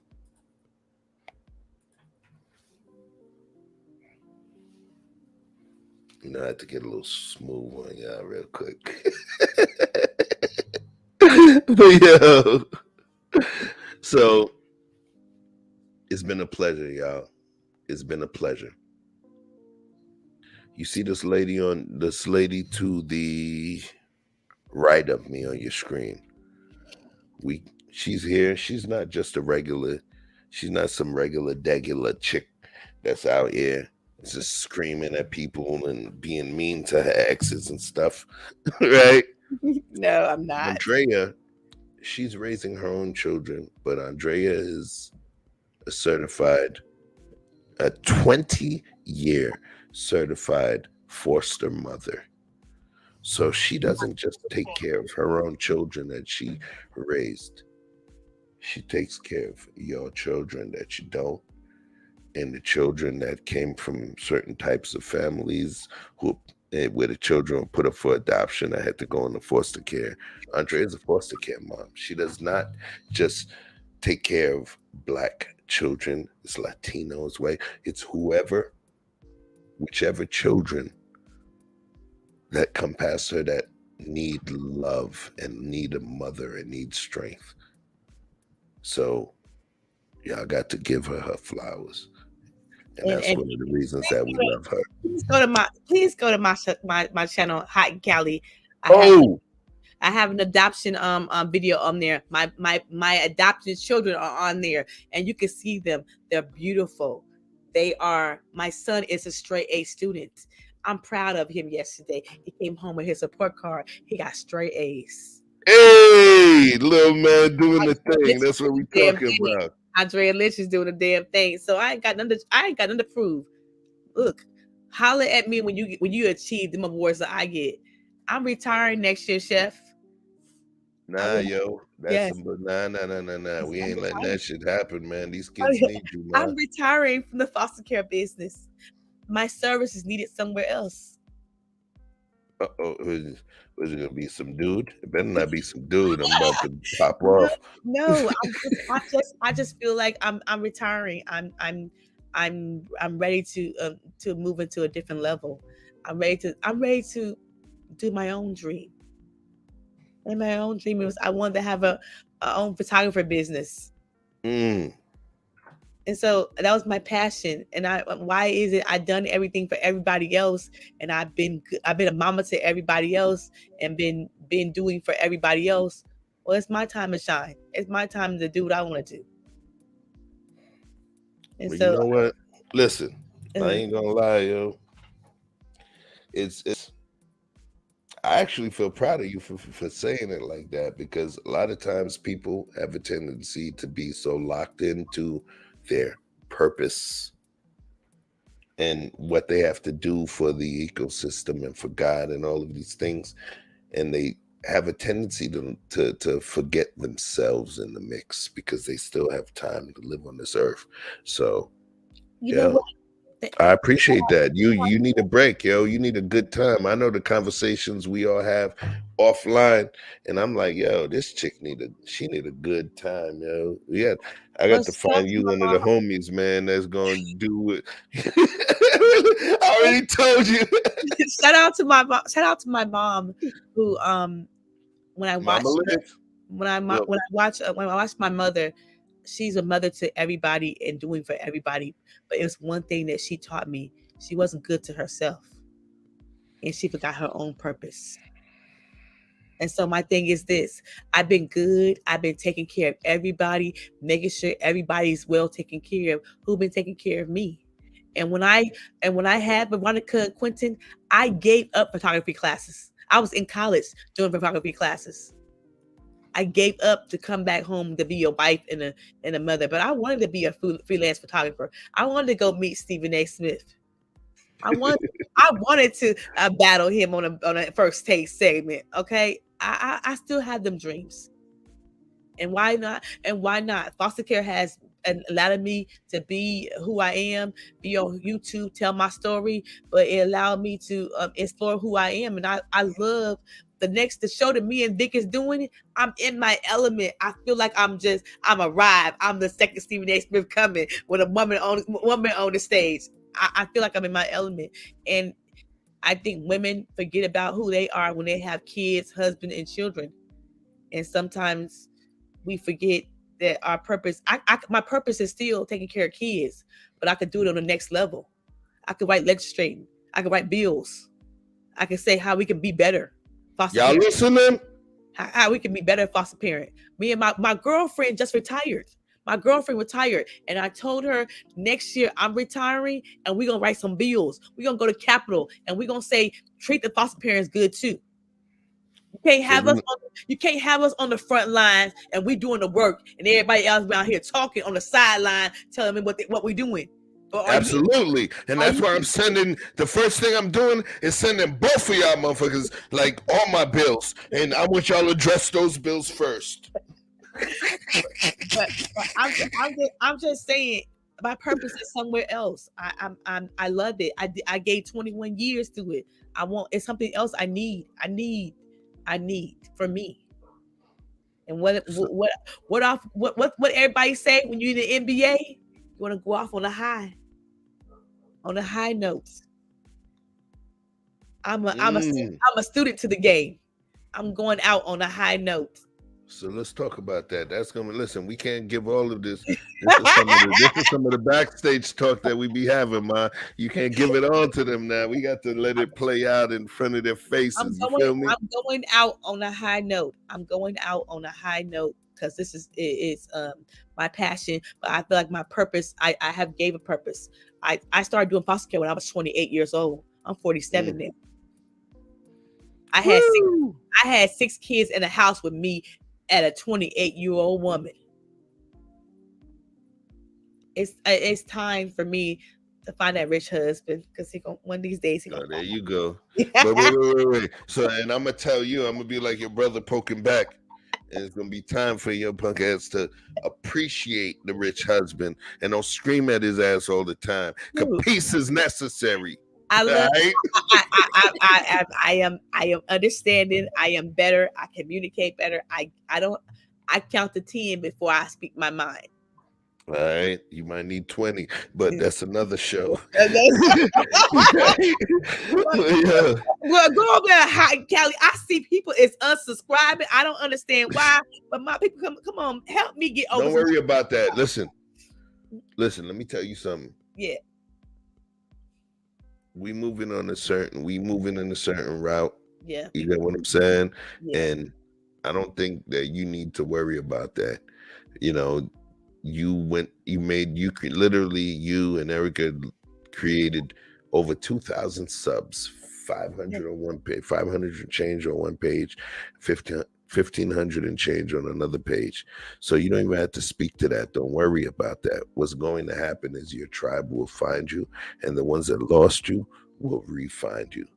The only thing that I beg is that you don't try to tailor or tweak your game. Yo, just keep being that same real chick that you're being, that's willing to admit to your faults and admit to where you learn and where you figure certain things out, and you're gonna be all right, man. I don't want you to change based on subscriber count and views and all of that, because that pocket that you exist in, it helps more people than I believe you even understand. And that's why you got love from us, straight up. You feel me? Yeah. I thank you, Chef. I appreciate you too. I appreciate Nick. I appreciate the people that come and see us. And you know what? I'm glad I got a new team. I'm glad I found my niche. My girlfriend told me this. She said, "Drea, we found our niche." she said, "Drea, when I look at you on Chef's show, you at home. Them brothers love you. They love the shit out of you. They'll protect you and they'll provide for you. And you being your authentic self." And she said, "I'm much happy in this home, and I love it, and I ain't going nowhere. I'm just happy right here." So shout out to y'all. I'm about to go put my kids to McDonald's because they said they a little hungry. All right. So let me do this little quick love right here because you know it's about that business thing. Melissa Torres Echevarria, licensed real estate salesperson, CBR, New York. Real freaking deal, yo. If you're thinking about coming to New York, I'm saying coming, I come there. If you're thinking about going to New York, if you live in New York and you know anything, look at this name. All right. Okay. The realness to the extent where I known her since I was a freaking teenage boy. Okay, well, my first. And I got a house in Queens, and then I happened to bump into her. She's selling houses on the block. Well, my first experience wasn't good in New York, but I'll have to come back. I'm gonna have to come on back and get another experience. Okay. You never know, but holla at Miss Melissa, aka Missy Torres Echevarria. Okay. All right, she's the realness. Okay, thanks, Chef. Yo, folks, listen, man. It's real. It's 5 minutes until 5 hour stream, and it's been a pleasure. Yes, it has. So I sincerely appreciate y'all. You know what I mean? I appreciate Andrea. I appreciate Victor Freeze. You know, he's my guy. He had to drop off. The thing is, all I ask is that y'all understand this. Some of this is Hollywood. Some of it is not. I'm just some real dude from Brooklyn, New York. The son of Haitian immigrants. I was born here. And you know what I mean? I'm just keeping it real with y'all, and I'm not trying to be super Hollywood. I just want to make sure that I show you guys my true self as well as my true perspectives. So, you know how it goes in this piece here. We don't just send your ass home relaxed. We send y'all home with a motherfucking vibe. Let's go! Damn, I was trying to be smooth with that. I didn't hit the button right. Hold on, let me do it again. Let's go!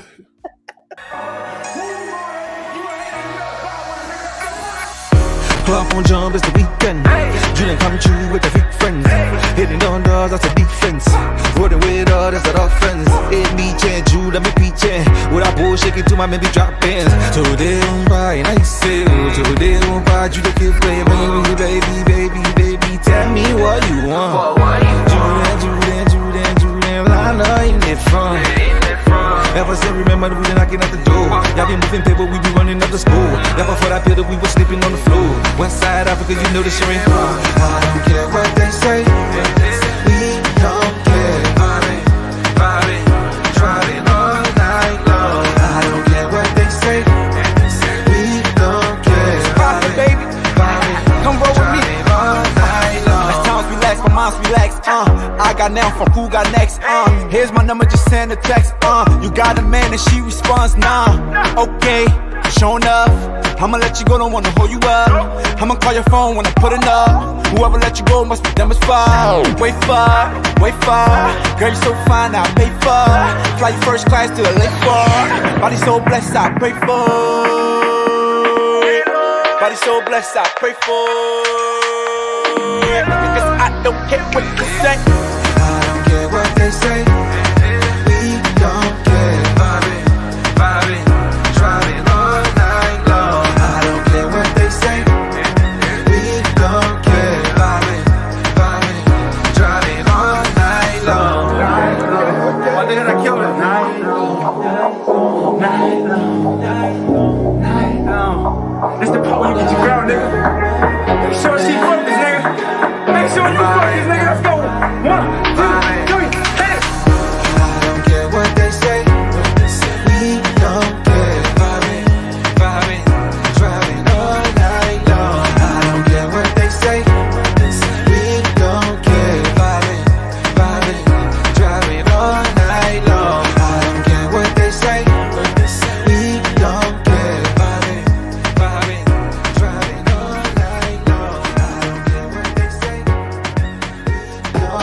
That's a hit for your ass, nigga. Hit for your ass, nigga. Prophet the One. Follow me on all Instagram sites, PROPHETTHEONE. That's Prophet the One, in case you could. Vibing all night long. You trying to buy a crib and your ass live in New York? Melissa Echevarria Torres. You heard it here first. And if it ain't your first time, then your punk ass should have listened the first time. Peace and love. We out.